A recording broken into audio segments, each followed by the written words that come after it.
ꯑꯩꯅ ꯇꯨꯝꯁꯤꯠ ꯐꯥꯗꯒꯩ ꯑꯌꯨꯛ ꯉꯟꯇꯥ ꯍꯧꯒꯠꯂꯒ ꯃꯐꯝꯁꯤꯗ ꯂꯩꯔꯤꯁꯦ ꯅꯪꯕꯨ ꯉꯥꯎꯖꯕꯒꯤ ꯅꯪꯕꯨ ꯅꯨꯡꯁꯤꯖꯕꯒꯤ ꯑꯩꯅ ꯅꯪꯁꯦ ꯑꯉꯥꯡ ꯑꯣꯏꯔꯤꯉꯩꯗꯒꯤ ꯑꯩꯅ ꯑꯗꯨꯝ ꯉꯥꯎꯖꯔꯛꯑꯕꯅꯦ ꯑꯗꯨꯕꯨ ꯑꯩꯗꯤ ꯅꯨꯄꯤꯅꯤꯅ ꯅꯪꯉꯣꯟꯗ ꯀꯃꯥꯏꯅ ꯏꯆꯦꯜꯁꯤꯅ ꯅꯨꯡꯁꯤ ꯍꯥꯏꯕ ꯉꯝꯗꯣꯏꯅꯣꯕ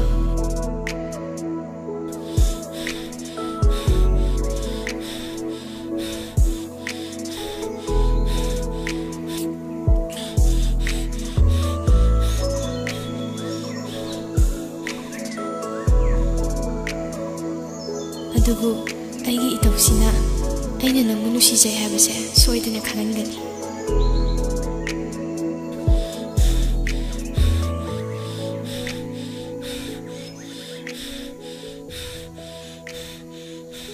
Tanawe, nang di yung ngadasid kaya yung palis ka daw rumiba. Tayo pa ba hoy di ayong ngadahagot na hagsang panabani na hagsang sajal tawid na aduna isu tayo pa ba hoy gimataw tamgi na taw ba. Ibe ma, nang siya matang na dorebo. Ayong ngadasid panik tuga ay mataw tamini na waking jintoli ba. Tayo pa ba nang naatak na bahay dubo kayo no? Ha, kari hay no ba? Nang kita aso kang wini, ay ko'y kunje. Imphal ay kilometer 56. 56 ay badi, yang kay taruk. Yang kay taruk di kang muna tra. Hoy he, adu bawt di kang isu. Asi bawt di kang ini. Ay di pi ngay digi. Imphal da. Layla syukrat na magpanina. Nangon na gidi chakot pagi mangal siya. Ay nakara kang mahilay tare. Ay na nangon da tak na rin habiti. Nang siya. Chakot ka dapat yang wali hai bani da. Ay chale ko. Atak na ba hai badi? Chakot ka dapat yang wali hai ba? Adudi tayo pa ba na ingonda atak na ba hai ba? Chakot ka dapat yang wali hai ba? Ay na naman atak na rin hai badi. Nang siya. Chakot ka dapat yang wali hai bani da. Atak na ba hai badi? Chakot na ba? Sibu chung matra ne. Tanda kanjan luraga. Kung si sungaw rin ida. Atak na ba hai ba sibu? Chakot ka dapat yang wali hai ba? Hai sinadi. Atak na ba ga? Chakot na ba? Wahai ani sibu. Manaroy da.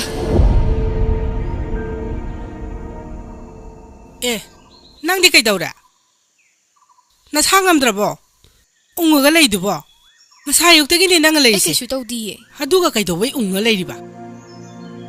Ayong nga taday hawal na sali doon na kaday sali ba? Ako'y masi am hangi he. Kaso sa timi eh. Nang ko, may sum din nang natawag na amta tarom draga. Ang dangangi. Ay nasom na ko ngawari si tikangdri ba? Kay dawra ba? Saksi na hasupag tungom din sina. Pung siya, tarata sa laban eh. Nasasong nga mihay. Saksi, tungtuang bayadro. Ima siya tabak sa kiharadi. Nasana kamam tokdro. Nga say ay na marup din na ba sa tringay dagi. Pamung duda, na lehawra ba ni? Sumne, na lay do kay ginoba. Nang hay sini nang wayang ang de hay sini. Nang siya, tak na ba matawag tadra ba ni? Ay sabi para ba ni? Wakan siya sa mam na ni ngay sida. Ako'y magi siyaw si diva. Oksak su taramde. San gi masinjak su amata taramde. Yen masinjak su taramde. Nang suyang nga ne, luay baga sama na raba ni. Nang siya, luay ba ang wadaw ri? Nupa mane, hay na singnaraga, ito kita ba yaro? Ima karino nang nangangi dugo. Yam taning di ko. Waring yam ngang nuko. Yam taning di hay sini. Ay nakanjaba nupa lay. Nang nakanjaba nupa lay ba?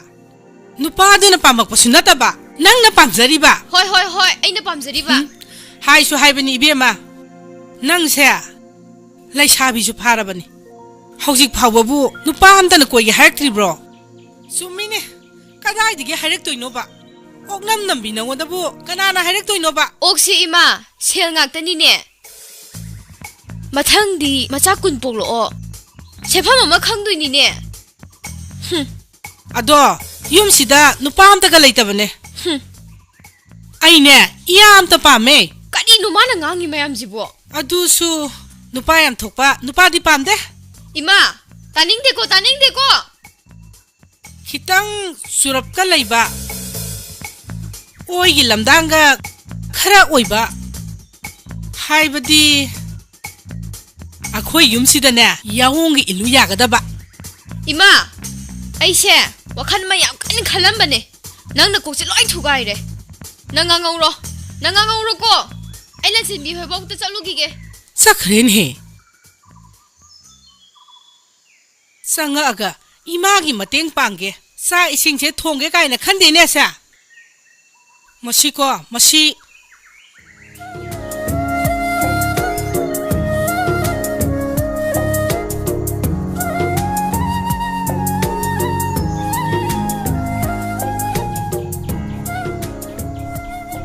Nanjinbi, Tanobi, ai je nangin nakta thawin ki lai ne.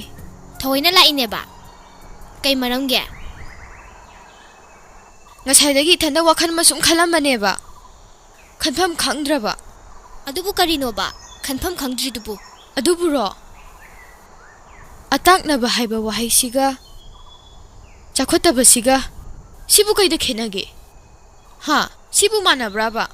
Nang na hairise. Atak na baga, chakhota baga, manabra sineba. Hoi, mana braba. Kaday day pusilay ba wahang numi? Adubu mana braba. Atak na baga chakhota baga sibu manabra ay. Kaday day mana doy no? Kanana kariya mo hayragin ng wanda? As, nang mo ay ngoda sawzala no. Ay sukhang dadana nang ngoda hanglay sini. Wakhan che yam chamam nari jatni ko. Ngasai thanda khanbada ko. Nathanda chamam na batandana, ay siyaw na samam na hangge hayro. As, Najinbi, ay nangoda hangise. Maram amagini. Kanagumba mana, ay ngonda hayrakpigini. Kanana na wanda kari hayray no ba? Hayrakpagi wakata nati. Tina nga paga chapmanay. Ha, tina nga paga sapmanay ba? Na wanda hayray bimisag to kanano ba? Ha, amta hayro se. Misag to hayro umi. Manay ngonda tina nga su. Ay gitamo sinasawa sumanggamde ba? Kaygino khangde. Se ay nahangi se, misag to kanano ba? Pare se, misag to budi ko na hayrage. Ado, hawjiki wahay anido. Chapu mana jalo. Ado, atak na baga, chakhot na baga. Nanga sa haibado ba? Hoi. Atak na ba, chakhot na ba? Ado, atak na ba, chakhot na ba? Hoi miya. Atak na ba, chakhot na ba? Atak na ba, chakhot na ba? Nang khalawro, ay jet lagi. Atak na ba, chakhot na ba? Atak na ba, chakhot na ba? Atak na ba, chakhot na ba? Hay resibo manazala ne. Atak na ba, chakhot na ba? Atak na ba, chakhot na ba? Atak na ba, chakhot na ba? Atak na ba, chakhot na ba? Ash, ludi lui hai. Atak na ba, chakhot na ba?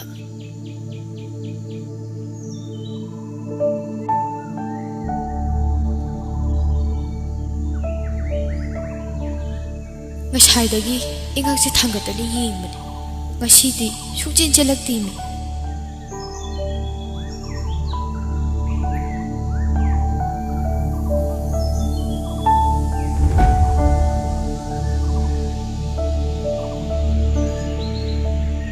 Tanawi, ngasidi nang yam ngalamina. Kenel mapanjida, nang disibu. Ngantana tholaga sidale misibu. Walking tholi ba haibduro. Hoi, ay su tholay ni. Loire, nanay na wanda kay haige. Atak apong na ba mahagidro? Nang je pajana atapong na dorebo. Nang na sheli ba dress to bu. Walking chin bagi, walking chat bagi dress la ba. Nang je di pura. Ichil je da haning dre tanobi. She, ay pajana takbige. Muna tao. Walking chat bagi dress ay bisidi. Trek su lerga na, trek su sela ju ay. Trek su puri natraga t-shirt mit kadaba. Khangaba, khongdo sports shoes ama tongdaba. Nang na sheli ba dress to di walking dress ko di. Yumdagi thola nganta na sida mi ngai mali. Aina ai ba dress to adu shela walking do chelu. Khangaba, laibang ngam dra chelu no. Ai chale. Ai sai buk chelu gi ko. ꯑꯩꯗꯤ ꯋꯥꯀꯤꯡ ꯆꯠꯄ ꯊꯣꯛꯂꯛꯄꯁꯨ ꯅꯠꯇꯦ ꯃꯥꯅ ꯈꯪꯗꯤ ꯈꯪꯗꯅ ꯄꯉꯥꯡꯗ ꯉꯥꯡꯉꯤꯃꯤ ꯑꯩꯗꯤ ꯃꯥꯕꯨ ꯎꯖꯅꯤꯡꯗꯅ ꯃꯥꯕꯨ ꯉꯥꯏꯕ ꯊꯣꯛꯂꯛꯄꯅꯤ ꯃꯥꯅ ꯈꯪꯗꯤ ꯈꯪꯗꯅ ꯑꯗꯨꯒ ꯀꯔꯤꯒꯤꯅꯣ ꯃꯥꯅ ꯑꯩꯁꯦ ꯍꯦꯛ ꯎꯕꯒ ꯍꯦꯛꯇ ꯊꯤꯅ ꯉꯥꯡꯅꯤꯡꯉꯤꯁꯦ ꯑꯗꯨꯕꯨ ꯇꯥꯏꯐꯕ ꯅꯪꯅ ꯊꯤꯅ ꯊꯤꯅ ꯉꯥꯡꯉꯁꯨ ꯆꯩꯔꯁꯨ ꯑꯩꯗꯤ ꯅꯪꯉꯣꯟꯗ ꯁꯨꯡꯁꯥꯎ ꯁꯥꯎꯕꯤꯔꯣꯏ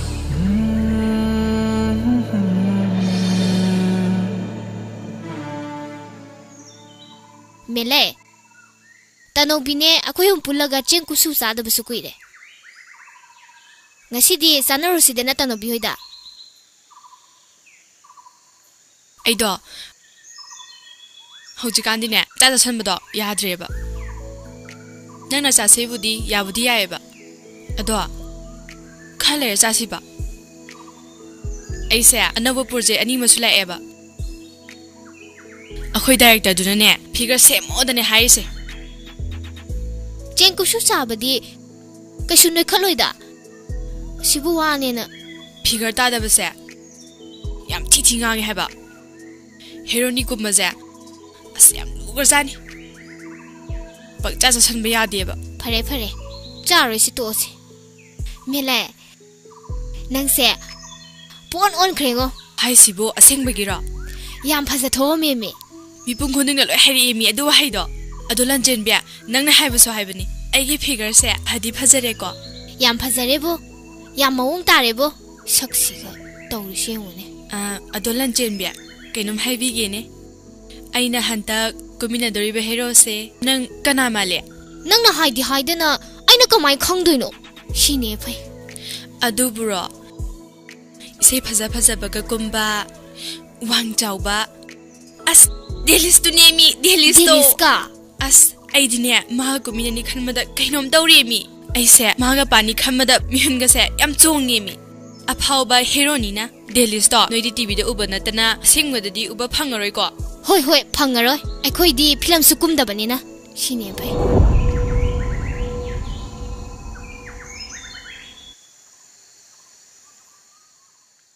ꯇꯅꯧꯕꯤ ꯌꯥꯝ ꯅꯨꯡꯉꯥꯏꯕ ꯋꯥꯔꯤ ꯑꯃ ꯇꯝꯕꯤꯒꯦ ꯂꯥꯛꯏꯅꯦ ꯀꯔꯤ ꯅꯨꯡꯉꯥꯏꯕ ꯋꯥꯔꯤꯅꯣ ꯑꯝꯇ ꯂꯤꯔꯛꯎꯅꯦ ꯅꯣꯡꯃ ꯅꯪꯅ ꯀꯨꯁꯨ ꯆꯥꯅꯁꯤ ꯍꯥꯏꯅꯩꯗꯅ ꯍꯣꯏ ꯑꯗꯨꯗꯅꯦ ꯉꯔꯥꯡ ꯑꯩꯁꯦ ꯃꯦꯂꯍꯣꯏꯗ ꯆꯪꯉꯨꯏꯌꯦ ꯀꯨꯁꯨ ꯆꯥꯅꯁꯦꯅ ꯍꯧꯔꯨꯕꯅꯦ ꯃꯉꯣꯟꯗ ꯇꯅꯧꯕꯤ ꯑꯗꯣ ꯃꯥꯗꯤ ꯐꯤꯕꯝ ꯑꯝꯗ ꯂꯩꯔꯝꯃꯦꯍꯦ ꯑꯦꯜꯕꯝꯒꯨꯝꯕꯗꯒꯤ ꯄꯨꯔꯥ ꯃꯥꯗꯤ ꯇꯥꯏꯕꯪꯗꯁꯨ ꯍꯤꯔꯣꯏꯅꯤ ꯑꯣꯏ ꯂꯩꯔꯝꯃꯦ ꯑꯁ ꯋꯥ ꯉꯥꯡꯕꯗꯁꯨ ꯁꯥꯊꯤꯑꯣ ꯀꯩꯌꯣ ꯃꯌꯥꯝ ꯌꯥꯎ ꯂꯩꯔꯝꯃꯦ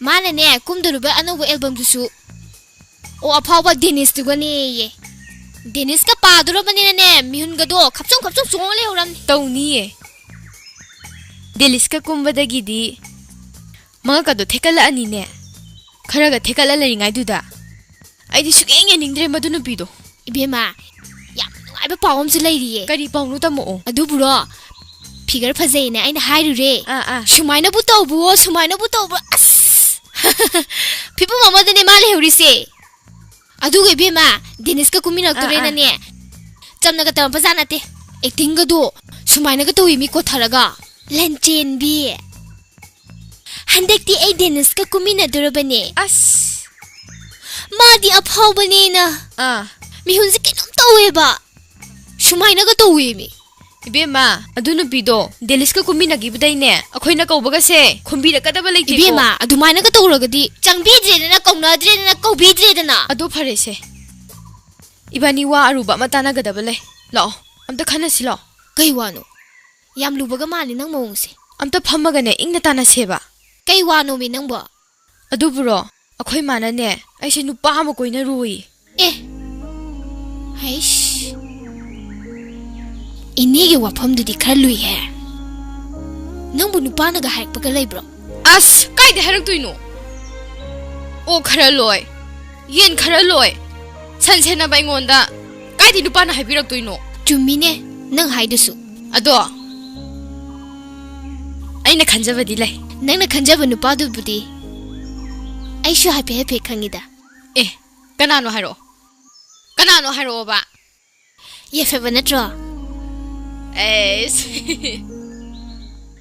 ꯑꯗꯨꯗꯒꯤꯗꯤ ꯈꯨꯜ ꯑꯅꯤ ꯋꯥꯠꯂꯤ ꯌꯧꯔꯛꯀꯗꯕ ꯁꯤꯗꯒꯤ ꯈꯨꯜ ꯑꯅꯤ ꯋꯥꯠꯂꯤꯕ ꯋꯥꯡꯃ ꯇꯥꯕ ꯌꯧꯔꯛꯑꯒ ꯑꯦꯜꯕꯝ ꯀꯨꯝꯕꯤ ꯃꯦꯂꯩ ꯑꯗꯨꯝ ꯍꯪꯉꯣ ꯑꯗꯨꯝ ꯈꯪꯉꯅꯤ ꯑꯩ ꯁꯣꯝꯁꯦ ꯑꯦꯜꯕꯝ ꯀꯨꯝꯕꯤ ꯃꯦꯂꯩꯗꯨꯔꯣ ꯑꯥꯎ ꯃꯥꯅꯦ ꯃꯦꯂꯩꯗꯨꯅꯦꯕ ꯁꯤꯁꯇꯔꯅ ꯀꯨꯝꯕ ꯏꯁꯩꯈꯩꯁꯦ ꯂꯣꯏꯅ ꯐꯖꯩ ꯄꯪꯊꯥ ꯊꯥꯒꯠꯄꯤꯔꯦꯗ ꯁꯣꯝꯅ ꯊꯥꯒꯠꯆꯕꯒꯤ ꯋꯥꯐꯝ ꯅꯠꯇꯦꯗ ꯃꯌꯥꯝꯒꯤ ꯄꯦꯟꯅꯕ ꯁꯨꯝ ꯍꯣꯠꯅꯔꯤꯕ ꯍꯥꯏꯕꯗꯨꯅꯤ ꯑꯅꯧꯕ ꯑꯣꯏꯖꯔꯁꯨ ꯑꯁꯦꯡꯕꯒꯤ ꯐꯖꯩ ꯍꯥꯏꯕ ꯑꯗꯨꯗꯤ ꯑꯩ ꯌꯧꯁꯟꯖꯔꯛꯑꯒꯦ ꯍꯣꯏ ꯑꯗꯨꯝ ꯍꯪꯕꯤꯔꯣ ꯑꯩ ꯑꯗꯨꯝ ꯉꯥꯏꯖꯔꯝꯃꯒꯦ ꯂꯩꯀꯥꯏꯗꯨꯗ ꯁꯤꯁꯇꯔꯒꯤ ꯃꯤꯡ ꯍꯪꯕꯗ ꯈꯪꯉꯅꯤꯗ ꯃꯦꯂꯩ ꯍꯥꯏꯕꯗꯨ ꯑꯗꯨꯝ ꯈꯪꯒꯅꯤ ꯊꯝꯖꯔꯒꯦꯀꯣ ꯍꯣꯏ ꯍꯣꯏ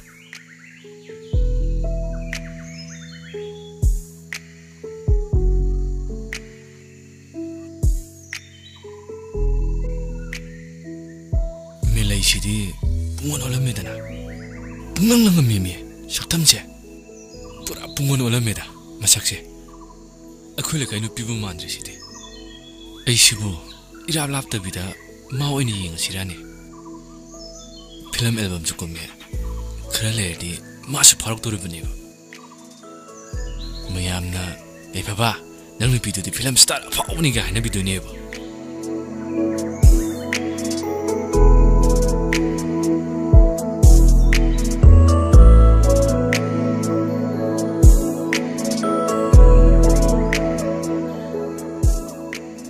마디 kayno yam ngangda ingonda yeng leiramisina aina hantak albumga kumkhalakpasida masu ingonda ngawdan yengjari ni masaksiga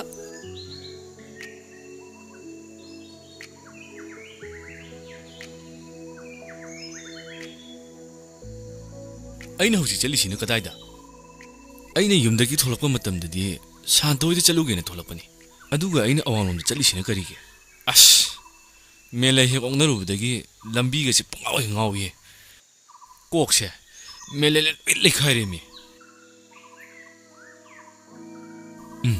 pare Santoida chatpoina mela saktam chamana u phangni pare amu handana chalage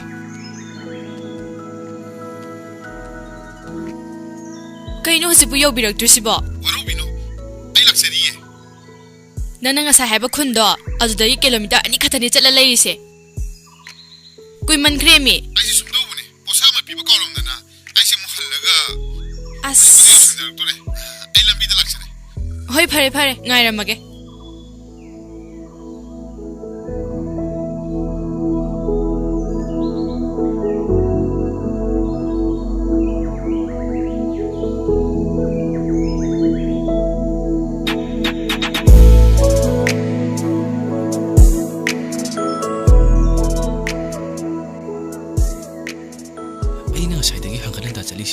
Masu soidan khamnida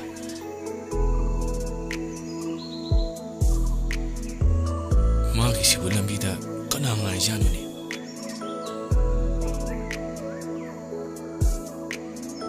Yai phabaje hai haina nganga yengpami enga manadini Masu yauna aina phagolakpasida ngawba yauri mali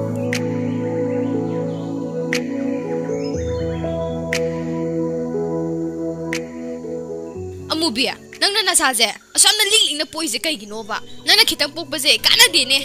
Mangzay ba ingonda? Thadu higi okto na masatra nga pokpa. Nang na poise na, sunatagi mapankak. Adusu marikak hingba. Marikak ingon ba doon di? Angon na siya pa mamakangaw di ba? Angang yoyoy na masinupi siya. Siyal taan bagi wakal at umlayrap zani. Amubi nang siya, angon na yung mangzay da. Tanong biya. Nang nasaurido oktanine kanandraba mong bidudi takamay da pito kay thorong jidana jagok phabi amubim sila sidana Kaya phaba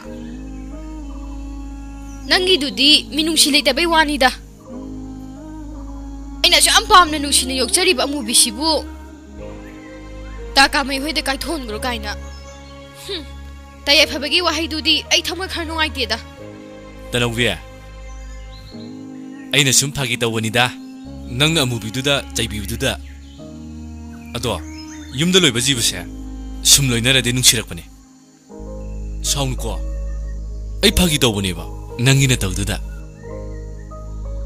ado ꯑꯩꯅ ꯅꯪꯒꯤ ꯅꯅꯥꯛꯇ ꯂꯥꯛꯏꯁꯦ ꯀꯩꯅꯣꯝ ꯍꯥꯏꯒꯦ ꯇꯧꯕꯅꯦꯕ ꯑꯩꯗꯤ ꯃꯤꯁꯛ ꯑꯃ ꯎꯔꯨꯕꯗꯒꯤ ꯄꯨꯡꯉꯛꯑꯦ ꯀꯅꯥ ꯑꯣꯏꯖꯥꯠꯅꯣ ꯄꯨꯡꯉꯛꯏ ꯀꯥꯏꯅ ꯑꯋꯥꯡ ꯂꯩꯀꯥꯏꯒꯤ ꯊꯣꯛꯆꯣꯝꯒꯤ ꯃꯦꯂꯩꯗꯣ ꯃꯁꯛꯀ ꯌꯥꯝ ꯐꯖꯔꯦꯉꯣ ꯊꯥꯏꯅꯗꯤ ꯃꯥꯁꯤ ꯄꯥꯎ ꯋꯥꯔ ꯂꯩꯔꯝꯗꯥꯏ ꯍꯣꯏ ꯋꯥꯎꯕꯅꯦ ꯍꯧꯖꯤꯛꯇꯤ ꯐꯤꯂꯝ ꯀꯨꯝꯕꯗ ꯌꯥꯝ ꯐꯖꯔꯦꯉꯣ ꯐꯖꯗ꯭ꯔꯅꯦ ꯇꯅꯧꯕꯤ ꯃꯥꯏ ꯋꯥꯗꯣ ꯁꯨꯝ ꯄꯜꯂꯅꯨꯀꯣ ꯑꯩꯉꯣꯟꯗ ꯀꯩꯅꯣ ꯃꯥ ꯈꯨꯈꯨꯝꯁꯤꯅ ꯑꯗꯨ ꯅꯨꯄꯤꯗꯣ ꯑꯩꯅ ꯌꯥꯅꯤꯡꯗꯕ ꯃꯤꯅꯦꯕ ꯅꯪꯅ ꯌꯥꯅꯤꯡꯗꯕꯗꯨꯅ ꯌꯥꯅꯤꯡꯗꯕꯅꯤꯗꯅ ꯑꯩꯗꯤ ꯃꯥꯁꯦ ꯊꯃꯣꯏꯗ ꯀꯩꯅꯣꯝ ꯈꯜꯂꯛꯑꯕꯅꯤꯉꯣ ꯇꯅꯧꯕꯤ ꯑꯁꯦꯡꯕꯒꯤꯅꯤ ꯑꯩ ꯍꯥꯏꯁꯦ ꯁꯨꯝ ꯁꯥꯎꯅꯤꯡꯉꯛꯇꯣꯔꯦ ꯑꯩ ꯁꯨꯝ ꯁꯥꯎꯅꯤꯡꯉꯛꯇꯣꯔꯦ ꯃꯥꯏ ꯋꯥꯗꯣ ꯑꯩꯉꯣꯟꯗ ꯁꯨꯛꯃꯟ ꯄꯜꯂꯅꯨ ꯍꯥꯏꯕ ꯅꯠꯇ꯭ꯔꯣ ꯈꯣꯏꯗꯧꯁꯦ ꯁꯨꯝ ꯁꯥꯎꯅꯤꯡꯉꯛꯇꯣꯔꯦꯗ ꯇꯥꯏꯐꯕꯒꯤ ꯊꯃꯣꯏꯗ ꯃꯥꯗꯣ ꯈꯜꯂꯕ ꯅꯠꯇ꯭ꯔꯣ ꯍꯣꯏ ꯈꯜꯂꯦ ꯈꯜꯂꯧꯔꯣ ꯅꯪꯒꯤ ꯊꯃꯣꯏꯗ ꯈꯜꯂꯧꯔꯣ ꯑꯣꯏ ꯃꯥꯅ ꯀꯩꯒꯤꯅꯣ ꯑꯁꯨꯛ ꯌꯥꯝ ꯁꯥꯎꯔꯤꯁꯤꯅ ꯑꯩꯅ ꯃꯦꯂꯩꯕꯨ ꯐꯖꯩ ꯍꯥꯏꯔꯒ ꯇꯅꯧꯕꯤꯁꯤ ꯅꯥꯅꯤ ꯈꯪꯗꯦ ꯁꯣꯅꯣꯒ ꯆꯨꯖꯥꯠꯂꯣ ꯑꯋꯥꯡ ꯂꯩꯀꯥꯏꯒꯤ ꯊꯣꯛꯆꯣꯝꯒꯤ ꯃꯦꯂꯩꯗꯣ ꯃꯁꯛꯀ ꯌꯥꯝ ꯐꯖꯔꯦꯉꯣ ꯍꯧꯖꯤꯛꯇꯤ ꯐꯤꯂꯝ ꯀꯨꯝꯕꯗ ꯌꯥꯝ ꯐꯖꯔꯦꯉꯣ ꯐꯖꯗ꯭ꯔꯅꯦ ꯇꯅꯧꯕꯤ ꯃꯥꯏ ꯋꯥꯗꯣ ꯁꯨꯝ ꯄꯜꯂꯅꯨꯀꯣ ꯑꯩꯉꯣꯟꯗ ꯀꯩꯅꯣ ꯃꯥ ꯈꯨꯈꯨꯝꯁꯤꯅ ꯑꯗꯨ ꯅꯨꯄꯤꯗꯣ ꯑꯩꯅ ꯌꯥꯅꯤꯡꯗꯕ ꯃꯤꯅꯦꯕ ꯅꯪꯅ ꯌꯥꯅꯤꯡꯗꯕꯗꯨꯅ ꯌꯥꯅꯤꯡꯗꯕꯅꯤꯗꯅ ꯑꯩꯗꯤ ꯃꯥꯁꯦ ꯊꯃꯣꯏꯗ ꯀꯩꯅꯣꯝ ꯈꯜꯂꯛꯑꯕꯅꯤꯉꯣ तनुबे असेंबगिनि आई हाइसे सुम साउनिंगक्तोरे आई सुम साउनिंगक्तोरे माइ वादो एगोन सुपन बलानु हाइब नत्रो खैदौजु सुम साउनिंगक्तोरे दा ताइ फबगी थमोइदा मादु खलब नत्रो होय खले खलौरा नंगी थमोइदा खलौरा ओय करी तौरगे मिनंगबो हा ngarang dangsu chara heli ngasi su chaw yade nangbu saksi sa tho lauda ngarang nung dang thei su charak tari nangbu kai dorage ba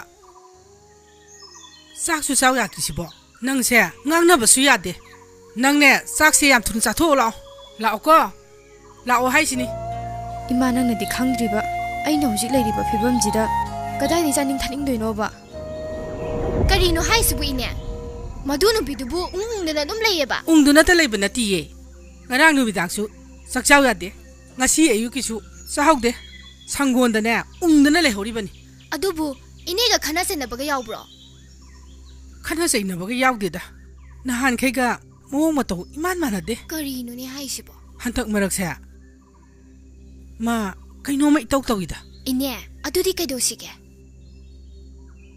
aina ne nanga tanar ise अतई करीगी सुनते मागी थमोइदा फुमदुना लैरिबा लैबा वखलोन खरा लै मधु करीनो हाइबसे खंगनिंगदना नंगोंदा तानारइनी अदुदी ऐ मागी मफमदगी खंगतोकनबो होनारागे होय होय नंग अमता खंगतोरो आइना हंगबदसु अमता खुमु यादे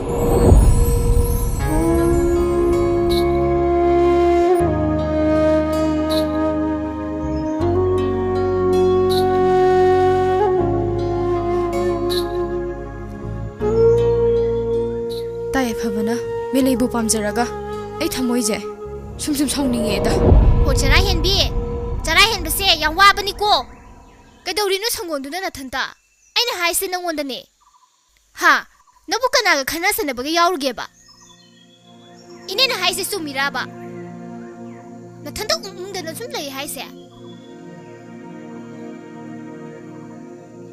ए नमोंसिदि केनोमनी है तनोबिया नंजी नहांगे इमान मानदेबो नंबो केदोबो यावरगेबा अइंगोंदम ता हाइरोसे नंजिनबिया वखनसे हम चरांगने थमोइसे यम साउनिंगे अदो अइंगोंददि मरमदो हाइबदि याइदना नंजिनबिया ताय फबदो मेलेबु नुसिजबगी थमोइदा ममी ताबा हौरी अदुदा इका माइना साउनिंगोइदोइनोबा हाइरिसिदि अदो नंदि कमाइ खंगिबा नंदि कमाइ खंगिनोबा ताय फबा मसामंगना अइंगोंदा हाइरिने आई यम साउनिंगे हाइजिनि अदुदा कमाइना चाबम थपम खंगदोइनोबा अइना माबु खंजरइसे अंगांग ओइरिङाइदगिनि नंग खंगि नत्रो नुपी ओइबी मपोकसे याम तोन बजानी नुसिरसु एक फोंदोपा ngamdaba ꯇꯧꯉꯝꯃꯤꯅꯦꯅ ꯍꯦꯛꯇ ꯍꯥꯏꯕꯤꯗꯣꯏꯕ ꯑꯗꯨꯕꯨꯗꯤ ꯆꯨꯝꯃꯤꯅꯦ ꯀꯔꯤꯅꯣꯅꯦ ꯇꯥ ꯌꯥꯐꯕꯗꯨꯕꯣ ꯃꯦꯂꯩꯗꯕꯣ ꯃꯦꯂꯩꯗꯒꯤꯗꯤ 이반이네 ꯐꯖꯕ ꯍꯦꯟꯗ꯭ꯔꯣ ꯃꯦꯂꯩꯗ ꯈꯟꯗꯣꯏ ꯁꯔꯨꯛꯄꯨꯗꯤ ꯑꯩꯉꯣꯟꯗ꯭ꯔ ꯅꯪꯉꯣꯟꯗ꯭ꯔ ꯑꯃꯗꯤ ꯈꯜꯂꯛꯄꯅ ꯐꯠꯇ꯭ꯔꯣ ꯇꯥꯅꯤꯡꯗꯦꯀꯣ ꯀꯊꯨꯒ ꯀꯥꯔꯟꯒ ꯁꯣꯅꯣ ꯆꯨꯕ꯭ꯔꯥ ꯈꯪꯗꯦ ꯃꯤꯅꯁꯨ ꯌꯥꯝ ꯊꯃꯣꯏ ꯁꯣꯛꯑꯀꯥꯟꯁꯤꯗ ꯆꯨꯝꯗ꯭ꯔꯣ ꯑꯩꯅ ꯍꯥꯏꯁꯤꯁꯨ ꯇꯅꯧꯕꯤ ꯃꯥꯅ ꯃꯦꯂꯩꯗ ꯉꯥꯎꯖꯔꯤꯗꯨꯕꯨ ꯐꯤꯂꯝ ꯑꯦꯜꯕꯝ ꯀꯨꯝꯃꯦꯅ ꯉꯥꯎꯔꯤꯔꯕ ꯈꯪꯗꯦꯁꯨ ꯑꯗꯣ ꯑꯩꯈꯣꯏ ꯃꯥꯅ ꯀꯩꯀꯩ ꯍꯥꯏꯔꯛꯏꯅꯣ ꯍꯣ ꯅꯪꯗꯣ ꯆꯥꯛ ꯆꯥꯗ꯭ꯔꯤꯌꯦ ꯉꯥꯎꯆꯠꯅꯔꯤꯌꯦ ꯅꯪꯁꯦ ꯆꯥꯐꯝ ꯊꯛꯐꯝ ꯈꯪꯗ꯭ꯔꯦ ꯎꯪꯗꯨꯅ ꯑꯗꯨꯝ ꯂꯩꯔꯦ ꯀꯔꯤ ꯂꯥꯏ ꯑꯣꯛꯅꯔꯨꯖꯥꯅꯣ ꯁꯟ ꯃꯌꯥꯝ ꯂꯣꯏꯁꯜꯂꯤ ꯁꯟꯁꯨ ꯍꯣꯠꯅꯗꯦ ꯑꯣꯛ ꯃꯌꯥꯝꯁꯨ ꯂꯣꯏꯁꯜꯂꯤ ꯑꯣꯛꯁꯨ ꯍꯣꯠꯅꯗꯦ ꯌꯦꯟꯁꯨ ꯍꯣꯠꯅꯗ꯭ꯔꯦ ꯅꯪꯁꯦ ꯀꯩꯗꯧꯔꯕꯖꯥꯅꯣ ꯋꯥ ꯇꯥꯅꯔꯛꯏꯕ ꯑꯩꯈꯣꯏ ꯃꯥꯅ ꯍꯥꯏꯗꯣ ꯑꯃꯔꯣꯝꯗꯗꯤ ꯆꯨꯝꯃꯦ ꯑꯩ ꯊꯕꯛ ꯑꯝꯇ ꯇꯧꯅꯤꯡꯕ ꯄꯣꯛꯇꯦ ꯋꯥꯈꯜꯁꯦ ꯑꯗꯨꯝ ꯆꯔꯥꯡꯅꯔ ꯂꯩꯗꯣꯔꯦꯕ ꯑꯩ ꯇꯥꯌꯥꯏꯐꯕꯒꯤ ꯋꯥꯈꯜꯁꯦ ꯊꯥꯗꯣꯛꯑꯒꯦꯗ ꯐꯔꯦꯁꯦ ꯇꯅꯧꯕꯤ ꯑꯗꯣ ꯅꯪꯁꯦ ꯇꯥꯌꯥꯏꯐꯕꯗ ꯏꯔꯥꯡ ꯃꯆꯥ ꯃꯆꯥ ꯑꯃꯗꯤ ꯇꯧꯕ ꯃꯊꯧ ꯇꯥꯏ ꯇꯥꯌꯥꯏꯐꯕ ꯍꯦꯛ ꯎꯕ ꯃꯤꯀꯨꯞ ꯈꯨꯗꯤꯡꯒꯤ ꯅꯪꯒꯤ ꯃꯤꯅꯣꯛ ꯈꯔ ꯅꯪꯒꯤ ꯃꯤꯆꯤ ꯈꯔ ꯁꯤ ꯃꯊꯧ ꯇꯥꯏꯌꯦꯃꯦ ꯇꯥꯅꯤꯡꯗꯦꯀꯣ ꯉꯁꯥꯏꯗꯩ ꯈꯣꯏꯗꯧ ꯁꯥꯎꯅꯤꯡꯉ ꯂꯩꯔꯤꯉꯥꯏꯁꯤꯗ ꯅꯪꯅ ꯃꯔꯣꯟ ꯑꯃ ꯀꯊꯨꯒ ꯀꯥꯔꯟꯒ ꯂꯥꯛꯑꯣ ꯌꯨꯝ ꯆꯪꯉꯁꯤ ꯂꯥꯛꯑꯣ ꯑꯦ ꯅꯪꯒꯤ ꯐꯅꯕꯅꯦ ꯑꯩꯅ ꯍꯥꯏꯕꯤꯔꯤꯁꯦ ꯏꯔꯥꯡ ꯈꯔ ꯇꯧꯁꯜꯂꯣ ꯍꯥꯏꯕꯩ ꯋꯥꯅꯤ ngasiga tharaga aina moi thongalom da laise numin mari mangani ti sure chuting thingna dimi melaise masi nu pisibu film kumbadagi mayim da sungai litra jalo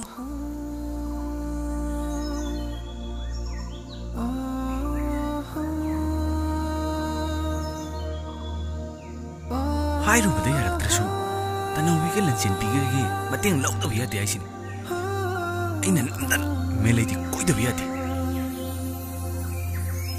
nahan julai director ni kaine moi mayim da pham lai gre tandana dum halle ara khudingi mai saktam ji u phangtre khudong soling mo yausale ba ngasi de chon haloi mai saktam udri phawa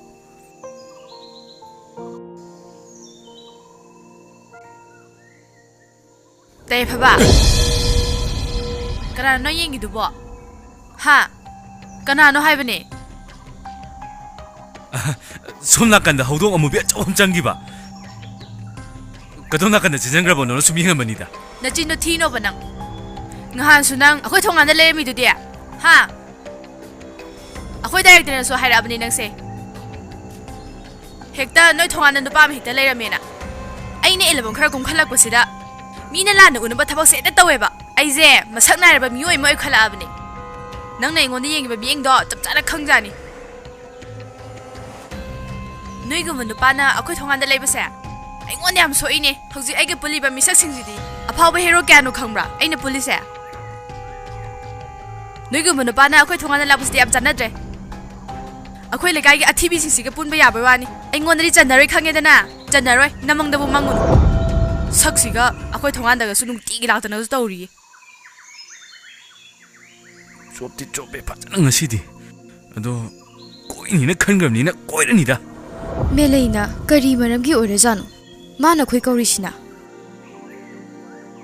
ꯑꯁ ꯑꯩꯁꯨ ꯈꯪꯗꯦꯅꯦ ꯀꯩ ꯃꯔꯝꯒꯤ ꯑꯣꯏꯖꯥꯅꯣ ꯃꯥꯅ ꯍꯥꯏꯔꯛꯏꯁꯦ ꯌꯥꯝ ꯂꯨꯕ ꯋꯥꯐꯝꯅꯦꯗꯤ ꯍꯥꯏꯔꯛꯏ ꯑꯗꯣ ꯏꯕꯥꯅꯤ ꯀꯃꯥꯏ ꯇꯧꯁꯤꯒꯦ ꯇꯅꯧꯕꯤ ꯇꯤꯟꯅꯔꯨꯕ ꯀꯧꯕꯅꯤꯅ ꯏꯕꯥꯅꯤ ꯆꯠꯂꯒ ꯃꯥꯒꯤ ꯃꯔꯝꯗꯣ ꯈꯪꯊꯣꯛꯎꯔꯁꯤ ꯍꯣꯏ ꯑꯗꯨꯅ ꯐꯔꯅꯤ ꯃꯦꯂꯦ ꯇꯥꯌꯥꯏꯐꯕꯁꯦ ꯅꯣꯏ ꯊꯣꯡꯒꯥꯟꯗ ꯇꯣꯏꯅ ꯂꯥꯛꯑꯦꯕ ꯍꯣꯏ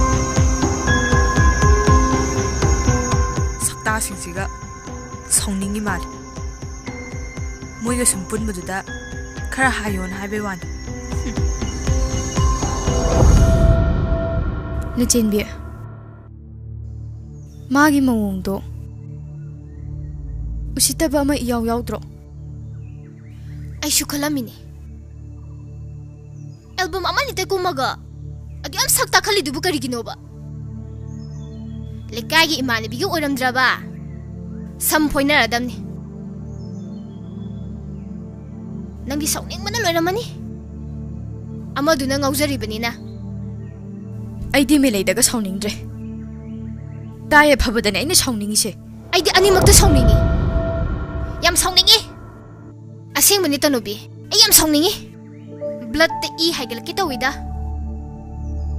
ꯂꯟꯖꯦꯟꯕꯤ ꯀꯅꯥꯗꯅꯣ ꯁꯥꯎꯅꯤꯡꯉꯤꯕꯣ ꯑꯩꯁꯨ ꯃꯇꯦꯡ ꯄꯥꯡꯉꯤꯅꯦ ꯃꯤꯁꯛꯇꯣ ꯍꯥꯏꯔꯨꯅꯦ ꯀꯅꯥꯗꯅꯣꯕ ꯁꯥꯎꯅꯤꯡꯉꯤꯗꯣ ꯍꯥ ꯑꯩꯁꯨ ꯅꯣꯏ ꯃꯇꯦꯡ ꯄꯥꯡꯒꯦꯕ ꯀꯅꯥꯅ ꯅꯣꯏꯗ ꯎꯁꯤꯜꯂꯛꯇ꯭ꯔꯒꯦꯕ 마기시디 뿌람 메이 합트로 하 합트라바 ꯑꯗꯣ ꯑꯃꯗꯨꯅ ꯍꯥꯏꯔꯣꯗꯅ 해빵 마나 하요니 히타 하여드로 마나 티저주 히타 자드라바 ꯍꯧꯖꯤꯛꯇꯤ ꯅꯪꯒꯤ ꯈꯟꯕ ꯃꯊꯧ ꯇꯥꯏ ꯃꯥꯒꯤ ꯈꯟꯕ ꯃꯊꯧ ꯇꯥꯗꯦ ꯀꯔꯤ ꯋꯥꯐꯝꯅꯣ ꯅꯣꯏ ꯉꯥꯡꯅꯩꯗꯨꯕꯣ ꯅꯣꯏꯒꯤꯁꯤ ꯅꯨꯡꯉꯣꯏꯕ ꯋꯥ ꯌꯥꯝ ꯉꯥꯡꯅꯩꯗ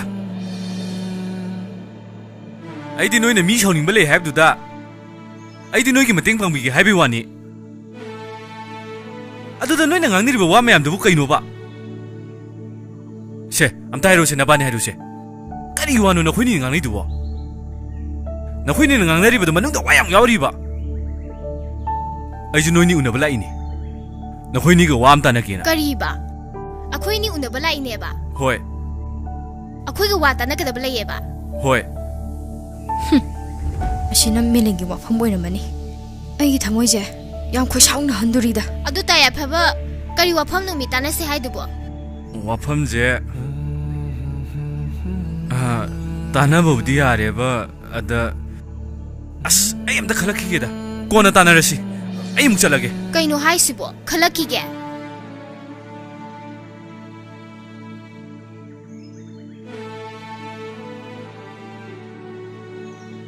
ꯑꯃꯗꯨꯒꯤ ꯋꯥꯐꯝꯗꯨꯗꯤ ꯍꯥꯏꯔꯣꯏꯁꯤꯗ ꯅꯪꯒꯤ ꯑꯣꯏꯅ ꯋꯥ ꯇꯥꯟꯅꯕꯅ ꯐꯠꯇ꯭ꯔꯣ ꯑꯁ ꯑꯃꯗꯨꯗ ꯉꯥꯎ ꯂꯩꯔꯒ ꯑꯩꯒꯤ ꯃꯇꯥꯡꯗꯨꯗꯗꯤ ꯀꯃꯥꯏ ꯍꯥꯏꯔꯨꯗꯣꯏꯅꯣꯍꯦ ꯑꯗꯨꯁꯨ ꯆꯨꯝꯃꯤꯅꯦ ꯑꯗꯣ ꯈꯔ ꯉꯝ ꯇꯥꯔꯦ ꯃꯥ ꯅꯨꯡꯁꯤ ꯍꯥꯏꯕ ꯅꯠꯇ꯭ꯔꯣ ꯄꯥꯝꯃꯦ ꯍꯥꯏꯕ ꯅꯠꯇ꯭ꯔꯣ ꯅꯃꯥꯏꯗꯨ ꯈꯔ ꯀꯜꯂꯣ ꯂꯦꯗꯔ ꯃꯃꯥꯏ ꯄꯥꯟꯖꯜꯂꯣ ꯍꯥ ꯂꯦꯗꯔ ꯂꯦꯗꯔꯒꯤ ꯃꯥꯏ ꯅꯍꯥꯟꯒꯤ ꯃꯦꯂꯩꯒꯤ ꯃꯇꯧꯗꯨꯗꯗꯤ ꯏꯁꯥꯃꯛꯅ ꯅꯨꯡꯁꯤ ꯍꯥꯏꯕꯗ ꯌꯥꯔꯔꯣꯏꯅ ꯈꯜꯂꯦ ꯇꯅꯨꯕꯤꯒꯤ ꯃꯇꯦꯡ ꯌꯥꯎꯗ꯭ꯔꯗꯤ ꯁꯨꯡꯑꯣꯏ ꯑꯣꯏꯔꯣꯏ ꯈꯪꯉꯤ ꯅꯨꯄꯥꯅꯤ ꯅꯤꯡꯒꯤꯕ ꯅꯨꯄꯤꯕꯨ ꯀꯣꯏꯗꯕ ꯍꯧꯅꯗꯦ ꯑꯩ ꯃꯦꯂꯩ ꯀꯣꯏꯗꯕ ꯌꯥꯗꯕꯅꯤ ꯇꯅꯨꯕꯤꯒ ꯇꯥꯟꯅꯔꯨꯕꯅ ꯐꯔꯅꯤ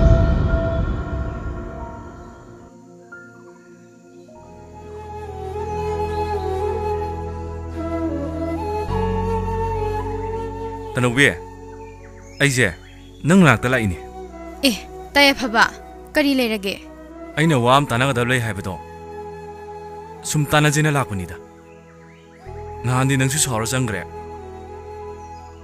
ꯅꯪꯅ ꯁꯥꯎꯔꯤꯗꯣ ꯀꯩꯒꯤꯅꯣꯕ ꯈꯪꯗꯦ ꯑꯩꯁꯨ ꯊꯃꯣꯏꯁꯤꯗ ꯌꯥꯝ ꯁꯥꯎꯅꯤꯡꯈꯤꯗꯅ ꯇꯧꯔꯤꯅꯤ ꯑꯗꯣ ꯁꯥꯎꯕꯗꯣ ꯐꯔꯣꯕ ꯑꯩꯁꯦ ꯏꯊꯟꯗ ꯋꯥꯈꯜ ꯑꯃ ꯈꯟꯐꯝ ꯈꯪꯗꯗꯅ ꯅꯪꯒ ꯇꯥꯟꯅꯒꯦꯅ ꯂꯥꯛꯏꯅꯤ ꯂꯥꯎꯀꯣ ꯅꯪ ꯊꯕꯛꯀꯗꯣ ꯀꯣꯟꯅ ꯇꯧꯔꯣ ꯑꯔꯨꯕ ꯋꯥꯔꯤꯅꯦꯕ ꯇꯥꯟꯅꯗꯣꯏꯁꯦ ꯂꯥꯎ ꯃꯥ ꯂꯥꯛꯏꯁꯦ ꯃꯦꯂꯩꯒꯤ ꯃꯇꯥꯡꯗ ꯁꯣꯏ ꯑꯣꯏꯗꯣꯏꯅꯤ ꯑꯄꯥꯠꯄ ꯃꯐꯝꯗ ꯍꯌꯤꯡ ꯏꯟꯕꯒ ꯆꯞ ꯃꯥꯟꯅꯩ ꯃꯥꯅ ꯑꯩꯉꯣꯟꯗ ꯇꯧꯔꯤꯁꯦ ꯃꯦꯂꯩꯒꯤ ꯃꯇꯥꯡꯗꯒ ꯁꯣꯏ ꯑꯣꯏꯔꯝꯃꯗꯤꯕꯀꯣ ꯇꯥꯏꯌꯦ ꯐꯕ ꯃꯈꯥꯗꯨꯗ ꯍꯦꯛꯇ ꯐꯝꯗꯔꯕꯣ ꯑꯩ ꯐꯤꯗꯥ ꯂꯧꯊꯣꯛꯎꯈꯤꯒꯦ ꯐꯤꯗꯥꯒ ꯌꯥꯔꯦꯁꯦ ꯅꯨꯡꯉꯥꯏꯇꯦ ꯃꯈꯥꯗꯨꯗ ꯐꯝꯕꯗꯣ ꯂꯧꯊꯣꯛꯎꯔꯅꯣꯕ ꯅꯪ ꯉꯥꯎꯔꯤꯉꯩꯒꯤ ꯍꯧꯅꯕꯤ ꯑꯅꯤꯔꯛ ꯍꯟꯅ ꯉꯥꯡꯅꯕꯤꯗꯣ ꯇꯧꯔꯛꯑꯅꯣꯕ ꯁꯦ ꯐꯝꯃꯨꯁꯦ ꯋꯥꯔꯤ ꯁꯥꯟꯅꯁꯦ ꯇꯥꯏꯌꯦ ꯐꯕ ꯀꯔꯤ ꯋꯥꯔꯤꯅꯣ ꯇꯥꯟꯅꯁꯦꯕꯣ ꯑꯩꯅ ꯅꯉꯣꯟꯗ ꯍꯥꯏꯗꯣꯏꯁꯦ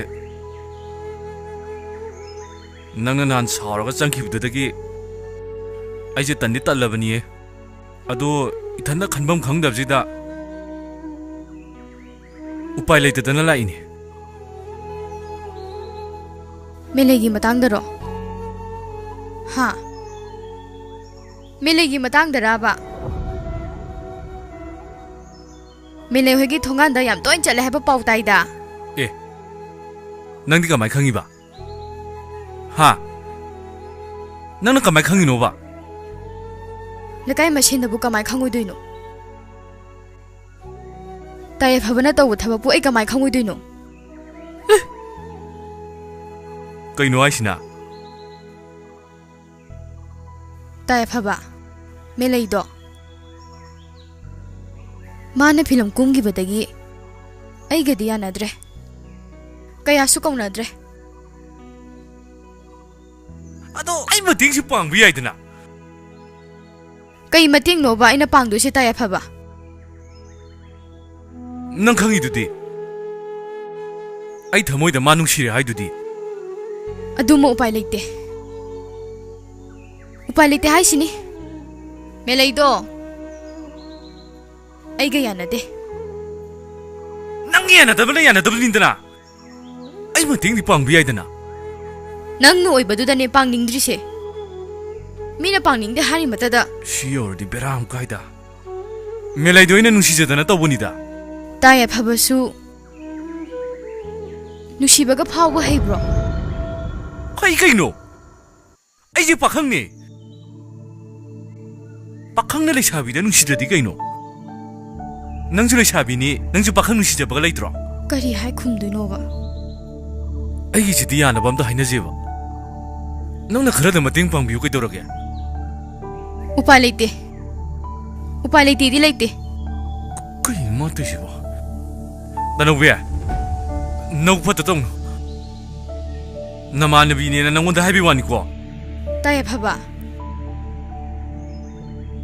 ꯅꯪꯅ ꯃꯦꯂꯩ ꯑꯁꯨꯛ ꯌꯥꯝ ꯅꯨꯡꯁꯤꯔꯒ ꯑꯩꯅ ꯑꯁꯨꯛ ꯌꯥꯝ ꯁꯥꯎꯅꯤꯡꯉꯤꯁꯤꯅ ꯀꯔꯤꯒꯤ ꯅꯕꯨꯛ ꯐꯠꯇꯕꯒꯤꯅꯦ ꯍꯥꯏꯁꯤꯅꯤ ꯐꯠꯇꯕꯒꯤ ꯄꯨꯛ ꯐꯠꯇꯕ ꯅꯠꯇꯤꯌꯦ ꯇꯥꯏ ꯐꯕꯅ ꯑꯩꯉꯣꯟꯗ ꯄꯨꯛ ꯐꯠꯇꯕꯤꯗꯤ ꯀꯩꯅꯣ ꯇꯥꯏ ꯐꯕꯅ ꯃꯦꯂꯩ ꯅꯨꯡꯁꯤꯖꯔꯒ ꯑꯩꯉꯣꯟꯗ ꯄꯨꯛ ꯐꯠꯇꯕ ꯍꯦꯛꯇ ꯍꯥꯏ ꯌꯥꯕ꯭ꯔꯣ ꯀꯩꯅꯣ ꯃꯥ ꯁꯧꯒꯠꯂꯤꯁꯤꯅ ꯑꯩꯉꯣꯟꯗ ꯄꯨꯛ ꯐꯠꯇꯕ ꯍꯦꯛꯇ ꯍꯥꯏ ꯌꯥꯕ꯭ꯔꯕ ꯑꯁ ꯑꯩ ꯌꯥꯝ ꯁꯥꯎꯅꯤꯡꯉꯤꯗ ꯊꯃꯣꯏꯁꯦ ꯌꯥꯝ ꯈꯣꯏꯁꯥꯎꯅꯩꯗ ꯀꯩꯅꯣ ꯇꯅꯧꯕꯤ ꯑꯩꯉꯣꯟꯗ ꯋꯥ ꯌꯥꯝ ꯀꯟꯅ ꯉꯥꯡꯏ ꯀꯩꯒꯤꯅꯣꯕ ꯑꯩꯁꯦ ꯅꯈꯥꯏ ꯑꯉꯥꯡꯂꯣ ꯑꯩꯗꯤ ꯅꯣꯏ ꯌꯨꯝꯗ ꯋꯥ ꯇꯥꯟꯅꯁꯦ ꯂꯥꯛꯄꯅꯦ ꯑꯗꯨꯒ ꯅꯪ ꯋꯥ ꯀꯟꯅ ꯉꯥꯡꯏꯗꯣ ꯀꯩꯒꯤꯅꯣꯕ ꯑꯩꯉꯣꯟꯗ ꯄꯨꯛ ꯐꯠꯇꯕ ꯍꯦꯛꯇ ꯍꯥꯏ ꯌꯥꯕ꯭ꯔꯣ ꯍꯥ ꯑꯩ ꯄꯨꯛ ꯀꯌꯥꯝ ꯐꯠꯇ꯭ꯔꯒꯦꯕ ꯑꯩꯉꯣꯟꯗ ꯄꯨꯛ ꯐꯠꯇꯕꯤ ꯍꯥꯏꯔꯒ ꯃꯥꯅ ꯑꯩꯗꯤ ꯅꯣꯏ ꯌꯨꯝꯗ ꯋꯥ ꯇꯥꯟꯅꯁꯦꯅ ꯂꯥꯛꯄꯅꯤ ꯅꯪ ꯑꯗꯨꯗ ꯀꯩꯗ ꯁꯥꯎꯅꯤꯡꯉꯥꯏ ꯂꯩꯒꯦꯕ ꯅꯪ ꯌꯨꯝꯗ ꯑꯐꯧ ꯁꯥꯏꯔꯣ ꯍꯥ ꯅꯪ ꯌꯨꯝꯗ ꯑꯐꯧ ꯁꯥꯏꯔꯕ ꯇꯥꯏ ꯐꯕ ꯅꯈꯣꯏꯅꯤꯒꯤꯁꯦ ꯈꯟꯅꯩꯔꯣ ꯑꯁꯦꯡꯕꯩ ꯈꯟꯅꯩꯔꯕ ꯅꯈꯣꯏꯅꯤ ꯁꯥꯎꯅꯕꯁꯤꯗꯤ ꯌꯥꯝ ꯄꯛꯆꯩꯅ ꯑꯁꯦꯡꯀꯤ ꯇꯅꯧꯕꯤ ꯌꯥꯝ ꯄꯛꯆꯩꯃꯤ ꯅꯈꯣꯏꯅꯤ ꯁꯥꯎꯅꯕꯗꯣ ꯑꯃꯅ ꯉꯥꯡꯉꯤ ꯇꯥꯗꯦ ꯑꯩꯗꯤ ꯌꯦꯡꯕꯕꯨ ꯌꯥꯝ ꯅꯨꯡꯉꯥꯏꯔꯤꯅꯦ ꯑꯩ ꯁꯦꯝꯕ꯭ꯔꯥꯡ ꯃꯥꯟꯕꯤ ꯁꯤꯡꯂꯤ ꯁꯨꯗꯕꯤ ꯑꯩ ꯇꯔꯪ ꯆꯠꯄꯤ ꯀꯩꯅꯣ ꯅꯪ ꯄꯉꯥꯡ ꯉꯥꯡꯉꯤꯗꯨꯅ ꯍꯥ ꯃꯊꯣꯡ ꯃꯔꯝ ꯈꯪꯗꯅ ꯄꯉꯥꯡ ꯉꯥꯡꯉꯤꯗꯨ ꯀꯩꯅꯣꯕ ꯅꯪꯒꯤ ꯄꯉꯥꯡ ꯉꯥꯡꯒꯤ ꯇꯔꯪ ꯆꯠꯄꯤꯗꯣ ꯑꯩꯉꯣꯟꯗ ꯇꯧꯔꯛꯀꯅꯨ ꯈꯣꯏꯗꯧ ꯁꯥꯎꯅꯤꯡꯗꯅꯀꯣ ꯇꯥꯞꯇꯩ ꯈꯟꯅꯔꯝꯖꯅꯤ ꯑꯩꯅ ꯆꯩꯔꯤꯁꯤ ꯃꯉꯣꯟꯗꯅꯤ ꯎꯪꯗꯅ ꯑꯃꯨꯛ ꯂꯩꯈ꯭ꯔꯦꯅꯦ ꯇꯔꯪ ꯆꯠꯂꯤ ꯃꯥꯜꯂꯦ ꯅꯣꯏꯅꯤ ꯇꯤꯟꯅꯕꯗ ꯄꯛꯆꯩ ꯅꯣꯏꯅꯤ ꯂꯩꯍꯧꯔꯣ ꯋꯥ ꯇꯥꯟꯅꯒꯦꯅ ꯂꯥꯛꯄꯅꯤ ꯈꯟꯅꯁꯦ ꯍꯥꯏꯕ ꯂꯥꯛꯄ ꯆꯞ ꯃꯥꯟꯅꯩ ꯅꯕꯥꯅꯤ ꯇꯤꯟꯅꯩ ꯍꯥꯏꯕꯗ ꯆꯞ ꯍꯦꯛ ꯆꯥꯟꯅꯩ ꯁꯤꯡꯂꯤ ꯋꯥꯠꯄꯤꯁꯤꯗꯤ ꯇꯅꯧꯕꯤ ꯇꯥꯏ ꯑꯐꯕꯒꯤ ꯃꯇꯧꯁꯤꯗ ꯅꯨꯡꯁꯤꯗꯗꯅ ꯍꯥꯏꯒꯦ ꯌꯧꯅ ꯍꯥꯏꯔꯤꯅꯦ ꯇꯅꯧꯕꯤ ꯅꯈꯣꯏꯅꯤ ꯁꯥꯎꯅꯕꯗꯣ ꯃꯇꯩ ꯃꯅꯥꯎ ꯈꯠꯅꯕ ꯌꯥꯝ ꯃꯥꯜꯂꯦ ꯍꯥꯏꯕ ꯇꯥꯅꯤꯡꯗꯦꯍꯦ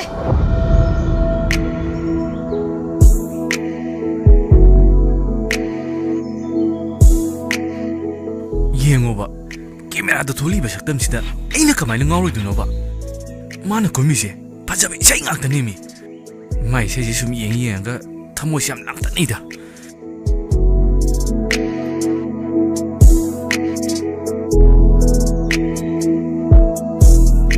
ꯑꯁꯦꯡꯕꯅꯤ ꯑꯩ ꯊꯃꯣꯏꯁꯦ ꯅꯣꯡꯃꯒꯤ ꯃꯦꯂꯩꯗ ꯉꯥꯎꯕ ꯁꯨꯝ ꯍꯦꯟꯖꯜꯂꯦ ꯀꯝꯗꯧꯅ ꯃꯥꯒꯤ ꯃꯐꯝꯗ ꯅꯨꯡꯁꯤ ꯍꯥꯏꯅ ꯐꯣꯡꯗꯣꯛꯀꯅꯤ 이베마 이싱 속바 라이리 ngahaktang pothagisi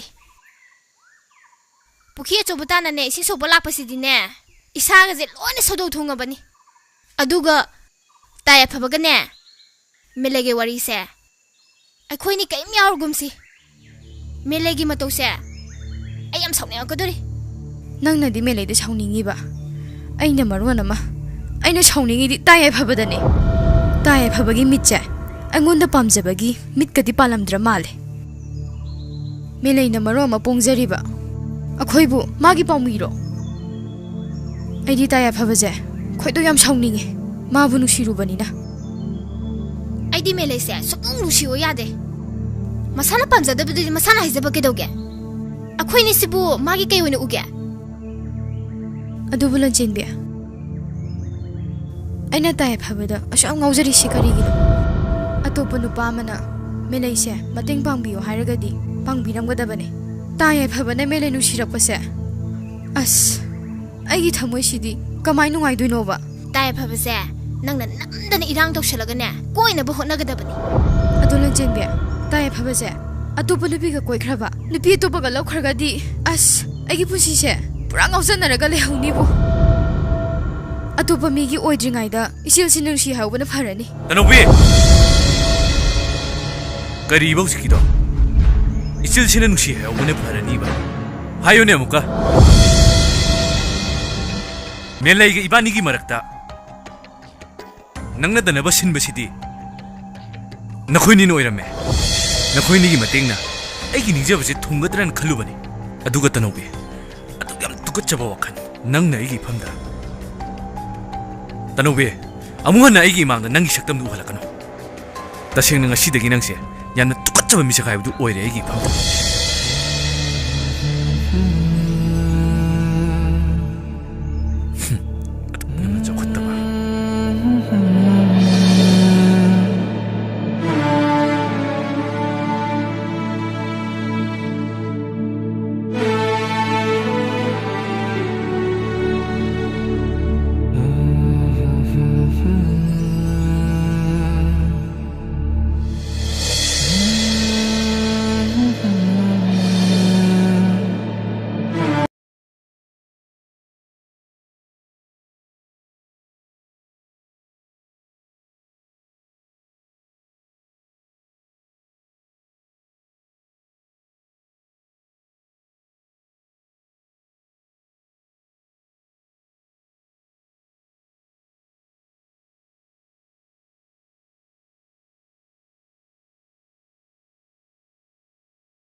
ꯇꯥꯏ ꯐꯕ ꯅꯪꯅ ꯃꯦꯂꯩ ꯑꯁꯨꯛ ꯌꯥꯝ ꯅꯨꯡꯁꯤꯔꯒ ꯑꯩꯅ ꯑꯁꯨꯛ ꯌꯥꯝ ꯁꯥꯎꯅꯤꯡꯉꯤꯁꯤꯅ ꯀꯔꯤꯒꯤ ꯅꯕꯨꯛ ꯐꯠꯇꯕꯒꯤ ꯃꯦꯂꯩꯁꯦ ꯃꯇꯦꯡ ꯄꯥꯡꯕꯤꯌꯣ ꯍꯥꯏꯔꯒꯗꯤ ꯄꯥꯡꯕꯤꯔꯝꯒꯗꯕꯅꯤ ꯇꯥꯏ ꯐꯕꯅ ꯃꯦꯂꯩ ꯅꯨꯡꯁꯤꯔꯛꯄꯁꯦ ꯑꯁ ꯑꯩꯒꯤ ꯊꯃꯣꯏꯁꯤꯗꯤ ꯀꯃꯥꯏ ꯅꯨꯡꯉꯥꯏꯗꯣꯏꯅꯣꯕ ꯇꯥꯏ ꯐꯕꯁꯦ ꯅꯪꯅ ꯅꯝꯗꯅ ꯏꯔꯥꯡ ꯇꯧꯁꯜꯂꯒꯅꯦ ꯀꯣꯏꯅꯕ ꯍꯣꯠꯅꯒꯗꯕꯅꯤ ꯑꯗꯣ ꯂꯟꯆꯦꯟꯕꯤ ꯇꯥꯏ ꯐꯕꯁꯦ ꯑꯇꯣꯞꯄ ꯅꯨꯄꯤꯒ ꯀꯣꯏꯈ꯭ꯔꯕ ꯅꯨꯄꯤ ꯑꯇꯣꯞꯄꯒ ꯂꯧꯈ꯭ꯔꯒꯗꯤ ꯑꯁ ꯑꯩꯒꯤ ꯄꯨꯟꯁꯤꯁꯦ ꯄꯨꯔꯥ ꯉꯥꯎꯖꯅꯔꯒ ꯂꯩꯍꯧꯅꯤꯕꯨ ꯑꯇꯣꯞꯄ ꯃꯤꯒꯤ ꯑꯣꯏꯗ꯭ꯔꯤꯉꯩꯗ ꯏꯆꯦꯜꯁꯤ ꯅꯨꯡꯁꯤ ꯍꯧꯕꯅ ꯐꯔꯅꯤ ꯇꯅꯧꯕꯤ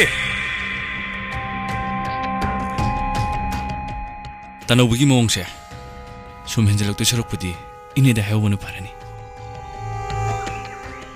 ꯑꯉꯛꯄꯅꯤ ꯑꯩꯅ ꯑꯁꯨꯛ ꯌꯥꯝꯅ ꯆꯝꯅ ꯈꯜꯂꯨꯔꯤꯁꯤꯒ ꯄꯨꯡ ꯑꯆꯧꯕ ꯅꯄꯥꯁꯤ ꯍꯛꯆꯥꯡ ꯉꯝꯗꯦ ꯈꯪꯉꯕꯃꯛꯇꯗ ꯀꯔꯤꯅꯣ ꯅꯪꯅ ꯎꯪꯗꯅ ꯃꯪꯒꯣꯟꯗꯨꯗ ꯈꯜꯂꯤꯗꯨꯕꯣ ꯅꯣꯡꯉꯥꯟꯕꯗꯒꯤꯅꯤ ꯅꯪꯅ ꯁꯣꯛꯇꯣꯛꯇꯅ ꯐꯝꯗꯅ ꯂꯩꯔꯤꯕꯁꯦ ꯀꯔꯤꯅꯣꯅꯦ ꯅꯤꯡꯊꯝ ꯆꯪꯈꯠꯂꯛꯏꯁꯤꯕꯣ ꯍꯛꯆꯥꯡꯁꯦ ꯌꯥꯝ ꯉꯝꯗ꯭ꯔꯦ ꯆꯥꯛꯁꯤ ꯑꯃꯨꯛꯇ ꯊꯣꯡꯗꯣꯛꯑꯣ ꯍꯥꯏ ꯋꯥꯅꯤ ꯅꯪꯕꯣ ꯕꯥꯕꯥ ꯆꯥꯛꯀ ꯊꯣꯡꯉꯨꯔꯦ ꯑꯩ ꯈꯣꯏꯗꯧ ꯌꯥꯝ ꯁꯥꯎꯅꯤꯡꯉꯤ ꯑꯩ ꯅꯪ ꯁꯥꯎꯅꯤꯡꯉꯤ ꯍꯥꯏꯗꯅ ꯁꯨꯝ ꯂꯩꯔꯤꯕꯁꯤꯕꯨ ꯀꯔꯤꯒꯤꯅꯣ ꯉꯔꯥꯡꯗꯒꯤꯅꯤꯅꯦ ꯅꯪꯅ ꯁꯥꯎꯅꯤꯡꯈꯠꯂꯛꯏꯁꯦ ꯆꯥꯛꯁꯤ ꯈꯔ ꯑꯃꯨꯛꯇ ꯊꯣꯡꯗꯣꯛꯑꯣ ꯍꯥꯏꯕ ꯋꯥꯅꯤ ꯅꯨꯃꯤꯠꯁꯦ ꯑꯥ ꯌꯧꯈ꯭ꯔꯦ ꯅꯪꯅ ꯁꯨꯛ ꯌꯥꯝꯅ ꯉꯥꯡꯅꯕ ꯋꯥꯔꯤꯁꯤꯕꯨ ꯀꯔꯤꯒꯤꯅꯣ ꯍꯥꯏꯕ ꯋꯥꯅꯤ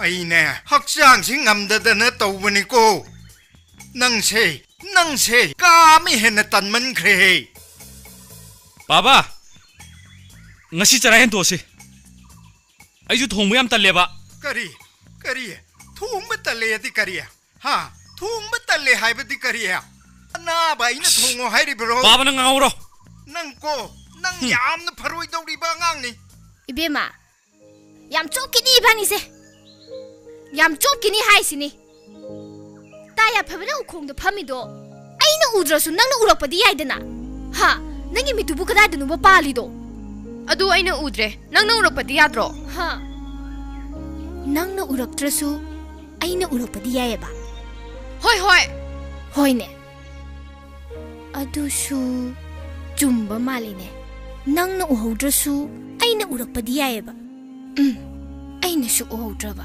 ꯅꯪꯅꯁꯨ ꯎꯍꯧꯗ꯭ꯔꯕ ꯅꯆꯦꯅꯤ ꯈꯪꯉꯦ ꯑꯗꯨ ꯌꯥꯝ ꯀꯟꯅ ꯀꯧꯏꯗꯨꯕꯣ ꯇꯞꯅ ꯑꯗꯨꯝ ꯀꯧꯕ ꯌꯥꯕꯗꯨꯕꯣ 이베마 ꯅꯪꯖꯦ ꯁꯤꯡꯂꯤ ꯋꯥꯠꯂꯤꯗꯨ ꯆꯨꯝꯃꯤꯍꯦ ꯑꯩꯁꯦ ꯑꯁꯦꯡꯕꯩ ꯁꯤꯡꯂꯤ ꯋꯥꯠꯂꯖꯥꯠꯂꯣ ꯐꯔꯦꯁꯦ ꯍꯧꯖꯤꯛꯁꯤꯕꯨ ꯇꯥ ꯌꯥꯐꯕꯗꯣ 이반이나 ꯎꯅꯕ ꯉꯝꯈꯤꯗ꯭ꯔꯣ ꯅꯆꯦꯟꯕꯤ ꯑꯩ ꯉꯔꯥꯡ ꯑꯍꯤꯡꯒ ꯁꯨꯛꯇꯨꯝ ꯇꯨꯝꯗꯦ 이까이만드나 ꯑꯍꯤꯡ ꯇꯨꯝꯗꯦꯕ ꯑꯩ ꯇꯥ ꯌꯥꯐꯕꯒꯤ ꯃꯃꯥꯡꯗ ꯁꯛ ꯎꯠꯄꯒ ꯉꯝꯃꯔꯣꯏꯗ ꯍꯥ ꯁꯛ ꯎꯠꯄꯒ ꯉꯝꯃꯔꯣꯏꯕ ꯑꯩ ꯇꯁꯦꯡꯅ 이까이ꯕꯅ ꯂꯣꯏꯔꯦ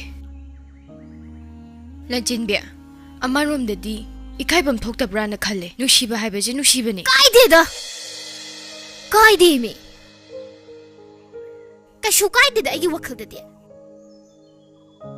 ꯀꯥꯏꯗꯦꯀꯣ ꯑꯁꯦꯡꯕ ꯅꯨꯡꯁꯤꯕꯕꯨ ꯇꯅꯧꯕꯤ ꯀꯥꯏꯗꯦꯃꯤ ꯅꯪꯁꯦ ꯂꯩꯁꯥꯕꯤ ꯅꯠꯇ꯭ꯔꯣ ꯂꯩꯁꯥꯕꯤꯅ ꯄꯥꯈꯪ ꯅꯨꯡꯁꯤꯖꯕꯕꯨ ꯀꯩ ꯀꯥꯏꯒꯦ ꯑꯗꯣ ꯂꯟꯆꯦꯟꯕꯤ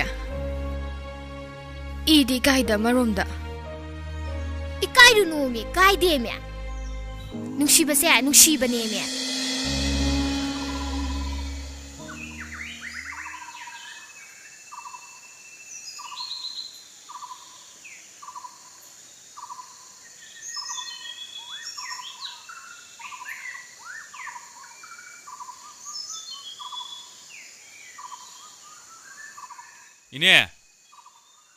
이네에게 더버 국간치디 쑥보 버타데 이네레는 왜안 파래 아이 이네 우나기네 라이니 ꯀꯔꯤ ꯂꯩꯔꯦ ꯏꯕꯨꯡꯉꯣ ꯌꯥꯏꯐꯕ 아이지 이네다 와펌지 ꯍꯧꯗꯣꯔꯣꯏꯒꯦꯗꯤ ꯈꯜꯂꯝꯕꯅꯤ ꯑꯗꯣ ꯑꯃꯔꯣꯝꯗꯁꯨ ꯍꯧꯗꯤ ꯍꯧꯗꯣꯛꯅꯤꯡꯗ꯭ꯔꯕꯅꯤ ꯑꯗꯨꯕꯨ 이네ꯗ ꯈꯪꯍꯟꯗ꯭ꯔꯗꯤ ꯌꯥꯝ ꯅꯨꯡꯉꯥꯏꯇ꯭ꯔꯕ 이붕어 ꯀꯔꯤ ꯋꯥꯐꯝꯅꯣꯕ ꯁꯦꯡꯅ ꯑꯗꯨꯝ ꯍꯥꯏꯌꯣ 이네 ꯇꯅꯧꯕꯤꯁꯦ ꯇꯅꯧꯕꯤ ꯀꯩꯗꯧꯔꯒꯦ ꯑꯩꯅ ꯌꯥꯝ ꯏꯆꯝ ꯆꯝꯅ ꯈꯟꯕꯅꯤ ꯑꯉꯥꯡ ꯑꯣꯏꯔꯤꯉꯩꯗꯒꯤ ꯁꯨꯝ ꯄꯨꯜꯂꯛꯄꯅꯤꯅ ꯏꯕꯨꯡꯉꯣ ꯌꯥꯏꯐꯕ ꯅꯪꯅ ꯍꯥꯏꯅꯤꯡꯉꯤꯗꯣ ꯃꯌꯦꯛ ꯁꯦꯡꯅ ꯑꯗꯨꯝ ꯍꯥꯏꯌꯣ ꯏꯅꯦ ꯁꯥꯎꯔꯣꯏ 이네 마나 이건데 이점 점나 칼람드레니 아이네 얌나 점나 칼루리시가 마나 이건데 농심이 땡행이 하이다 하 감동나 ꯅꯪꯗꯤ ꯀꯔꯝꯅ ꯈꯪꯉꯤꯕ 이네 마기 마친 막나 하이바 있다르바 ꯃꯁꯤꯟꯃꯛꯅ ꯍꯥꯏꯕ ꯇꯥꯔꯦꯕ 이네는 그런 망원은 앙제이드나 그라 와라고 유바 따나우비기 와칼체 그라 헨말이니 마기 와칼람 헨전등아이다 이네는 그라 와라고 유바 ꯍꯣꯏ ꯍꯣꯏ 이붕어 ꯑꯩ ꯍꯥꯏꯔꯒꯦ 마셰 이네 얌 하이너리도리 이네 묵절로 크게 두디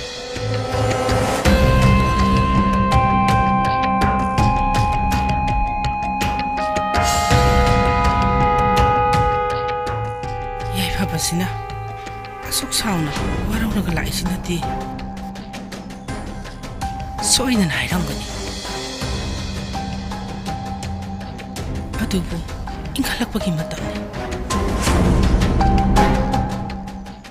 ꯅꯆꯦꯟꯕꯤ ꯇꯣꯂꯨꯃꯨꯅ ꯅꯪꯁꯦ ꯑꯁꯨꯛ ꯌꯥꯝ ꯅꯨꯡꯁꯤꯖꯔꯒ ꯅꯪꯅ ꯀꯩꯗꯧꯔꯕ ꯌꯥꯗ꯭ꯔꯤꯁꯦ ꯃꯔꯝ ꯂꯩ ꯃꯥꯗꯣ ꯑꯦꯜ ꯇꯥꯏ ꯇꯧꯕꯅꯤꯅꯦ ꯍꯥ ꯑꯦꯜ ꯍꯣꯏ ꯄꯤꯛꯀ ꯄꯤꯛꯑꯦ ꯅꯦꯝꯒ ꯅꯦꯝꯃꯦ ꯉꯥꯡꯊꯣꯛ ꯁꯥꯊꯣꯛꯄꯁꯨ ꯑꯦꯜ ꯇꯣꯡꯊꯣꯔꯛꯄ ꯈꯨꯃꯣꯛꯁꯨ ꯑꯦꯜ ꯁꯦꯠꯊꯣꯔꯛꯄ ꯈꯣꯡꯒ꯭ꯔꯥꯎꯁꯨ ꯑꯦꯜ ꯋꯥ ꯉꯥꯡꯕꯒꯁꯨ ꯏꯪꯂꯤꯁꯀꯁꯨ ꯊꯦꯠꯂꯤ ꯑꯣꯀꯦ ꯃꯔꯛꯇꯒ ꯌꯦꯁ ꯀꯥꯏꯅ ꯃꯥꯅ ꯑꯩꯉꯣꯟꯗ ꯅꯨꯡꯁꯤ ꯍꯥꯏꯔꯛꯑꯦ ꯑꯗꯨꯁꯨ ꯑꯩꯅ ꯌꯥꯕꯤꯗ꯭ꯔꯦ ꯑꯗꯨꯁꯨ ꯑꯣꯀꯦ ꯌꯦ ꯀꯔꯤ ꯅꯨꯄꯥꯅꯣ ꯈꯪꯗꯦꯃꯦ ꯕꯦꯝꯃ ꯅꯪꯉꯣꯟꯗ ꯉꯥꯎꯖꯗꯅ ꯇꯧꯔꯤꯅꯦ ꯑꯩꯅꯁꯨ ꯇꯥꯏ ꯌꯥꯏꯐꯕꯗ ꯉꯥꯎꯖꯔꯤꯁꯤꯗꯤ ꯉꯥꯎꯖꯔꯤꯁꯤꯗꯤꯕ ꯀꯔꯤꯒꯤ ꯌꯥꯏꯐꯕꯗ ꯉꯥꯎꯖꯕ ꯍꯥ ꯅꯔꯣꯟ ꯁꯦꯡꯉꯨ ꯅꯪ ꯌꯥꯏꯐꯕꯗ ꯀꯔꯤ ꯍꯥꯏꯔꯨꯏ ꯍꯥ ꯅꯆꯤꯟꯗꯨ ꯈꯨꯝꯃꯣ ꯅꯪꯉꯣꯟꯗꯅ ꯑꯩꯅ ꯍꯪꯉꯤꯁꯦ ꯀꯃꯥꯏ ꯍꯥꯏꯗꯣꯏꯅꯣ ꯁꯤꯕꯨ ꯀꯃꯥꯏ ꯈꯨꯝꯗꯣꯏꯅꯣꯕ ꯑꯩꯅ ꯉꯥꯡꯉꯤꯁꯦ ꯊꯧꯑꯣꯏꯗꯒꯤ 이님자 ꯉꯥꯏꯈꯣꯑꯦ ꯄꯥꯍꯪꯗ ꯍꯪꯉꯦ ꯄꯉꯥꯡꯗ ꯉꯥꯡꯉꯦ ꯃꯤꯍꯨꯟ ꯊꯥꯡꯒ ꯂꯣꯏ ꯆꯦꯟꯈꯠꯂꯦ ꯍꯥꯏꯕ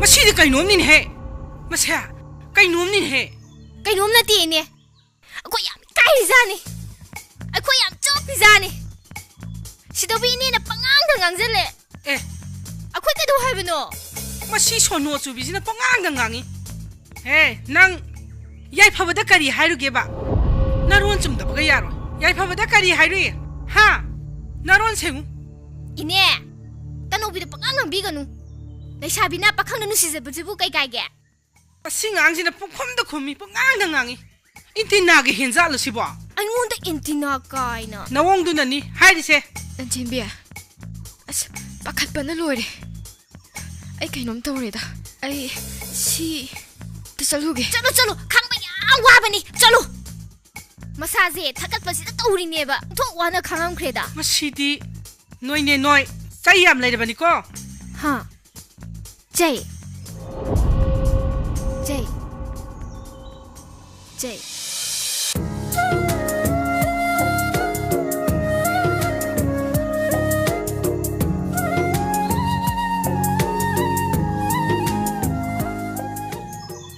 예, 마시기 싱리 왓비니 비제 아무 탱나래 시디 짜나 마욕나래보 고래 찌는 강하까니 시주 빠따 노비 서포터니 모이니세 나한기 마타우두다기 좀 쉬야드레 마마이시용 아이 우다 한껏 방감들이세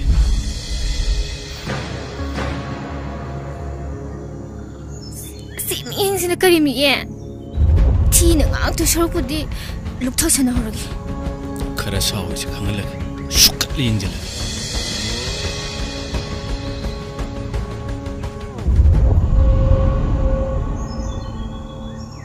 हाय ना तनोबी की मतंग दगी ताया फेबजे पाक कोंगनो रेबो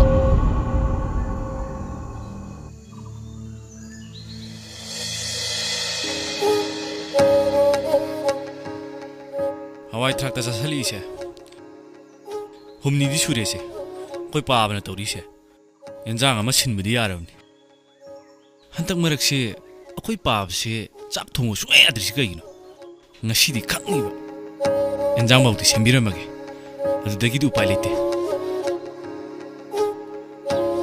katanjo murok leite haidana dukan dagi tap tang gai lei halle aduga ne se che khok da ne suja ka leiram badagi aina ne nungsa da phogdo urabani असुक यामने यामखरबो मोरोक्सिबु मंगहनगे तवेमे ओ पावना थेंगनदना नुंसादा फौदुरबो नत्रो मफम जाना थमजनगा लोइरे पंगांग गांगी कैनु खंगदिबो पंगांग गांगबगी वा नतेने नमी तु खर ओलो हाइबनिने कतन जौसिदि पाबा पावना इ खुदिंग असुयम गांगी इबा चैनिंग सि कै मरमगिनो इबुंगो नंगसे नसकसु फजै फिबम मुतिसु चुम्मी वांगसु चावी ꯂꯩꯀꯥꯏ ꯁꯤꯒꯤ ꯃꯃꯥꯡꯗꯅꯦ ꯑꯩꯒꯤ ꯏꯆꯥꯅꯦ ꯍꯥꯏꯕꯗ ꯌꯥꯝꯅ ꯂꯦꯝꯖꯅꯤꯡꯉꯥꯏ ꯑꯣꯏ ꯑꯗꯨꯕꯨ ꯅꯪꯒꯤ ꯇꯜꯂꯤꯕ ꯈꯨꯇꯟꯁꯤꯗꯗꯤ ꯏꯆꯥꯅꯤꯒ ꯍꯥꯏꯅꯤꯡꯗ꯭ꯔꯦ ꯍꯣꯏ ꯅꯨꯄꯤ ꯃꯆꯥ ꯇꯅꯧꯕꯤꯁꯦ ꯃꯁꯤꯒꯤ ꯃꯇꯧ ꯇꯝꯖꯧꯅꯦ ꯇꯅꯧꯕꯤꯁꯤ ꯍꯣꯠꯅꯕ ꯀꯜꯂꯤ ꯐꯩ ꯍꯥꯏꯗꯅ ꯉꯥꯡꯅꯔꯤꯕꯁꯤ ꯅꯅꯥꯗꯨ ꯇꯥꯗ꯭ꯔꯣ ꯑꯉꯥꯡ ꯅꯨꯄꯤ ꯃꯆꯥꯁꯤꯅ ꯍꯣꯠꯅꯔꯤꯕꯁꯤ ꯌꯦꯡꯉꯨ ꯌꯦꯟ ꯐꯥꯝꯒ ꯇꯧꯔꯗꯅ कन्न होनरी सन मयाम सुसेनरीबा उक्सु फनेयाम लोइरी अंगांग सिना सुक्थब नाइदन तालिब सेलसी है नंगसु होनब यादब्रो नमाइदु इकाइद्रो नंबो नुपी मसा सिगी ममांगदा नबुक्तु नानदना सादन ग लैदिबसे पाबा नेम गांगिए नंग गांगिए इंजंग नि छमो ꯆꯥꯛꯁꯨ ꯊꯣꯡꯀꯣ ꯑꯩꯅ ꯈ꯭ꯋꯥꯏ ꯌꯥꯅꯤꯡꯗꯕ ꯃꯤꯅꯦ ꯄꯥꯕꯅ ꯍꯥꯏꯔꯤꯗꯣ ꯀꯔꯤꯅꯣꯅꯦ ꯃꯥꯒꯤ ꯃꯁꯤꯒꯤ ꯃꯤꯍꯨꯟꯁꯤ ꯇꯧꯅꯣ ꯍꯥꯏꯋꯥꯅꯤ ꯈꯤꯇꯪ ꯉꯥꯡꯉꯨꯔꯒ ꯑꯩꯉꯣꯟꯗ ꯊꯕꯛꯁꯦ ꯂꯣꯏꯅ ꯍꯦꯛ ꯁꯤꯟꯅꯔꯝꯕ ꯀꯌꯥꯗ ꯆꯥꯟꯁ ꯂꯧꯔꯒ ꯆꯠꯈ꯭ꯔꯕꯅꯣ ꯌꯦꯡꯉꯨ ꯅꯪꯅ ꯈꯟꯖꯕ ꯅꯨꯄꯥ ꯂꯩꯌꯦꯅ ꯑꯩꯉꯣꯟꯗ ꯅꯆꯤꯟꯒ ꯈꯨꯝꯃꯤꯗꯨꯅꯗꯤ ꯌꯥꯏꯐꯕꯁꯤ ꯑꯣꯏꯔꯦ ꯑꯩꯗꯤ ꯏꯀꯥꯏꯕꯅ ꯅꯨꯄꯥ ꯃꯆꯥꯗꯨꯅ ꯑꯩꯉꯣꯟꯗ ꯋꯥꯀꯠꯂꯛꯄꯗꯨꯗ ꯉꯔꯥꯡꯗꯣ ꯂꯟꯆꯦꯟꯕꯤ ꯂꯩꯕꯗꯨꯗꯅꯦ 인티능아이 낭비드라버니 낭 야이파번나네 아잉원다 하이런 뭐 하이싱두디네 로이래 아이 어디네 이까이부터 시라니 미기 마사두나 티는 강한 바도 아이 오이네 이까이저래 이마 아이슈 이까이바 마사 강해 이까이링 아시다 이마는 말로는 마 항항당강이 아이 지금 뭐 밤당 아달리 저러게다 방안은 강해봐 꼭그새 로이 짜이도래 खरगे इकाई नुसिया ननिंगाई सिदा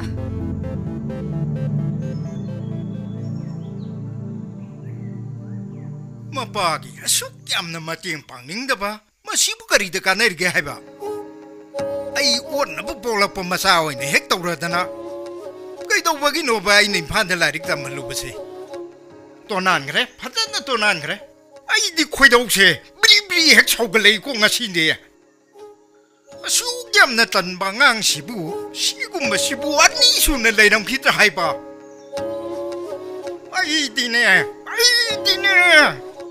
도세 와양 ngang 마시부 가다이다 묵잣 가게 하이바 마시부 가마냐 ngang 도이노 나티 아이원다 속 얌나 월리 시부 마시부 홍나브라 하이바 임판데 라이릭 담을루레 나 까라 쿰불 마마나바 싱뿔라가 노데나 꾸이드나 사타나 라이 비사로 이렇게 닥터로 이렇게는 라이릭 담무부수 오이드래 마부 탄나 사라가 드레스 파저 셀라가 юм지들 레흔나 바타레바 아이디 웅펜펠레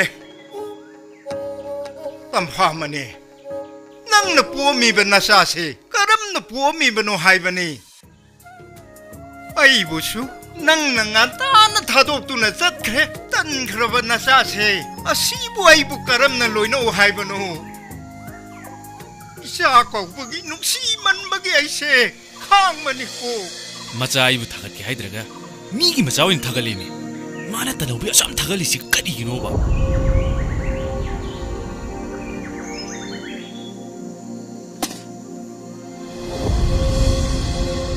너디 아이나 자버기디 이사나 팽저루레 낭나 자버이시디 낭나 팽በ야이다나 망원 와이람수 아이나 타이투레 작품망수 와이 타이투레 시보고디 낭 또부야이 하이바 닝타우 사다나 팜나 하이바 사다나 시대가 팜레이라다나 농아라 얌 농아라 낭 소음다네 아이나 하이저리바시 나나이 오이바 이나 바바 그이도우레 खोइदौंना मरोम सौनिंगबने पाबना मरोम पांगांना ngang अय युंगी मखासिना ngapta लेलिंगत्रिको नंग ngangoro ए चिकबो मफमदा थिरा फमुरगे ngangoro nang ngangoro हाइजिन न चिनि पुबे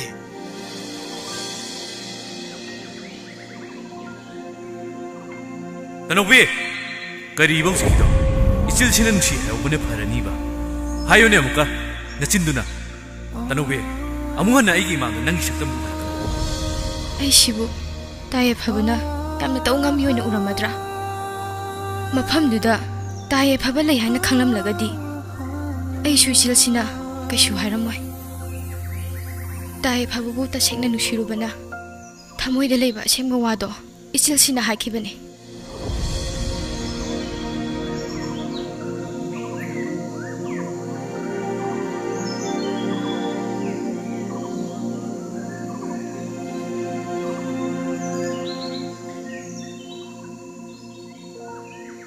खोइ पाबना तनोबी पलपसिदने आइने इकारिसे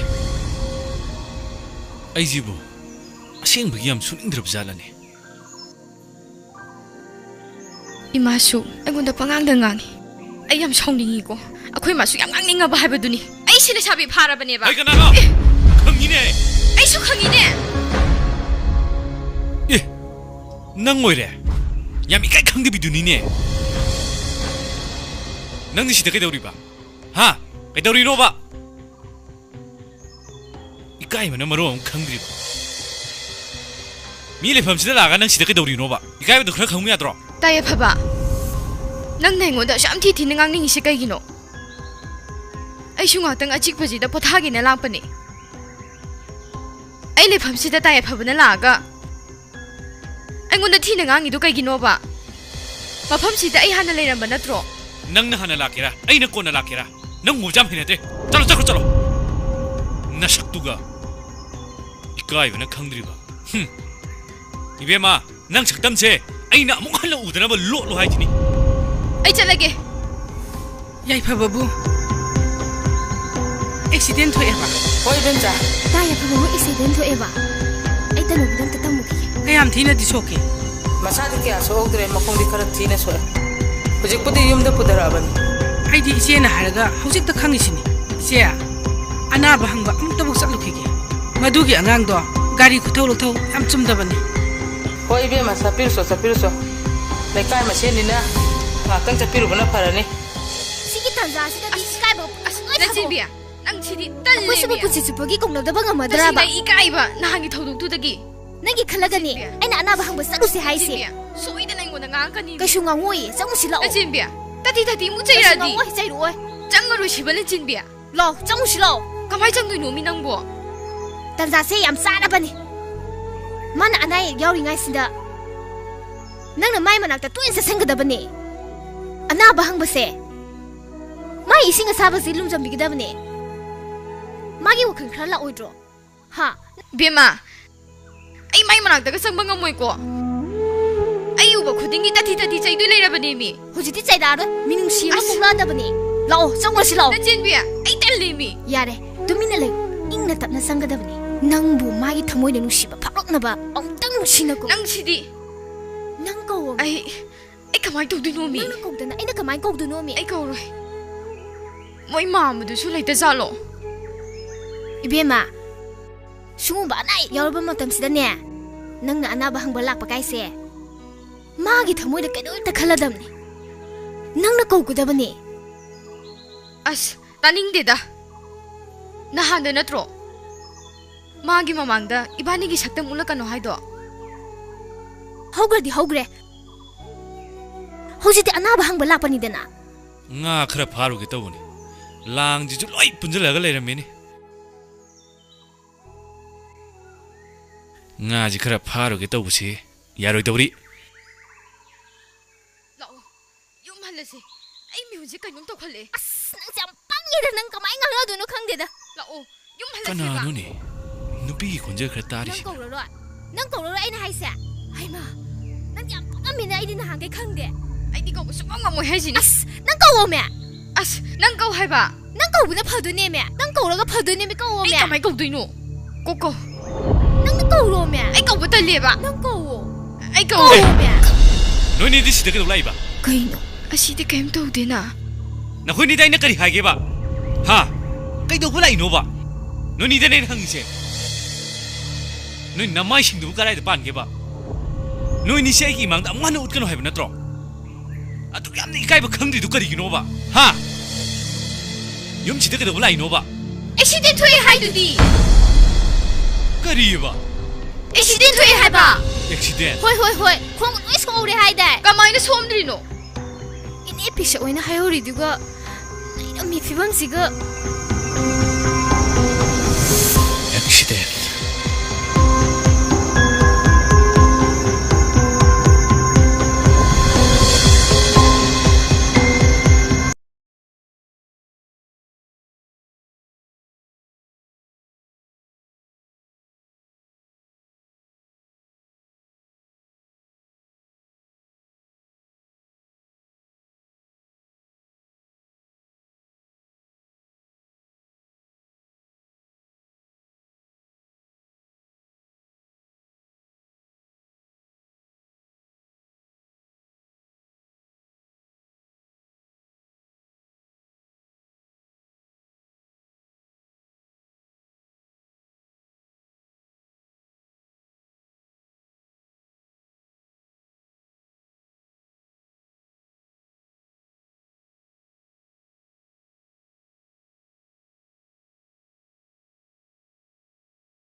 ꯂꯟꯆꯦꯟ ꯕꯤ ꯅꯃꯥꯏ ꯅꯃꯤ ꯑꯗꯨ ꯌꯥꯝ ꯊꯩꯗꯨ ꯀꯩꯒꯤꯅꯣꯕ ꯅꯈꯣꯏ ꯑꯅꯤꯁꯤꯕꯨ ꯀꯃꯥꯏꯅ ꯉꯥꯡꯅꯗꯣꯏꯅꯣꯕ ꯐꯅꯁꯨ ꯉꯥꯡꯉꯦ ꯐꯅꯁꯨ ꯆꯩꯔꯦ ꯍꯥꯏꯕꯁꯨ ꯂꯧꯗꯦ ꯅꯈꯣꯏ ꯑꯅꯤꯁꯤꯕꯨ ꯀꯃꯥꯏꯅ ꯇꯧꯁꯤꯒꯦꯕ ꯀꯌꯥꯔꯛ ꯁꯨꯔꯦ ꯌꯥꯏꯐꯕꯒꯤ ꯃꯐꯝꯗ ꯅꯈꯣꯏ ꯑꯅꯤꯅ ꯆꯣꯞꯄꯤꯁꯦ 누빠 암자도나 까리 칼럼도이나 봐 나코에 니보 나코에 니보 야이파버도 오나봐 ngan기드러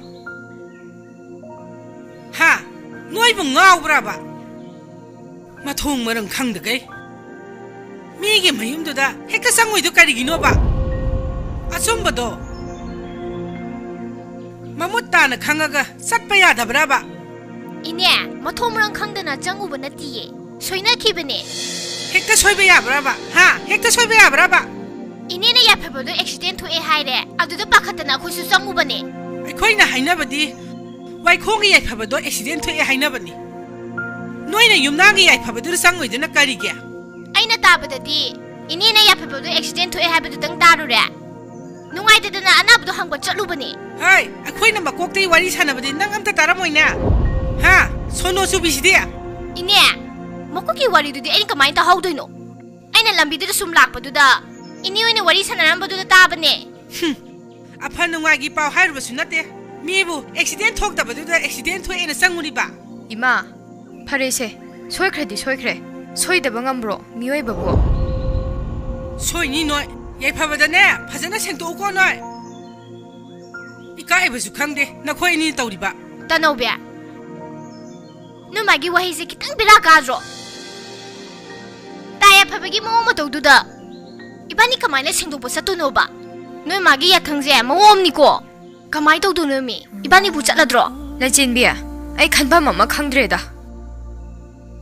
खनफन खंगदबा यारोये इनीनदी सेंदोप चलो हाइदुनी खलोने नगी तुम्बादो ताया फबे मनाक्ता कमाइ चतुइनोमी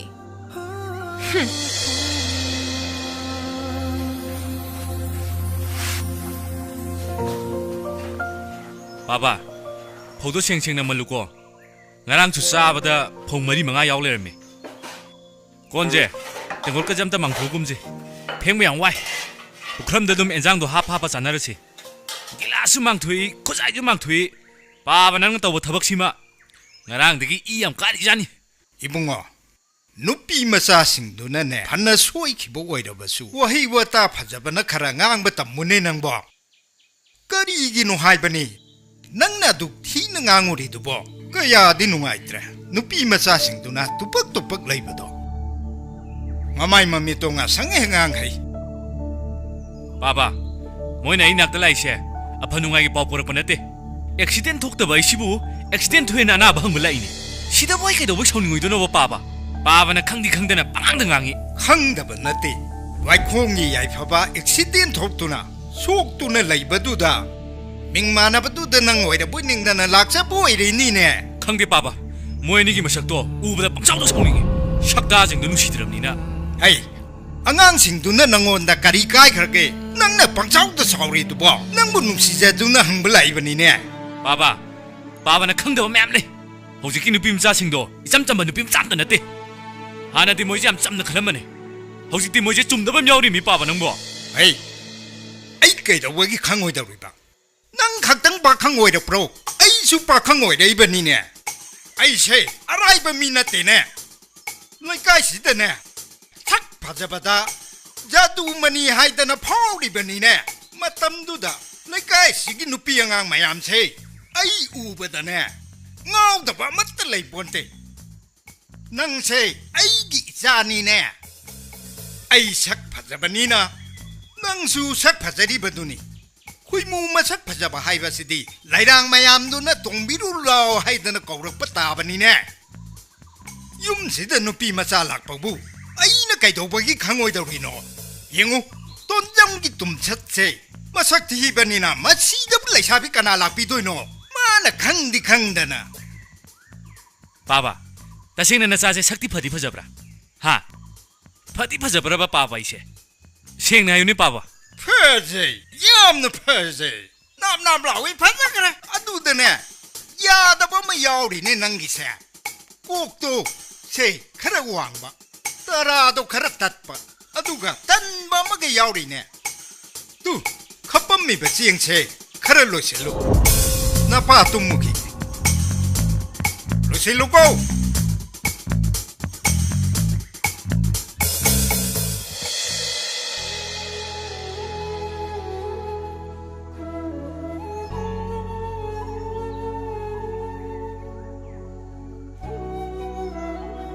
이베마 너무 짝짝 더버 Hoi ma, chare. ngasi디 nangga wari khar sana dobole Kai wari no ima. wahang khar sune hangga dabale Kari wahang no, ima na hang doi bu. atai kari sunate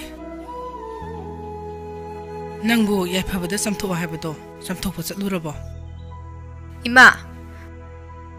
Mai mawong mo tawdu da ay talle da. Lechen bidasu chalaroi je na hakrabani. fare fare ado nangse nupa amta nusi hairaktabro Ima, nang na du wahang du hang ise. Ay ngonda anirak sure. Yam hainade ko. ado nangna nusi jaba nupa di leiraba natro Ima na khangadudi. nachin nusi na phongdo orabra mai maphamda Phongdokte. Ay na sum khanjabay wani. aduga yaiphabana aingonda haire isinadi nachin makna haire haina Isil mang na mangonda nusi harubaga di laite ko. aduga mana aingonda haire isinadi khangdreda nakhoi warisi Ima, sumdawbane. Nong malanchen bi ibani. Magi maramda wari sanari ngaida. Mana tathoki bani. Khangde. Imana so adugi maramda pangangda ngangi. Chopchu chopa bani ibani se. farese imana ne nusidana sum hangbani adubu ngasidi nangi na phamda wahai khara haige Ima, kari hage haino. ima se lukhabi nangna ne khongpham ma hek soibata ima jai punsi se lekai sida lekha ta ga dori bani aduna ne isa sidi khongpham khudingi section ga damni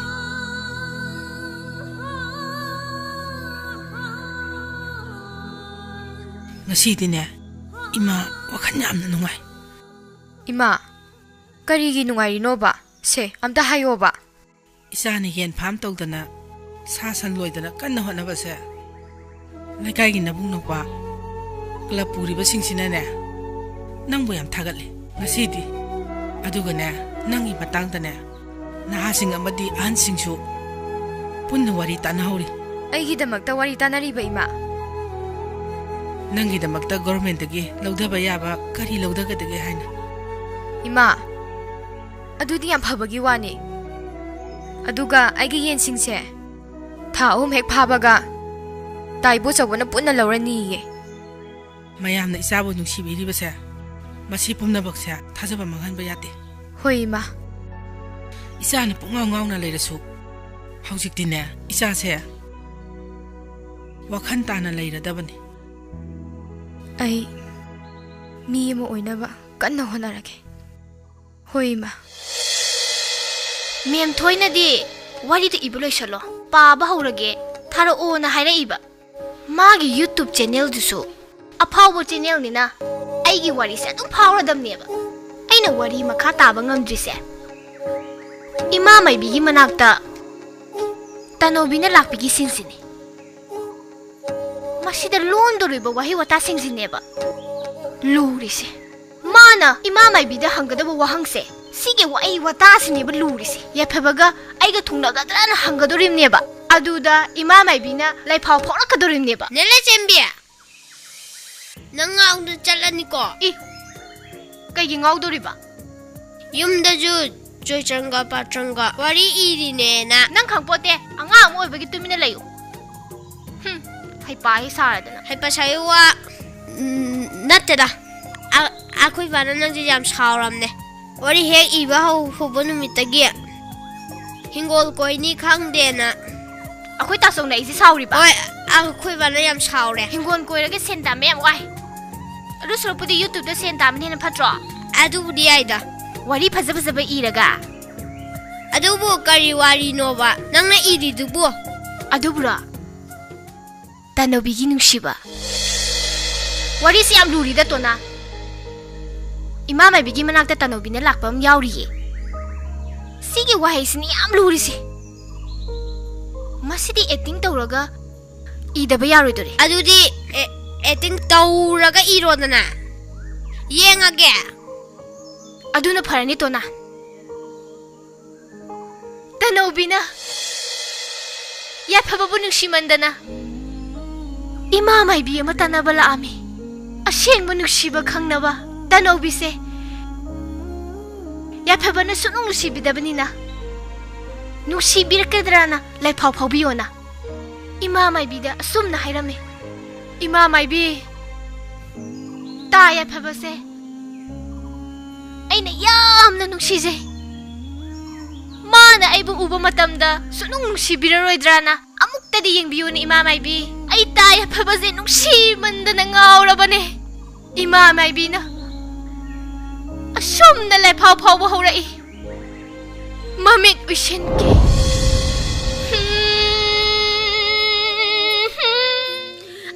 Yawa takpige hai hai tanobi nanakong do sing na taro he tungin lambi chum na takpiram lage na taro lanchin bin hai busu illo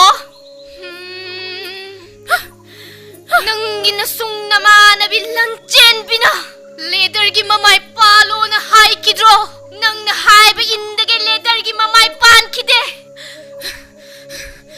aduna maram moiraga ningam da may salang batabane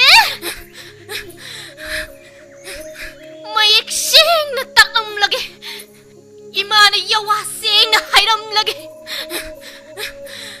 nong madisoy da na nangbo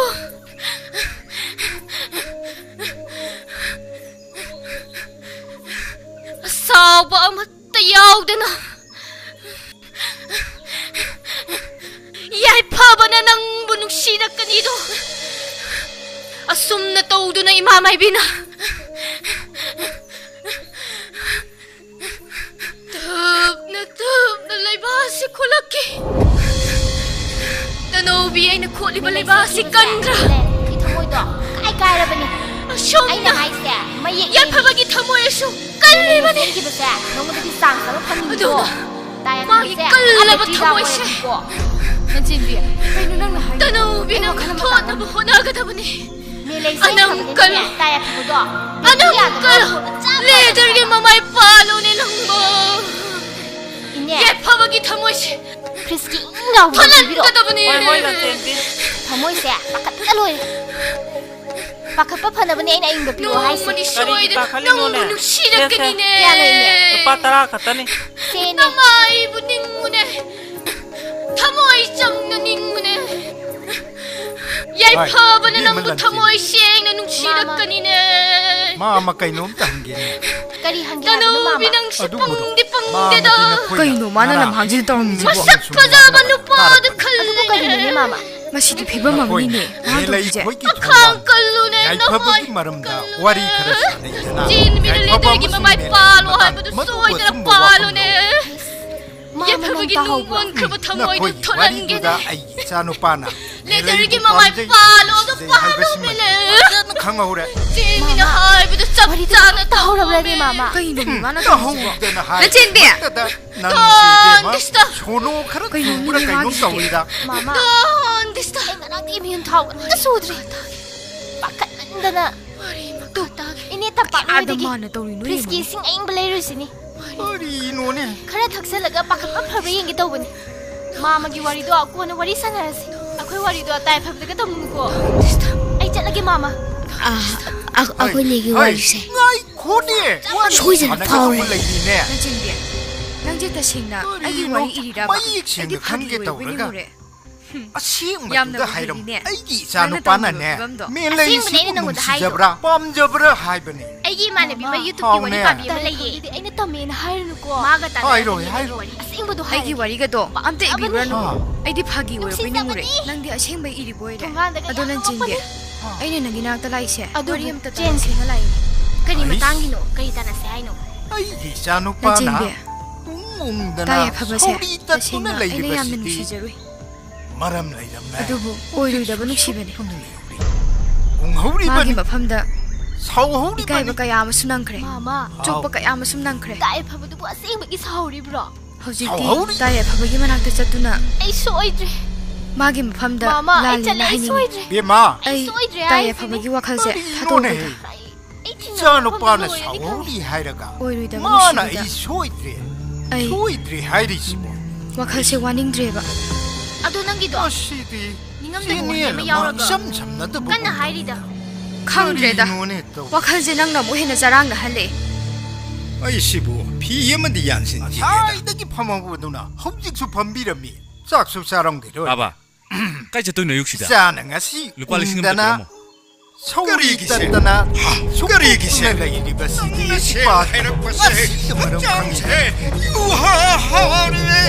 ꯄꯥꯝꯖꯕ ꯄꯣꯠꯁꯛ ꯋꯥꯕꯅꯤ ꯀꯗꯥꯏꯗ Nino ꯋꯥꯈꯜꯅ ꯅꯤꯅꯦ ꯄꯥꯕ ꯄꯥꯕꯅ ꯀꯩꯒꯤꯅꯣ ꯄꯥꯕꯅ ꯄꯪꯉꯥꯡꯗ ꯉꯥꯡꯉꯤꯁꯦ ꯑꯗꯨꯗ ꯈꯪꯗꯦ ꯂꯨꯄꯥ 1,000 ꯑꯩꯈꯣꯏ ꯄꯤꯔꯝꯃꯣ ꯄꯥꯕꯒꯤꯁꯤꯗꯤ ꯈꯥꯡ ꯑꯁꯥꯕꯗ ꯊꯥꯎ ꯍꯩꯖꯤꯟꯕꯒ ꯆꯞ ꯃꯥꯟꯅꯗ꯭ꯔꯕ ꯄꯥꯕꯅ ꯈꯪꯗꯤ ꯈꯪꯗꯅ ꯄꯪꯉꯥꯡꯗ ꯉꯥꯡꯉꯤꯁꯤ ꯀꯩꯒꯤꯅꯣ ꯍꯥꯏꯕꯅꯤꯗ ꯄꯥꯕꯅ ꯍꯥꯏꯗꯤ ꯍꯥꯏꯗꯅ ꯀꯃꯥꯏꯅ ꯈꯪꯗꯣꯔꯤꯒꯦ ꯃꯦꯂꯩ ꯆꯦꯟꯈ꯭ꯔꯦ ꯃꯦꯂꯩ ꯆꯦꯟꯈ꯭ꯔꯦ ꯑꯩ ꯈꯪꯗ꯭ꯔꯤꯕ ꯃꯦꯂꯩ ꯍꯣꯏꯗ ꯄꯥꯕ ꯃꯦꯂꯩ ꯍꯣꯏꯗ ꯀꯩꯗꯧꯕ ꯆꯠꯇꯣꯏꯅꯣꯕ ꯁꯦ ꯃꯦꯂꯩ ꯍꯣꯏꯗ ꯀꯩꯗꯧꯕ ꯆꯠꯇꯣꯏꯅꯣ ꯄꯥꯕ ꯃꯦꯂꯩ ꯈꯪꯉꯣꯏ ꯀꯥꯏ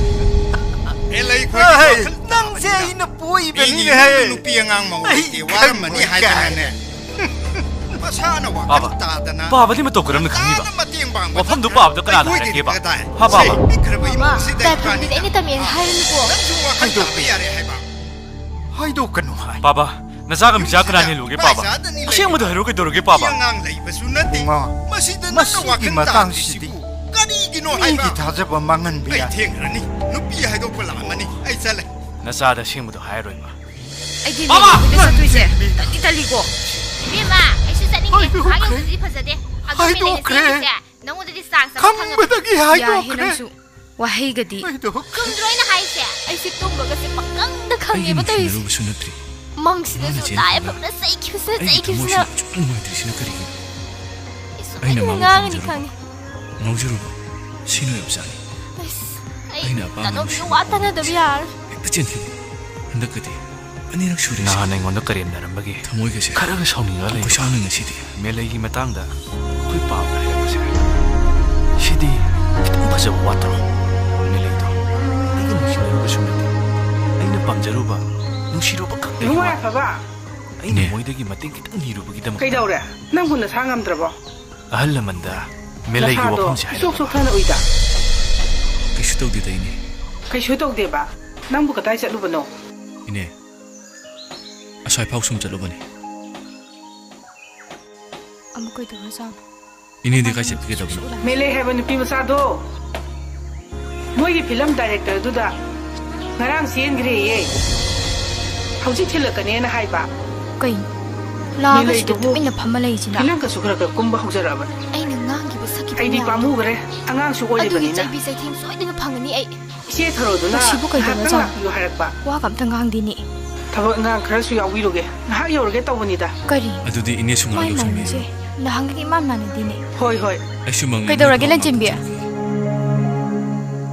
ꯕꯕꯥ ꯂꯥꯛꯑꯒ ꯇꯨꯃꯤꯟꯅ ꯎꯪꯗꯨꯅ ꯂꯩꯔꯤꯗꯨꯕꯣ ꯍꯣꯏꯁꯨ ꯍꯥꯏꯗꯦ ꯃꯥꯏꯁꯨ ꯍꯥꯏꯗꯦ ꯀꯩꯗꯧꯔꯒꯦ ꯃꯤ ꯅꯪꯕꯣ ꯇꯅꯧꯕꯤ ꯑꯩꯒꯤ ꯄꯤꯄꯤꯁꯦ ꯀꯩꯅꯣꯝ ꯇꯧꯔꯦ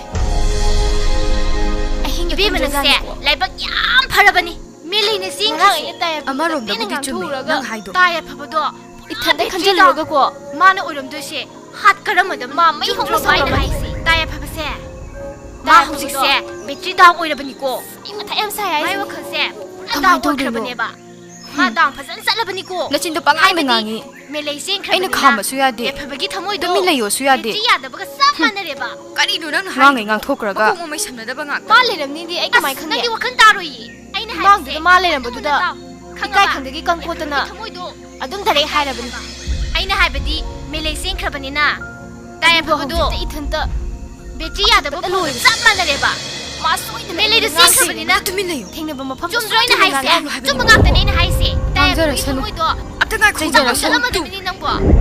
이반이다 또 ꯉꯥꯡꯗꯅ ꯆꯩꯗꯅ ꯂꯩꯔꯗꯨꯕꯨ ꯆꯨꯝꯗ꯭ꯔꯣ ꯇꯥꯏꯌꯦꯐꯕ ꯑꯩꯅ ꯍꯥꯏꯁꯦ ꯃꯦꯂꯩꯗꯣ ꯆꯦꯟꯈ꯭ꯔꯕꯅꯤꯅ ꯑꯩꯅ ꯃꯥꯅ ꯑꯗꯨ ꯅꯨꯡꯁꯤꯕ ꯄꯥꯝꯖꯕꯁꯦ ꯀꯔꯤꯝꯇ ꯅꯨꯡꯉꯥꯏꯇꯕ ꯇꯧꯔꯨꯔꯅꯨ ꯃꯥꯅꯁꯨ ꯈꯪꯈ꯭ꯔꯕꯅꯤꯅ ꯃꯉꯣꯟꯗꯩ ꯑꯍꯦꯟꯕ ꯃꯌꯥꯝ ꯂꯥꯛꯈꯤꯅꯤ ꯑꯩꯁꯨ ꯃꯥꯒꯤ ꯃꯐꯝꯗ ꯇꯥꯏꯌꯦꯐꯕꯒꯤ ꯆꯝꯊꯣꯛꯀꯦꯅ ꯊꯃꯣꯏꯗ ꯈꯟ ꯅꯨꯡꯉꯥꯏꯇ꯭ꯔꯤꯗꯣ ꯑꯩꯁꯨ ꯈꯪꯉꯦꯕ ꯅꯆꯤꯟꯕꯤ ꯑꯗꯣ 이만희 ꯅꯨꯡꯉꯥꯏꯇꯕ ꯃꯇꯦꯡ ꯀꯔꯤꯝ ꯄꯥꯡꯗꯨꯅ ꯇꯧꯔꯅꯨꯀꯣ ꯅꯆꯤꯟꯕꯤ ꯃꯦꯂꯩꯗꯒꯤ ꯑꯩꯁꯨ ꯍꯦꯟꯕ ꯁꯦꯜ ꯃꯌꯥꯝ ꯇꯥꯜꯂꯒꯦꯅ ꯂꯥꯛꯈꯤ니 ꯈꯜꯂꯤ. ꯇꯥꯏꯌꯦꯐꯕꯒꯤꯗꯤ ꯇꯥꯏꯌꯦꯐꯕꯒꯤ ꯊꯃꯣꯏꯗ ꯅꯨꯡꯉꯥꯏꯇ꯭ꯔꯤꯗꯣ ꯑꯩꯈꯣꯏꯁꯨ ꯅꯨꯡꯉꯥꯏꯇꯦꯕ ꯇꯥꯏꯌꯦꯐꯕ ꯀꯣꯛꯀ ꯅꯨꯡꯉꯥꯏꯇꯕ ꯇꯧꯔꯅꯨꯀꯣ ꯌꯦꯜꯂꯣꯏꯗꯅ ꯃꯦꯂꯩꯗꯒꯤ ꯍꯦꯟꯕ ꯃꯌꯥꯝ ꯂꯥꯛꯈꯤ니 ꯇꯥꯏꯌꯦꯐ ꯅꯪꯗꯤ ꯃꯔꯝ ꯑꯣꯏꯗꯦ ꯅꯨꯡꯁꯤꯅꯤꯉꯣꯟꯒꯤ ꯋꯥꯈꯜ ꯊꯥꯗꯣꯛꯄꯗꯨꯅ ꯑꯃꯅꯤ ꯑꯩꯅ ꯃꯦꯂꯩꯕꯨ ꯄꯥꯝꯖꯔꯨꯕ ꯑꯗꯣ ꯅꯪꯁꯦ ꯅꯨꯡꯁꯤꯖꯔꯨꯕ ꯑꯉꯥꯡ ꯃꯈꯣꯏ ꯑꯣꯏꯔꯤꯀꯥꯟꯗ ꯑꯅꯤꯁꯨ ꯇꯥꯏꯌꯦꯐꯕꯁꯦ ꯄꯨꯝꯅꯃꯛ ꯅꯨꯡꯁꯤꯖꯕꯅꯤꯌꯦ ꯋꯥꯍꯩꯁꯦ ꯑꯩ ꯈꯪꯉꯦ ꯑꯩꯉꯣꯟꯗ ꯍꯥꯏꯔꯝꯃꯤꯕꯅꯤ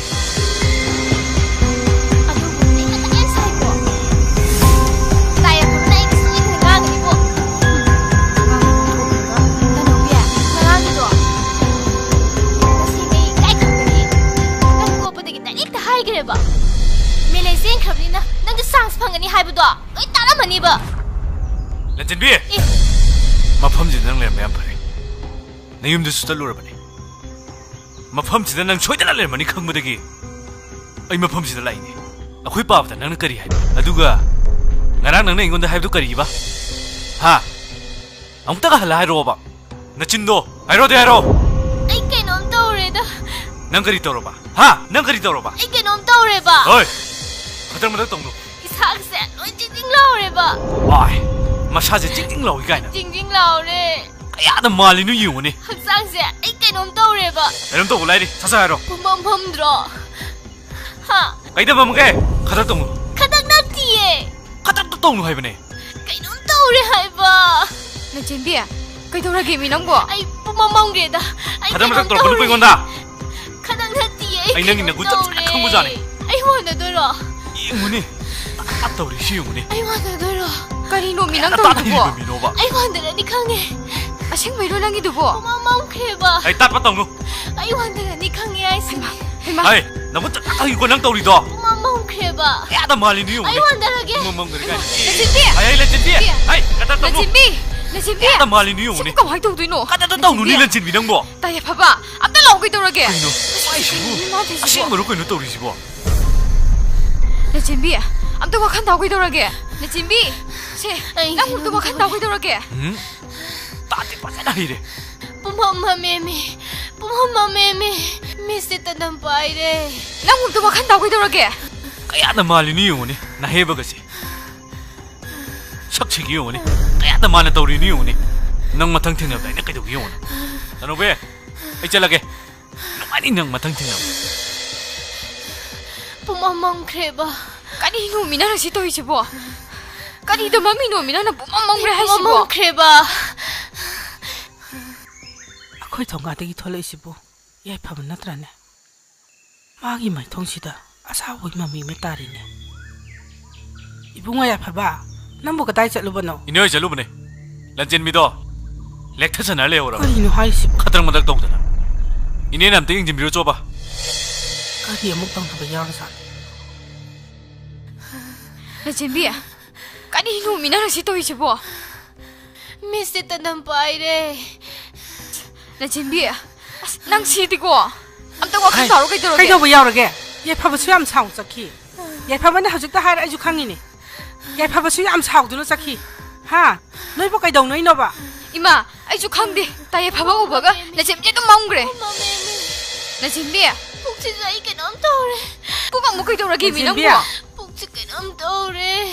뭐 가이도록 해봐. 또 가이도록 이노봐. 난 하는 뭐 상함다 브로. 나뭐 가이도록 게 미.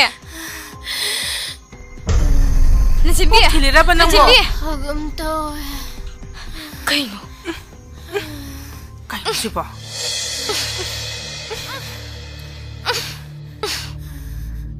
아싸.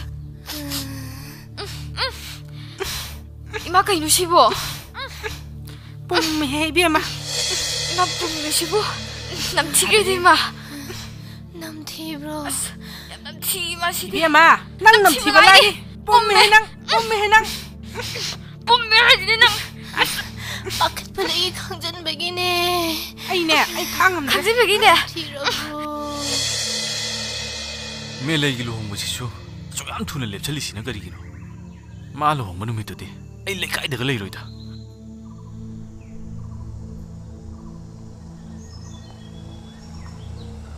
ꯂꯟꯆꯦꯟꯕꯤꯒꯤ ꯃꯇꯧꯅꯦ ꯈꯣꯏꯗꯛ ꯌꯥꯝ ꯁꯥꯎꯅꯤꯡꯗꯣꯔꯤꯕ ꯑꯩ. ꯃꯁꯤꯗ ꯑꯩꯈꯣꯏ ꯄꯥꯕꯁꯨ ꯌꯥꯎꯁꯜꯂꯤꯅꯦ.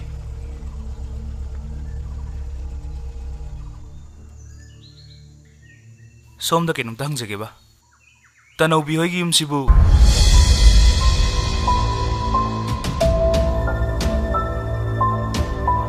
ꯍꯧꯖꯤꯛꯀꯤꯗꯣ ꯇꯅꯧꯕꯤ ꯍꯥꯏꯕ? ꯃꯥꯅꯦ. ꯍꯣꯏ, ꯇꯅꯧꯕꯤ ꯍꯥꯏꯕ. ꯀꯗꯥꯏꯗ ꯃꯤ ꯑꯣꯏꯔꯖꯥꯠꯅꯣꯅꯦ ꯑꯁꯤꯕꯨ? ꯇꯅꯧꯕꯤ ꯍꯪꯉꯤꯁꯤꯕꯣ? ꯀꯩꯅꯣꯝꯅꯤꯅꯦ. ꯀꯔꯤ ꯃꯤꯅꯣ ꯁꯤꯕꯨ? ꯇꯨꯃꯤꯟꯅ ꯆꯠꯈ꯭ꯔꯤꯁꯤꯕꯨ? ꯄꯥꯎꯈꯨꯝꯁꯨ ꯀꯩꯝ ꯄꯤꯔꯝꯗꯦ. ꯑꯁꯤꯒꯨꯝꯕ ꯃꯤꯁꯤꯗꯤ ꯑꯩ ꯑꯝꯇ ꯊꯦꯡꯅꯗ꯭ꯔꯤꯗ.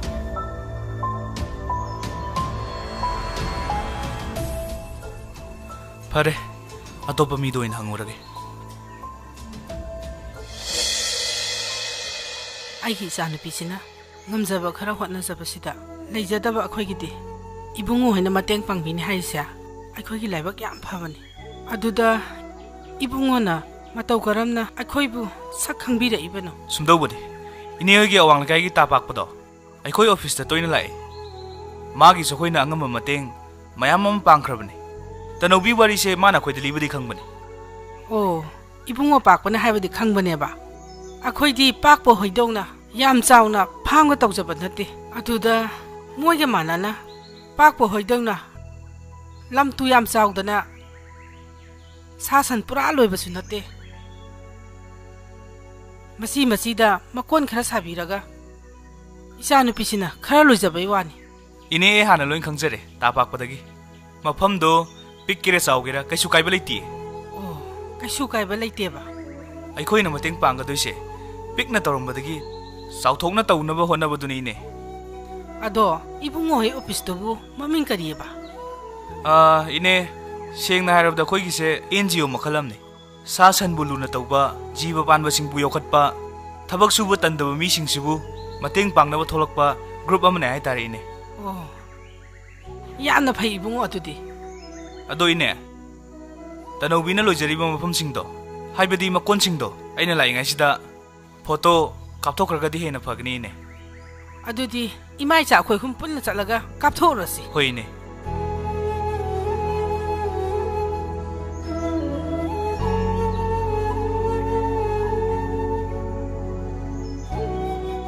ꯇꯅꯧꯕꯤ, ꯁꯤꯒꯤ ꯃꯐꯝꯁꯤꯗꯤ ꯅꯈꯣꯏ ꯅꯁꯥꯒꯤ ꯅꯠꯇꯕ꯭ꯔꯥ? ꯃꯐꯝꯁꯤꯗꯤ ꯑꯩꯈꯣꯏꯒꯤ ꯅꯠꯇꯤꯌꯦ. ꯑꯩꯈꯣꯏ ꯃꯥꯝꯃ ꯍꯣꯏꯒꯤꯅꯦ. ꯃꯐꯝꯁꯤ ꯍꯥꯡꯉ ꯂꯩꯕꯁꯤꯗ ꯑꯩꯅ ꯁꯟ ꯑꯃꯅꯤ ꯂꯣꯏꯁꯟꯕꯅꯤꯗ. ꯏꯕꯨꯡꯉꯣ, ꯂꯩꯀꯥꯏꯁꯤꯅ ꯂꯝ ꯑꯍꯥꯡꯕꯁꯤꯡꯁꯤꯗ ꯑꯌꯥꯕ ꯄꯤꯕꯤꯗꯅ ꯂꯣꯏꯖꯔꯤꯕꯅꯤ. ꯏꯅꯦ, ꯌꯥꯝꯅ ꯐꯩ. ꯇꯅꯧꯕꯤꯅ ꯑꯍꯥꯡꯕ ꯃꯐꯝꯁꯤꯡꯁꯦ ꯂꯦꯝꯅ ꯃꯥꯡꯍꯟꯗ꯭ꯔꯤꯁꯦ ꯌꯥꯝꯅ ꯐꯩ ꯏꯅꯦ. ꯂꯩꯀꯥꯏ ꯃꯌꯥꯝꯁꯤꯅ ꯅꯨꯡꯁꯤꯕꯤꯔꯤꯁꯦ, ꯃꯇꯦꯡ ꯄꯥꯡꯕꯤꯔꯤꯁꯦ 이네가 따노비가세 뭉시비드나 떠우리네 야무나 파가자니 이네 따노비 에 넌디 그런 거 안다 강나리바 누파시부 가나 그런 거 안다 강나리바 앵어드가 하이포테고 마사카 주파자리네 마디 까이데노바 이베마 넌시 엉이 아이네 엉이 하이스니고 앵어드가 하이포테네 나 юм다 너 보고 이치치리 마삭 파자그러바 누파스가 까이도로미노바 따노비야 아이나 항이스 너온다니 이니가스 여러미에 나진비야 까이노 나는 강 세이 맘도 봐 이봉화 세가 나노 난 강아봐 마삭 나이그러바 이봉원이네 이봉화 난 란 로고누고 마시기 누피 마사세 따라세 파자나 떨라버 마나네 나리바 레나세 까리노 강드레 꼭시비디 khara wangabadese kosi manan thoi ma koksida mangonda illiba mahikse khoju karino khangdre ine mi bu introducing adumaina tobro adumaina bu mi masak taknabra ba masibu kamai ngangna duino ai saungninga iko ai si lei sabini ai ngona tarata pa khopa haidu kaigino ba ꯀꯣꯛꯇ ꯃꯍꯤꯛ ꯆꯪꯕꯒꯁꯨ ꯍꯥꯏꯔꯤꯅꯦ ꯏꯅꯦ ꯑꯗꯨꯗꯤ ꯍꯦꯃꯟꯗ꯭ꯔꯣ ꯏꯅꯦꯒꯤꯗꯨꯗꯤ ꯑꯩ chance ꯂꯣꯏ ꯃꯥꯡꯉꯅꯤꯗ ꯅꯨꯄꯤ ꯃꯆꯥꯁꯤꯒꯅꯦ ꯑꯣꯟꯖꯟꯅꯗꯅ ꯂꯩꯔꯗꯤ ꯏꯅꯦ ꯀꯣꯛ ꯉꯥꯎꯕ ꯁꯣꯏꯗꯅ ꯍꯧꯔꯛꯑꯅꯤ ꯑꯗꯨꯒꯅꯦ ꯃꯐꯝ ꯆꯠꯇꯅ ꯏꯆꯥꯁꯤꯒ ꯐꯣꯇꯣ ꯀꯥꯞꯍꯧꯔꯣ ꯏꯅꯦ ꯌꯨꯝꯗ ꯆꯠꯂꯝꯃꯒꯦ ꯐꯅꯤꯅꯦ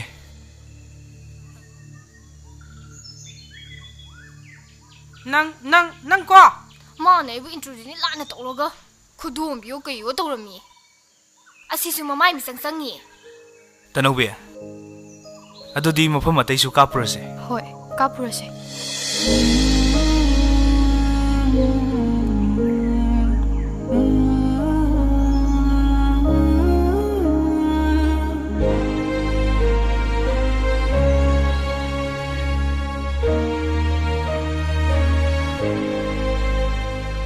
Tanobi,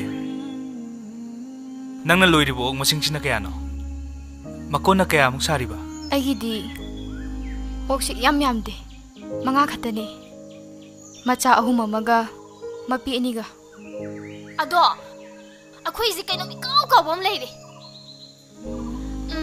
ꯑꯩꯅ ꯍꯥꯏꯗꯣꯏꯁꯤꯗꯤ ꯁꯣꯝꯁꯦ ꯑꯩꯈꯣꯏꯗꯒꯤ ꯆꯍꯤ ꯈꯔ ꯂꯩꯈꯠꯂꯝꯒꯗꯕ ꯃꯥꯜꯂꯦ ꯃꯤꯡꯒ ꯑꯃꯨꯛꯇ ꯍꯥꯏꯕꯤꯔꯒꯗꯤ ꯌꯥꯝ ꯅꯨꯡꯉꯥꯏꯖꯒꯅꯤ ꯑꯩꯅꯗꯤ khara halamgadaba male aigi mingna yuhenba yeah faje sakjum dugu yam sanai da yuhenba komtam ni ne khoina aw kaisu kaide yuhenba adudi da yuhenba as masidi ko biya drabo yam ko honing drabo adudi tanobe mafam atai dusu kapthorasira hoi kapurase hoi adudi chachi Dayanba, lana nongnuko, nungsidana kaubuneba. Tanobina kohoningdabasida, kaubu kohningdreda. Ay nang sumtalagdoribo, wathi yam ngangi. Migi mamangda, thi yawa wahidubu palidubu, tandro. Sono churokanu ko tanobia. Dayanba, ay imanabi tanobise, hotnabati yam kanbani. Sel tungjalinena, sel yam paizarabane. Nom phadoka, lupa yankhiga puge hairuba. Birakpai waga laipote. Tanobia, tingna me. Soindre. Tay pa jab sawo mal. Adum chatlasida. Ngangani haiba. Ai ngamoy ai sini. Ichi khani yenge me. As, amta tumi lay we. Kamai tumi lay doino.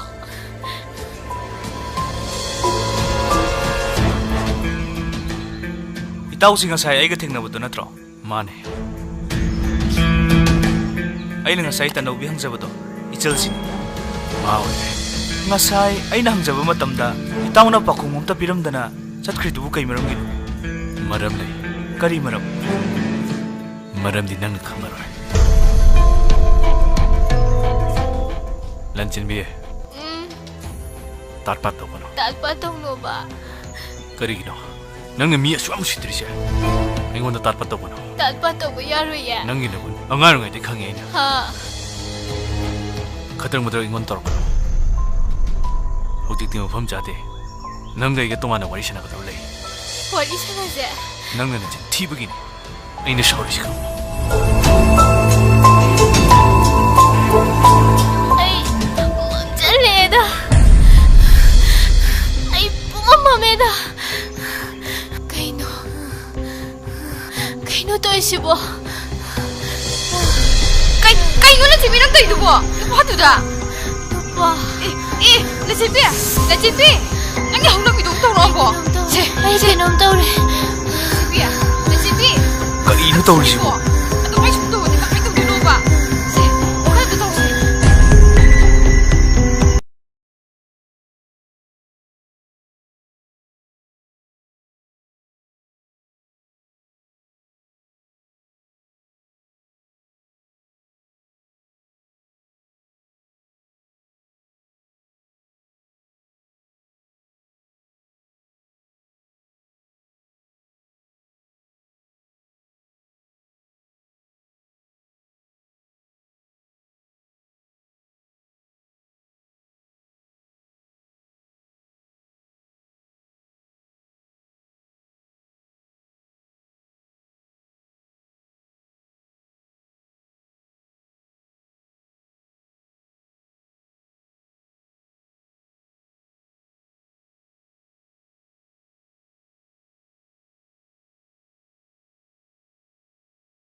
Tanobi, Taya Papa Uber say the Largy Oiduri.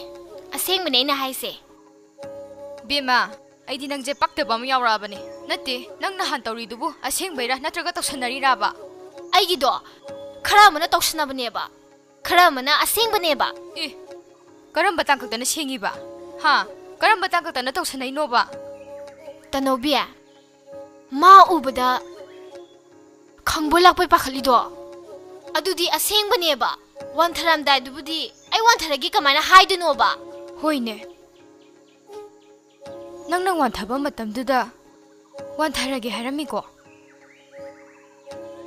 Adugana hanta you himbaga, put the Jaminari can do the Nang Mulik Terry do not come to Renova. Adura Ikaive. Come on, I carry do no.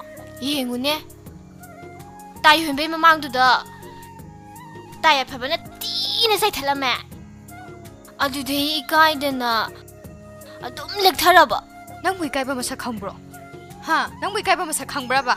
Ikaida di kaino. Namana Pangi Nupama Sapasaki Mamang to the Makuk Bira Labani, Taratat Pani Makuk Sida, Mahamasusanga Bani Karila Yung no Kangde Adu Habiaba Wahiraba. I say let's habini. Jacksa Mangraba. Eh, Nandi Karisas Mangiba. Ibima. I saw a Pama Masakangi. Nupama Sapazabagase. Nang a Loy Conjun Bayaro. Die you him with the Nang eating a Matoeba. Taning de go. What can you sagali? Nang eating a Matodro. My mamma the Galim again sign. Karino one Hasibo. Ha, Karino Banan Kalije. Kongde. I chance Mangan Bagayaro Haisini. Nupama Sapazabaki Kanjabam, but the Yaro Haisini. Najimbia. I am holding out to Ribu. Die you him by the ne, I know can come on the lake go. As I Kongde. My mamma the Nangam Lemzene. Like I can Nupama Sapazabusuna Kanjala. Die you him with the Nang meeting on my totally. Najimbia. Nang Jay quit the yams holding out to Ribu. Adore, Nang Sobalaisi. Kainom tange. Die you him with dog. Karungan the Lacania. Eh, Kagino Nana do hangiduna. My shaktam dog. Ying Biam Nungai. Mamma Gado, sit nali. Muroko Morodana. Some owning up. Huh. Ibi manang Hangchit agani habani. Ha. Haying matangse. So didn't lack a draba. Hoi mia, Lakani Haimataja, no one the Pagito would draw. Adubudi. Nang name with the Pagito Rene. La aga, I know Mauna Lucy. Kari hide nova. Najimbia. Nang Jaquimana have the Jumatore. Tarata lido. Kaida Sumiba. Kaida Suminova. Ha. I not tie you him, but winning a happy the Magdaraba. Ha. Nana Sagot and Nagatorido. I can't eba. Nana tie you him the ying of me indo. Not to get open it. Nupama Sapazabagay said, Namapazang Kanganugo. I should like Sabinigo. Najimbia. I Nupana Hagiwakanja, Tatupuire. When Pumangata got Hologo, Pukets of the things was Ozi. I tell again. Masaksiga. Nupana Hagiwaka Tatupadi Quire High. Loineri di, Nupama Sapazabangata. Ako'y pamana tawri siyong ni. Tawag si batal si takakadam limalam nga niba. Sidi pamuida. Krado wala jukana ni. Sidi batal ama si dahisan ge. Ibungaw, ngasi ne ipa nangonda wa khara haige. Ipa na ne kaya arak han haire. Nupi masasinga mananu haidana. Baba. Nupi oigera nupa oigera. Aingonda bahuraba. Ay dilem nam tatharoy. Kari haide. Sagi ne mawong mato pumnamak ipa khangi ne.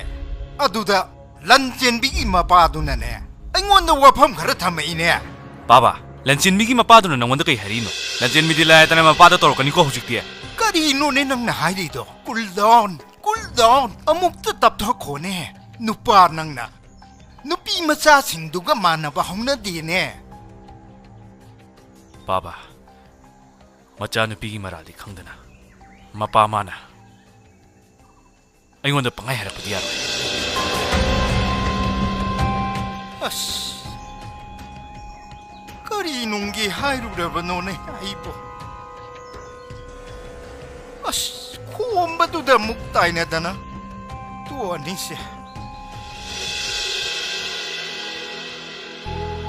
ꯇꯅꯧꯕꯤ ꯅꯪꯒꯤ ꯌꯦꯟ ꯃꯆꯥꯁꯤꯡꯁꯤꯗꯤ ꯐꯖꯅ ꯂꯣꯏꯈꯠꯂꯝꯈ꯭ꯔꯦꯕꯨ ꯑꯆꯧꯕꯁꯤꯡꯗꯨꯗꯤ ꯂꯣꯏ ꯌꯣꯟꯊꯣꯛꯈ꯭ꯔꯦ ꯍꯟꯇꯛ ꯃꯆꯥ ꯑꯅꯧꯕꯈꯩꯁꯦ ꯌꯣꯛꯈꯠꯂꯛꯏꯅꯦ ꯑꯗꯨꯗꯤꯅꯦ ꯑꯩꯁꯨ ꯍꯥꯏꯗꯣꯛꯅꯕ ꯇꯧꯔꯒꯦ ꯐꯣꯝꯗꯨꯁꯨ ꯄꯤꯔꯝꯃꯒꯦꯅꯦ ꯍꯣꯏ ꯍꯣꯏ ꯏꯕꯨꯡꯉꯣ ꯂꯝꯁꯨ ꯁꯥꯡꯅ ꯂꯥꯛꯄꯅꯤꯅ ꯆꯠꯅꯕ ꯇꯧꯔꯣ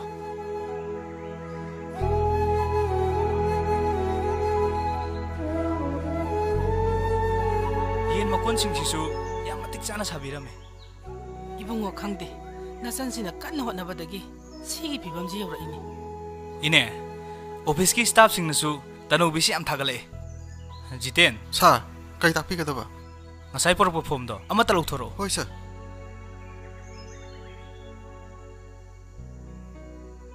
ꯁꯥꯔ ꯁꯤꯗ ꯂꯩꯖꯔꯦ ꯇꯅꯧꯕꯤ ꯁꯤ ꯄꯥꯏꯁꯜꯂꯣ ꯑꯀꯨꯞꯄ ꯃꯔꯣꯜ ꯗꯤꯇꯦꯜꯁ ꯄꯨꯝꯅꯃꯛ ꯑꯗꯨꯗ ꯂꯣꯏ ꯌꯥꯎꯔꯕꯅꯤ ꯗꯦꯠ 25 ꯃꯟꯗꯦ ꯅꯨꯃꯤꯠꯁꯦ ꯐꯣꯝꯗꯣ ꯂꯧꯕ ꯂꯥꯛꯀꯦ ꯄꯨꯂꯞ ꯐꯤꯜ ꯑꯞ ꯇꯧꯁꯟꯕꯤꯔꯝꯃꯣ ꯍꯣꯏ ꯑꯗꯨꯗꯤ ꯏꯅꯦ ꯑꯩ ꯑꯃꯨꯛ ꯆꯠꯂꯨꯈꯤꯒꯦ ꯍꯣꯏ ꯍꯣꯏ ꯆꯠꯂꯨꯔꯣ ꯆꯠꯂꯨꯔꯣ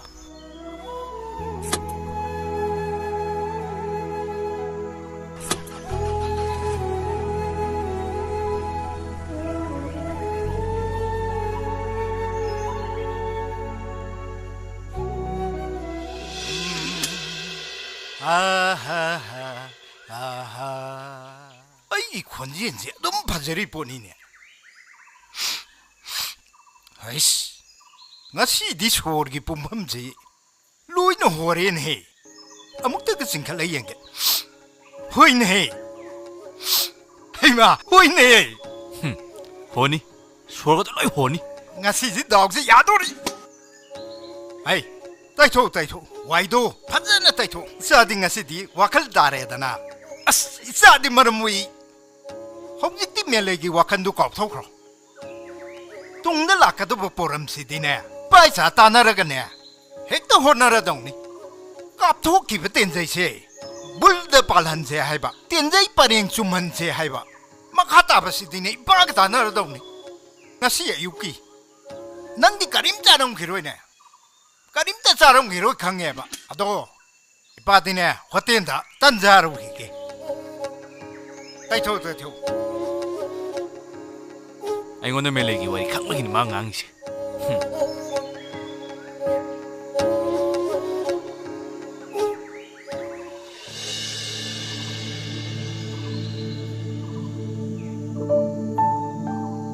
따야 봐봐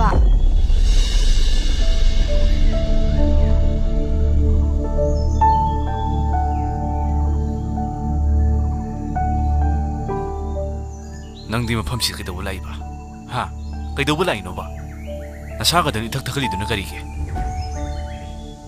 ꯑꯩꯅ ꯍꯪꯉꯤꯁꯤ ꯅꯪꯉꯣꯟꯗꯅꯤ ꯅꯆꯤꯟꯗꯣ ꯈꯨꯝꯕ ꯀꯩꯗꯧꯒꯦ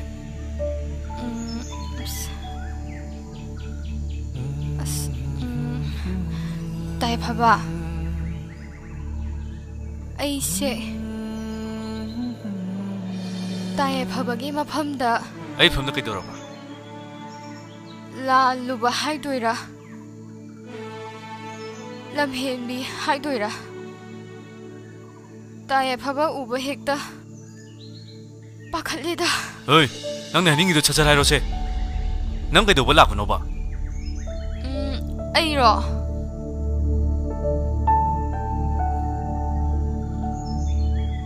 ꯇꯥꯏ ꯐꯕ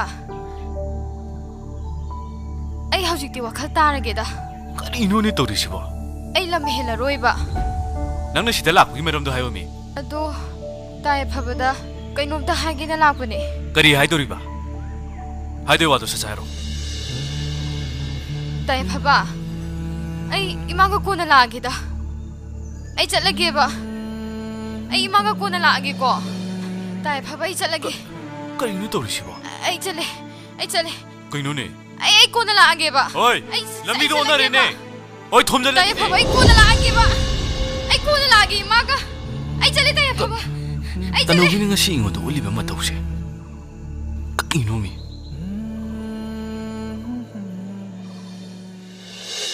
kamai to duno bai tai phaba ubaga hage khalaga haiba ngamde ba kamai haraga melan doino ba aina karigino ba tai phaba da phom jimmi bi haiba ngamdri che kamai to duno bai che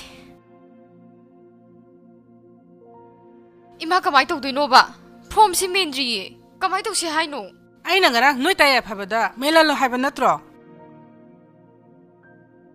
ha aduga kaidoraba tai phaba mau ma to duda ai haiba ngamdre ba noi tai phaba natana lekai sida kana me binaba lerige ado ima tayu hemana moi office ta sase na hari dudi hayeng mathang si oirangani ye mani ningthau ka badani ado yai phaba do ngasai aina uti mayan si he ingida uti asangba thongba chaninge haibani tan bu chare uti asangba sa thinba oina ne phom se melalo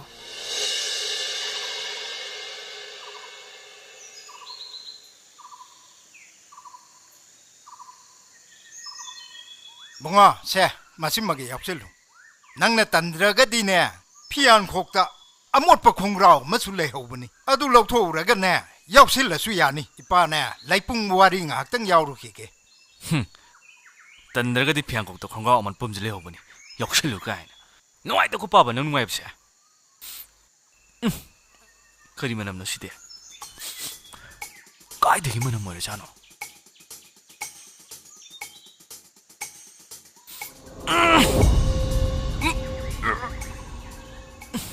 koi paba se ga manam side ai preto loi juloi tare side tongan thamgi da side paba na ju tona nam thigre da Laksaki nanakta, nangbu toy na yeng jage. Lona, lona, lona. Lona, lona, lona. Lona, lona, lona. Mama di ontong ni say herang greda. Bima, tanaw biya. Mut ka loin to gayda. Mina raga lakan. Ay Mama giraga zidi. Ado. Taye phaba bu yum da leho bro. Leho bani. Pi su hodi bani. Nang su yauna, khara su bira masu yani. Hoi mama, taye phabam to unarugi ge. Masigi nupi masasi na. Raga la kansida. Ala blak tur bane ba. Masidi makata gi ge.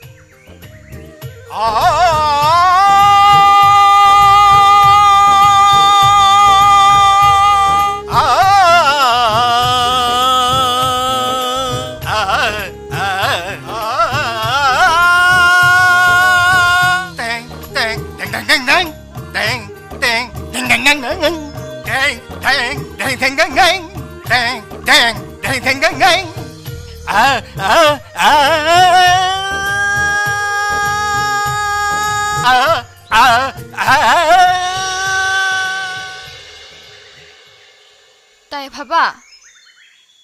Pi suriro. Suri sina mi tu utro. Nang di sida ka do lai no. Taye phaba na. Ngasai ma da uti sang bazani ge na hairam bro. Sum chaninge na haigim ni. Adu da thilai ba. Ai ne da di thilo haigi te da. Imana thimbiru joye. Adu ga taye phaba da kainom ta ga haije ge tawba. Kari haigi ai no. Nan cho cheje no puro lam dai ne. Namai ne mi tak tak i chakre. Adu ga sangwai do thomjan ge tawbu do. Na nang lami do kari marong gi no ba. Hekta hairage da. Nahan aina puramba do. Thaba amagi phom ne ba. Adu ngasidi taye phaba na amta menjin biyo ba. Kari gi phom no. Ha, kari gi phom no ba. Wathi ware oroi paroi da. Kari matang gi no ba. Nang gi phom du bo. Taye phaba moi NGO gi ora male. Taye phaba nam ta membiu ba. Aina yengon sadana ye loidana o ka su loidana. Adugi sel thadabi ge hari male. NGO gi ne ba. Hoi taye phaba. Oroi paroi da ba.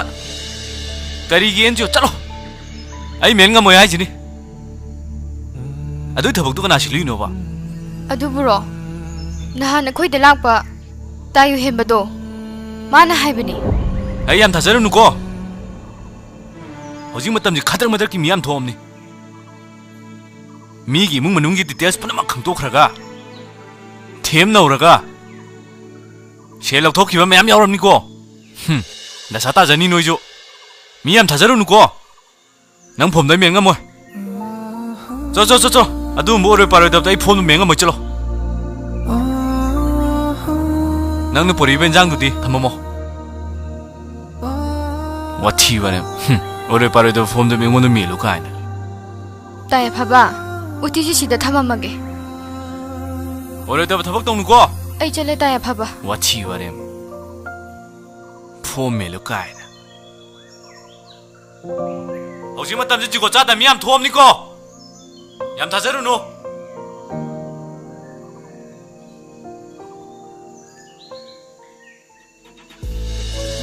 ꯇꯥꯌꯨ ꯍꯦꯟꯕ ꯂꯟꯆꯦꯟꯕꯤ ꯅꯪꯒ ꯑꯩꯒ ꯅꯨꯡꯁꯤꯅꯔꯛꯏꯁꯦ ꯉꯁꯤꯒꯗꯤ ꯊꯥ ꯑꯃ ꯄꯨꯔꯥ ꯐꯥꯔꯦ ꯍꯣꯏ ꯊꯥ ꯑꯃ ꯐꯥꯔꯦ ꯃꯤꯒꯤ ꯅꯨꯡꯁꯤꯅꯕꯗꯤ ꯔꯦꯁꯇꯨꯔꯦꯟꯗꯒꯤ ꯌꯥꯝꯅ ꯆꯠꯂꯦ ꯍꯥꯏ ꯇꯥꯌꯨ ꯍꯦꯟꯕꯅ ꯔꯦꯁꯇꯨꯔꯦꯟꯗ ꯁꯨꯡꯄꯨ ꯄꯨꯕꯤꯗ꯭ꯔꯤꯁꯦ ꯀꯩꯒꯤꯅꯣ ꯑꯩꯕꯨ ꯅꯨꯡꯁꯤꯗ꯭ꯔꯕꯣ ꯂꯟꯆꯦꯟꯕꯤ ꯔꯦꯁꯇꯨꯔꯦꯟ ꯍꯥꯏꯔꯒ ꯄꯥꯈꯪ ꯂꯩꯁꯥꯕꯤ ꯈꯇꯪ ꯎꯅꯐꯝ ꯑꯣꯏꯅ ꯎꯕꯁꯨ ꯆꯨꯝꯗꯦ ꯔꯦꯁꯇꯨꯔꯦꯟ ꯍꯥꯏꯕꯁꯤꯗꯤ ꯐꯦꯃꯤꯂꯤ ꯃꯌꯥꯝ ꯆꯠꯇꯨꯅ ꯄꯣꯊꯥꯐꯝ ꯑꯣꯏꯅꯔꯤꯕꯅꯤ ꯈꯪꯗꯦ ꯇꯥꯌꯨ ꯍꯦꯟꯕ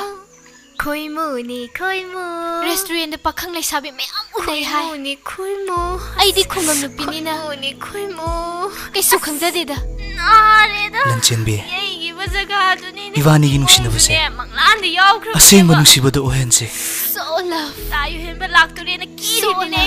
ꯌꯦꯁ ꯔꯤꯌꯦꯜ ꯂꯚ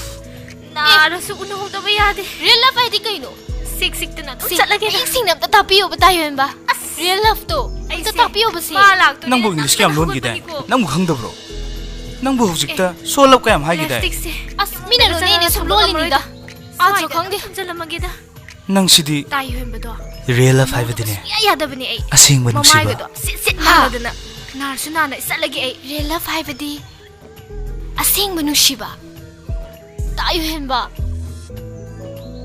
ꯃꯣꯏꯒꯤ ꯇꯤꯇꯥꯅꯤꯛ ꯐꯤꯂꯝꯗꯣ ꯐꯁꯨ ꯌꯥꯝ ꯐꯖꯩ ꯍꯥꯏ ꯌꯥꯝ ꯔꯣꯃꯥꯟꯁꯁꯨ ꯑꯣꯏ ꯍꯥꯏ ꯔꯤꯌꯦꯜ ꯂꯚꯅꯤ ꯍꯥꯏ ꯃꯥꯅꯦ ꯑꯁꯦꯡꯕ ꯊꯣꯛꯈꯤꯕ ꯋꯥꯔꯤꯅꯤ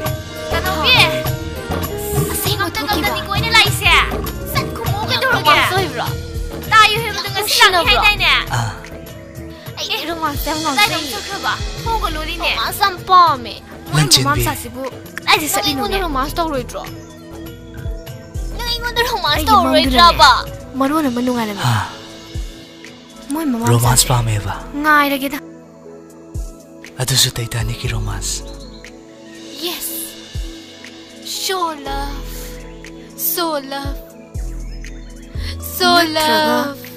ꯇꯥꯌꯨ ꯍꯦꯟꯕꯗꯨꯕꯨ ꯂꯥꯖꯥꯠꯂꯅꯦ real legend ꯇꯥꯌꯨ ꯍꯦꯟꯕ So ꯎꯅꯍꯟꯗꯅ love. ꯑꯩꯉꯣꯟꯗ ꯈꯪꯍꯟꯗꯒꯩ ꯃꯃꯥꯝꯆꯥꯒ ꯁꯣꯏꯗꯅ ꯎꯀꯣꯟꯗꯨꯅꯦ ꯍꯥꯏ.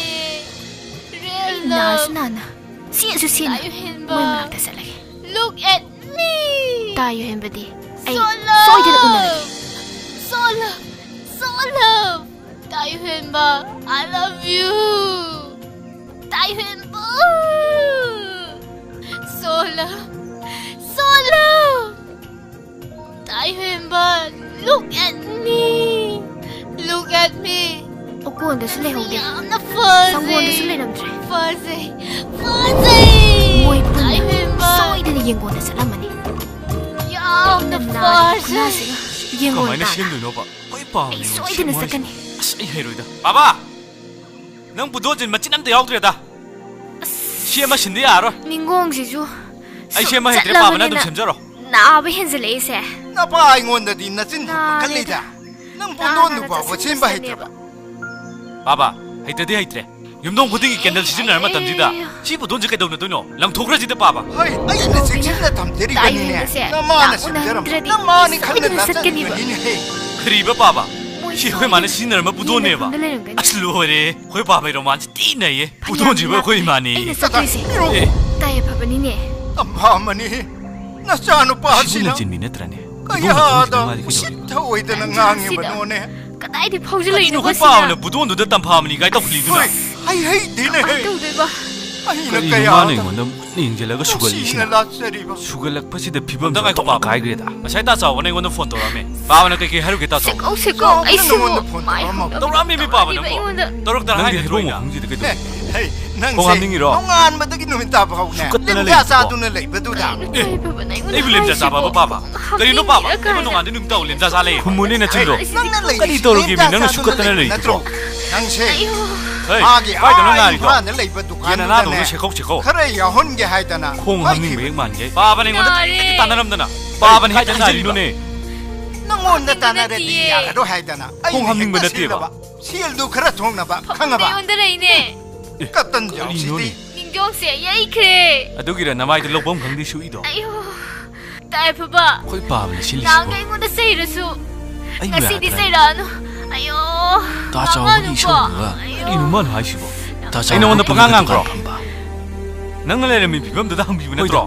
ꯁꯦꯜ ꯊꯣꯛꯇꯅ ꯁꯨꯝ ꯂꯩꯗꯤ ꯁꯔꯨꯛ ꯆꯨꯝꯃꯤꯅꯦ ꯑꯗꯨꯁꯨ ꯇꯥ ꯆꯥꯎꯕꯩ ꯃꯅꯥꯛꯇ ꯇꯥꯏꯐꯕ ꯗꯨꯀꯥꯟ ꯌꯥꯎꯕꯅ ꯐꯔꯦ ꯅꯪ ꯁꯥꯎꯕ ꯐꯔꯣꯀꯣ ꯑꯩꯅ ꯍꯧꯖꯤꯛ ꯑꯩ ꯆꯠꯂꯒꯦꯕ ꯇꯅꯧꯕꯒꯤ ꯑꯩ ꯃꯇꯧ ꯅꯥꯔꯦꯕ ꯅꯥꯔꯗꯤ ꯄꯣꯊꯥꯗꯅ ꯍꯤꯒꯥꯏ ꯌꯩꯔꯒ ꯂꯩꯌꯨꯗꯅ ꯑꯗꯨꯗꯤ ꯅꯠꯇꯦ ꯃꯆꯤꯟꯁꯤꯗ ꯂꯤꯞꯁꯇꯤꯛꯀ ꯆꯟꯖꯤꯜꯂꯤꯁꯦ ꯕꯤꯟꯗꯤꯒꯁꯨ ꯂꯣꯟꯗꯅ ꯑꯃꯒ ꯆꯥꯕꯒ ꯂꯩꯕꯁꯤꯅꯗꯤ ꯇꯩ ꯀꯦꯁꯟ ꯅꯨꯡꯉꯥꯏꯕ ꯊꯕꯛ ꯇꯅꯧꯕꯁꯤꯅꯅꯦ ꯂꯩꯔꯝꯃꯗꯤꯅꯦ ꯃꯁꯤꯅ ꯉꯥꯡꯉꯤꯁꯦ ꯉꯥꯡꯉꯣꯏꯗꯕꯅꯦꯕ ꯉꯥꯏꯈꯣ ꯀꯔꯤꯕ ꯍꯧꯖꯤꯛꯀꯤꯗꯣ ꯍꯥ ꯀꯔꯤꯕ ꯍꯧꯖꯤꯛꯀꯤꯗꯣ ꯇꯅꯧꯕꯤꯌꯦꯕ ꯇꯅꯧꯕꯤꯗꯨꯗꯤ ꯍꯌꯦꯡ ꯄꯨꯜꯂꯁꯨ ꯌꯥꯏꯅꯦ ꯅꯥꯔꯤꯕ ꯅꯪꯒꯤ ꯅꯌꯨꯝꯗ ꯄꯣꯊꯥ ꯂꯩꯌꯨ ꯌꯥꯗ꯭ꯔꯣ ꯇꯅꯧꯕꯤꯗꯤꯅꯦ ꯃꯣꯏꯗ ꯂꯥꯛꯄ ꯊꯨꯡꯅꯥꯟꯕꯗꯣ ꯃꯤ ꯑꯉꯧꯕꯗꯣ ꯃꯁꯛ ꯐꯖꯕꯗꯣ ꯑꯗꯨꯗꯨꯒ ꯀꯥꯔꯇꯣꯡ ꯉꯁꯥꯏ ꯆꯠꯈ꯭ꯔꯕ ꯍꯥ ꯑꯩ ꯃꯊꯥ ꯌꯥꯝ ꯁꯥꯏꯗ ꯁꯤꯕꯒꯤꯔꯣ ꯏꯅꯦꯁꯨ ꯌꯥꯎꯈꯤ ꯂꯩꯗꯕꯅꯤꯅ ꯀꯃꯥꯏ ꯇꯧꯗꯣꯏꯅꯣꯕ ꯏꯃꯥ ꯌꯥꯔꯦ ꯍꯣꯔꯦꯟꯗꯤ ꯇꯥꯌꯨ ꯍꯦꯟꯕꯅ ꯌꯥꯔꯦ ꯐꯣꯝꯁꯦ ꯃꯦꯜꯂꯕ꯭ꯔꯥꯅ ꯍꯪꯉꯛꯑꯅꯤ ꯑꯩ ꯈꯪꯉꯕꯅꯦ ꯃꯦꯟꯁꯨ ꯃꯦꯟꯗꯕꯁꯤꯗ ꯑꯩ ꯀꯃꯥꯏꯅ ꯈꯪꯗꯣꯏꯅꯣꯕ ꯆꯠꯂꯝꯃꯅꯤꯁꯦ ꯏꯕꯦꯝꯃ ꯐꯅꯕ ꯑꯗꯨꯝ ꯇꯅꯧꯕꯤꯅ ꯍꯥꯏꯔꯁꯤ ꯁꯤꯜꯂꯤꯅꯦꯕ ꯑꯁꯦꯡꯕꯩꯅꯤꯀꯣ ꯑꯩ ꯍꯥꯏꯗꯣ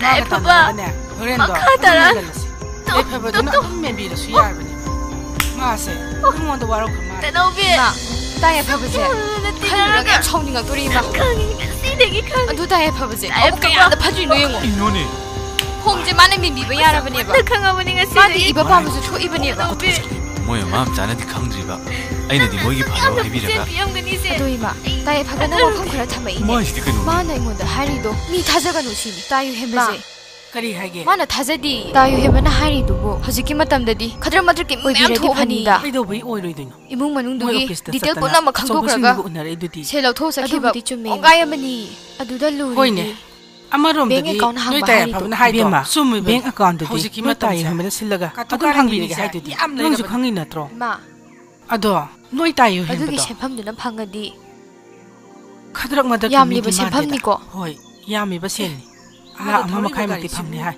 ꯑꯗꯨꯒꯤ ꯇꯥ ꯁꯦꯟꯐꯝꯗꯣ ꯍꯦꯟꯕꯒꯤ ꯐꯪꯉꯗꯤ ꯒꯥꯔꯤ ꯏꯃꯥ ꯃꯥꯅꯦ ꯏꯃꯥ ꯇꯥꯌꯨ ꯍꯦꯟꯕꯅꯦ ꯑꯗꯨꯗꯤ ꯑꯣꯛ ꯃꯀꯣꯟꯈꯩꯁꯦ ꯐꯖꯅ ꯁꯥꯔꯒ ꯃꯌꯥꯝ ꯂꯣꯏꯕ ꯌꯥꯔꯅꯤꯀꯣ. ꯌꯥꯔꯅꯤ. ꯍꯣꯏ ꯍꯣꯏ ꯍꯣꯏ 이베마 난 ꯆꯦꯟꯕꯤꯗꯨꯕꯨ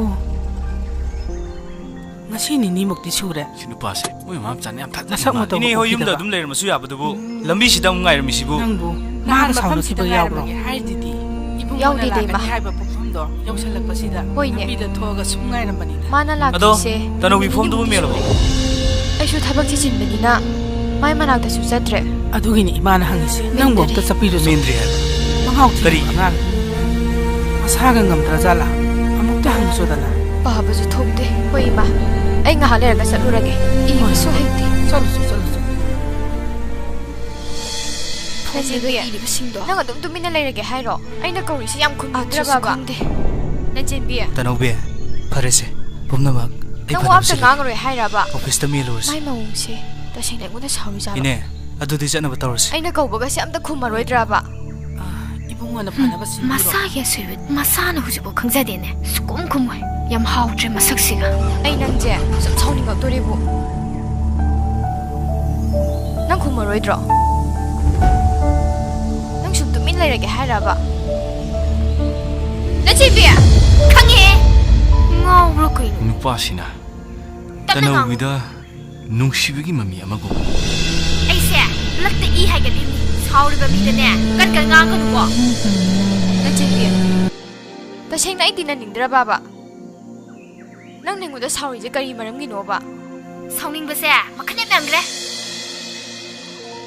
ꯅꯪꯗꯤ ꯑꯩ ꯐꯃꯨꯡꯗ ꯇꯥꯔꯒ ꯁꯣꯛꯄꯁꯨ ꯅꯪꯗꯤ ꯈꯪꯉꯝꯃꯣꯏꯅꯦ. ꯀꯔꯝ ꯀꯥꯟꯗ ꯇꯥꯔꯤꯖꯥꯠꯅꯣ ꯃꯁꯤ ꯅꯨꯄꯤꯁꯤꯕꯣ? ꯍꯥ, ꯅꯪꯕꯨ ꯈꯪꯕ꯭ꯔꯕ? ꯅꯃꯥꯝꯆꯥꯅꯅꯦ ꯇꯥꯏꯍꯟꯕꯗꯣ ꯑꯩ ꯎꯅꯗꯅꯕ ꯂꯣꯠꯄ ꯍꯣꯠꯅꯔꯤꯉꯩꯗ. ꯀꯩꯅꯣ ꯃꯥꯅ ꯉꯥꯡꯉꯤꯁꯤꯕꯣ? ꯑꯩ ꯅꯥꯕꯒꯁꯦ ꯀꯩꯝꯇ ꯈꯪꯉꯝꯃꯣꯏꯕ. ꯑꯩ ꯅꯉꯣꯟꯗ ꯀꯌꯥꯔꯛ ꯍꯥꯏꯗ꯭ꯔꯣ ꯅꯨꯄꯥ ꯃꯁꯛ ꯐꯖꯕꯒꯩꯁꯦ ꯀꯟꯖꯒꯅꯨ ꯍꯥꯏꯅ? ꯅꯆꯦꯟꯕꯤ, ꯇꯥꯌꯨ ꯍꯦꯟꯕꯕꯨ ꯅꯪꯒꯤ ꯅꯐꯝꯗꯩ ꯀꯥꯏꯗ ꯂꯣꯠꯂꯤꯕ? ꯂꯣꯠꯄꯒ ꯆꯞ ꯃꯥꯟꯅꯗ꯭ꯔꯣ? ꯍꯥ, ꯂꯣꯠꯄꯒ ꯆꯞ ꯃꯥꯟꯅꯗ꯭ꯔꯣ? ꯇꯥꯌꯨ ꯍꯦꯟꯕꯗꯣ ꯂꯥꯛꯄ ꯃꯇꯝꯗ ꯑꯩꯒ ꯎꯅꯗꯣꯏꯅꯦꯅ ꯅꯉꯣꯟꯗ ꯍꯥꯏꯈ꯭ꯔꯕ ꯅꯠꯇ꯭ꯔꯣ? ꯑꯗꯨꯒ ꯅꯪꯅ ꯑꯩꯕు ꯊꯑꯣꯏꯅ ꯎꯅꯍꯟꯗꯕ ꯅꯠꯇ꯭ꯔꯣ? ꯑꯩ ꯀꯌꯥꯝ ꯅꯥꯏ ꯈꯪꯕ꯭ꯔꯥ? ꯍꯥ, ꯑꯩ ꯀꯌꯥꯝ ꯅꯥꯏ ꯈꯪꯕ꯭ꯔꯥ? ꯅꯨꯃꯤꯠꯇꯣ ꯇꯥꯌꯨ ꯍꯦꯟꯕ ꯎꯅꯗ꯭ꯔꯣꯕꯅꯦꯅ ꯁꯦꯀꯧ ꯁꯦꯀꯧ ꯅꯣꯏꯗ ꯂꯥꯛꯏꯅꯦ. ꯍꯧꯖꯤꯛꯁꯨ ꯆꯦꯅꯥꯈꯣꯜ ꯂꯩꯔꯕꯅꯤꯀꯣ. ꯑꯗꯨꯒ ꯅꯃꯥꯝꯆꯥꯅ ꯇꯥꯌꯨ ꯍꯦꯟꯕꯗꯣ ꯀꯥꯏꯅꯣꯝꯗ ꯄꯨꯔ ꯆꯠꯈ꯭ꯔꯦ. ꯅꯪꯒꯤ ꯍꯥꯠꯇꯨꯕꯨ ꯀꯟꯃꯟꯗ꯭ꯔꯕ? ꯅꯪꯁꯦ ꯇꯥꯏ ꯐꯕꯅ ꯌꯥꯕꯤꯗꯕꯗꯨꯗ ꯌꯨꯍꯦꯟꯕꯗ ꯅꯪ ꯑꯃ ꯈꯟꯕ ꯃꯥꯜꯂꯦ. ꯐꯔꯦ ꯐꯔꯦ. ꯇꯥꯌꯨ ꯍꯦꯟꯕꯁꯤꯗ ꯅꯪꯅ ꯈꯜꯂꯤꯁꯦ ꯀꯔꯤ ꯋꯥꯈꯜꯅꯣ? ꯑꯩꯅ ꯉꯁꯥꯏꯗꯩ ꯍꯥꯏꯁꯦ ꯅꯪ ꯍꯧꯖꯤꯛꯐꯥꯎ ꯈꯪꯗ꯭ꯔꯤꯕꯣ? ꯑꯁꯨꯛ ꯌꯥꯝ ꯂꯨꯅ ꯇꯤꯟꯅꯔꯒ ꯅꯪꯅ ꯇꯥꯏ ꯐꯕꯗ ꯉꯥꯎꯖꯕ ꯅꯨꯡꯁꯤꯕꯗꯨꯗꯤ ꯑꯩꯅ ꯈꯪꯕ ꯉꯝꯃꯒ ꯍꯥ, ꯅꯪ ꯍꯧꯖꯤꯛꯐꯥꯎ ꯈꯪꯕ ꯉꯝꯗ꯭ꯔꯤꯕꯕ? ꯐꯔꯦ ꯐꯔꯦ. ꯑꯗꯨꯗꯤ ꯃꯁꯥꯗ ꯍꯦꯛꯇ ꯍꯥꯏꯔꯁꯤꯗꯅ ꯅꯨꯡꯁꯤꯅ. ꯑꯗꯨꯗꯤ ꯑꯝꯇ ꯇꯞꯊꯈꯤꯁꯤꯗ. ꯃꯪꯗꯒꯗꯤ ꯁꯣ ꯂꯚ ꯀꯥꯏꯅ ꯔꯦꯁꯇꯨꯔꯦꯟꯒꯤ ꯊꯥꯛꯀ ꯌꯧꯈ꯭ꯔꯕꯅꯦꯃꯤ. ꯈꯪꯗꯦ. ꯑꯩꯗꯤ ꯇꯞꯊꯕ ꯌꯥꯔꯣꯏ ꯍꯥꯏꯁꯤꯅꯤ. ꯍꯦꯛꯇ ꯍꯥꯏꯔꯗꯕꯅꯤ. ꯑꯩ ꯆꯠꯂꯒꯦꯀꯣ. ꯇꯅꯧꯕꯤ, ꯑꯩꯃꯛꯅ ꯍꯥꯏꯕꯗꯨꯗꯤ ꯍꯦꯛꯇ ꯍꯥꯏꯔꯗꯕꯅꯤꯀꯣ. ꯅꯪꯅ ꯑꯗꯨ ꯌꯥꯝ ꯅꯨꯡꯁꯤꯖꯔꯗꯨꯕꯨ. ꯇꯅꯧꯕꯤ, ꯑꯝꯇ ꯉꯥꯏꯈꯣꯃꯤ. ꯑꯩꯗꯤ ꯍꯦꯛꯇ ꯍꯥꯏꯔꯗꯕꯅꯤ ꯍꯥꯏꯁꯤ니. ꯅꯪꯅ ꯈꯥꯝꯕꯒ ꯌꯥꯔꯔꯣꯏꯀꯣ. ꯇꯅꯧꯕꯤ, ꯍꯦꯛꯇ ꯍꯥꯏꯕ ꯌꯥꯔꯣꯏꯃꯤ ꯅꯪꯕꯣ. ꯅꯨꯄꯤꯅꯦꯃꯤ. ꯅꯪꯅ ꯑꯗꯨ ꯌꯥꯝ ꯅꯨꯡꯁꯤꯔꯗꯨꯕꯨ ꯀꯩꯗꯧꯕꯩ ꯍꯥꯏꯔꯣꯏꯗꯣꯏꯅꯣ? ꯍꯥꯏꯔꯗꯕꯅꯤ. ꯑꯩ ꯅꯪꯉꯣꯟꯗ ꯁꯥꯎꯕ ꯐꯔꯒꯦꯕ. ꯑꯝꯇ ꯇꯞꯊꯈꯣꯕ. ꯑꯩꯁꯦ ꯅꯨꯄꯤꯅꯦꯃꯤ.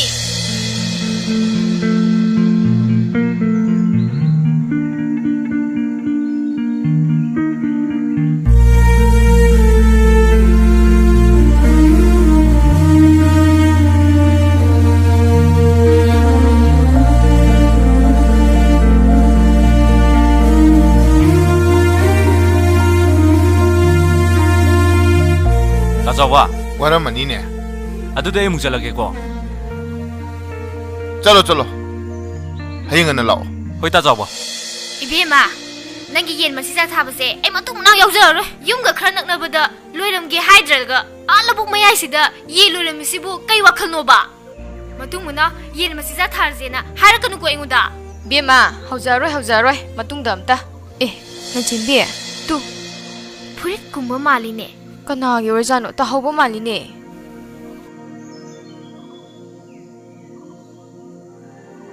ꯁꯤꯕꯨ ꯀꯅꯥꯒꯤ ꯑꯣꯏꯔꯖꯥꯠꯅꯣ? ꯈꯪꯗꯦꯗ. ꯂꯝꯕꯤꯗ ꯇꯥꯔꯝꯕꯁꯤꯕꯨ. ꯃꯁꯥꯒꯤ ꯐꯨꯔꯤꯠ ꯂꯩꯔꯛꯑꯒ ꯇꯥꯍꯧꯕ ꯈꯪꯗ꯭ꯔꯤꯕ ꯃꯤꯗꯨꯕꯨ ꯁꯣꯅꯣ ꯆꯨꯖꯥꯠꯂꯣ? ꯍꯩꯁ, ꯑꯁꯤꯅ ꯀꯔꯤ? ꯇꯅꯧꯕꯤ, ꯀꯗꯧꯔꯒꯦ? ꯑꯝꯇ ꯂꯥꯎꯅꯦ. ꯇꯨ ꯑꯇꯥꯡꯕꯒꯗꯤ ꯃꯥꯜꯂꯤꯅꯦ ꯃꯥꯒꯤꯁꯦ. ꯁꯤꯁꯨ ꯇꯥꯍꯧꯔꯤ ꯃꯥꯜꯂꯦꯅꯦ. ꯁꯤꯕꯨ ꯃꯆꯥꯗꯨ ꯅꯠꯇ꯭ꯔꯣ? ꯃꯥꯅꯦ. ꯁꯤꯗꯤ ꯅꯨꯄꯥ ꯃꯥꯜꯂꯤꯗ. ꯐꯣꯇꯣꯁꯤ ꯅꯨꯄꯥ ꯌꯦꯛꯏꯗ. ꯑꯩꯈꯣꯏꯅ ꯁꯤꯖꯤꯟꯅꯕ ꯌꯥꯔꯣꯏꯗ. ꯁꯣꯅꯣꯗꯨ ꯆꯨꯔꯛꯑꯅꯨ. ꯂꯥꯛꯑꯣ, ꯆꯠꯁꯤ ꯂꯥꯛꯑꯣ. ꯇꯅꯧꯕꯤ, ꯑꯝꯇ ꯉꯥꯏꯈꯣ. ꯀꯩꯗꯧꯔꯒꯦ? ꯑꯍꯟꯕꯅꯦ ꯄꯥꯝꯃꯨꯌꯦꯃꯤ. ꯃꯤꯅ ꯈꯨꯟꯒꯤꯅꯦꯕ. ꯑꯩꯈꯣꯏ ꯕꯥ ꯃꯥꯏ ꯁꯦꯠꯆꯖꯅꯤ. ꯂꯥꯛꯑꯣ. ꯌꯥꯝ ꯄꯥꯝꯃꯗꯤ ꯄꯨꯔꯣ ꯂꯥꯛꯑꯣ. ꯑꯁꯤꯕꯨ ꯃꯥꯃ ꯁꯦꯠꯍꯟꯈꯤꯅꯦ. ꯁꯤꯕꯨ ꯑꯩꯈꯣꯏ ꯕꯥꯗ ꯁꯦꯠꯂꯣꯅ ꯄꯤꯗꯣꯏꯁꯤꯅꯤꯅꯦ. ꯑꯗꯨꯁꯨ ꯐꯔꯛꯅꯤꯅꯦ. ꯇꯅꯧꯕꯤ, ꯅꯪ ꯄꯨꯈ꯭ꯔꯣꯗ. ꯌꯥꯝ ꯇꯥꯅꯤꯡꯗꯦꯀꯣ. ꯁꯣꯅꯣꯗꯨ ꯆꯨꯔꯛꯑꯅꯨ.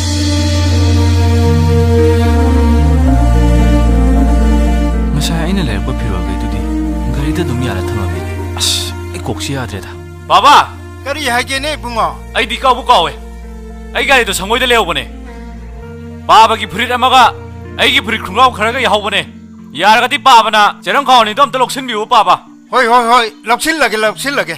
ꯊꯕꯛꯁꯤ ꯆꯤꯡꯈꯠꯂꯛꯄꯗꯒꯤ ꯀꯥꯎꯕꯁꯤꯃ ꯑꯗꯨꯝ ꯀꯥꯎꯈꯠꯂꯤ.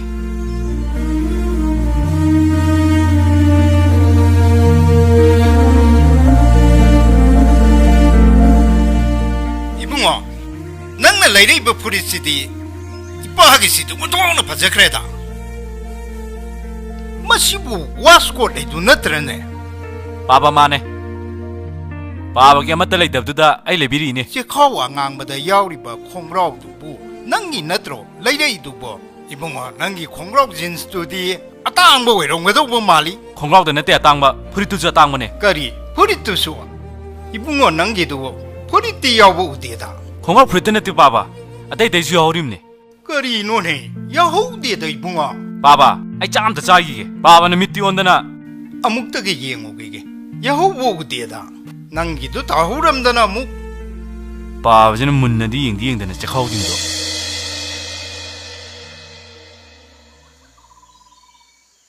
ꯑꯁ ꯀꯗꯥꯏ ꯋꯥꯏ ꯖꯒꯥꯗꯅꯣ ꯇꯧꯍꯧꯔꯤꯁꯤꯕꯣ ꯐꯅꯌꯥꯝꯗꯤ ꯁꯥꯡꯉꯤꯗ ꯑꯩꯅ ꯊꯤꯔꯤꯁꯤ ꯂꯝꯕꯤꯗ ꯑꯁ ꯀꯗꯥꯏ ꯋꯥꯏ ꯖꯒꯥꯗ ꯑꯣꯏꯔꯝꯗꯣꯏꯅꯣꯅꯦ ꯉꯁꯥꯏꯗꯩ ꯑꯩꯅ ꯂꯥꯛꯄꯗ ꯊꯤꯔꯤꯁꯤ ꯇꯥꯕꯗꯤ ꯑꯝꯇ ꯎꯗꯦ ꯐꯪꯒꯗ ꯃꯥꯟꯗ꯭ꯔꯦꯗ ꯁꯤ ꯌꯧꯁꯤꯜꯂꯛꯑꯗꯤ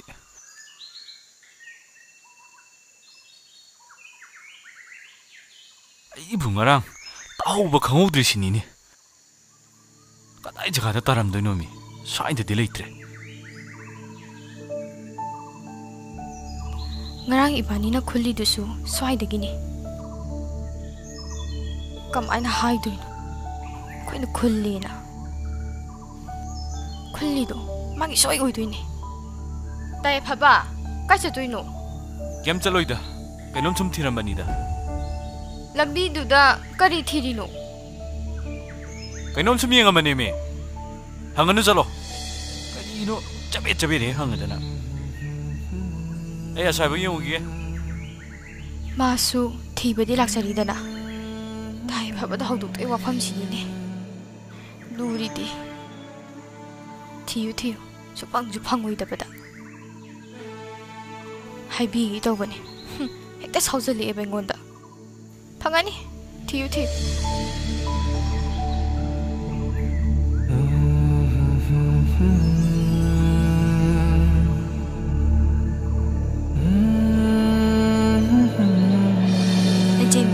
ngarang ibani na khulakpado taye phabagi oirameba ha taye phabagi neba ado thintopiurasira thintopiuraseba hoi thiluraseba noi ni khali sikai ha ai ge bosakto hek khun baga thilapagi dogwe na khoi ni na loksalaga thamiji kai gino ba kai gino haibani da yam pambra ba ai bosakto na chindu khumo pamde akoi jo thilai sidi taye phaba tai phabagin hek khangbaga akhoi su thilai sidi oi tanobi na sindu tai phaba chin khumbagi wafam nate tai phabagi poksa se khangbaga akhoi su thilai dana tanobi chin khumunomi chin khumbagi wafam nate ba chin khumbagi wafam nate ba tanobi chase ba shakshiam na haigalene tai phabse manauno makok yam chakpane ba kari kok yam chakpane ba adude yusi kok chakpa tare kok yam chakpane kok chakpa di kari khudani sin nammai thadalura ha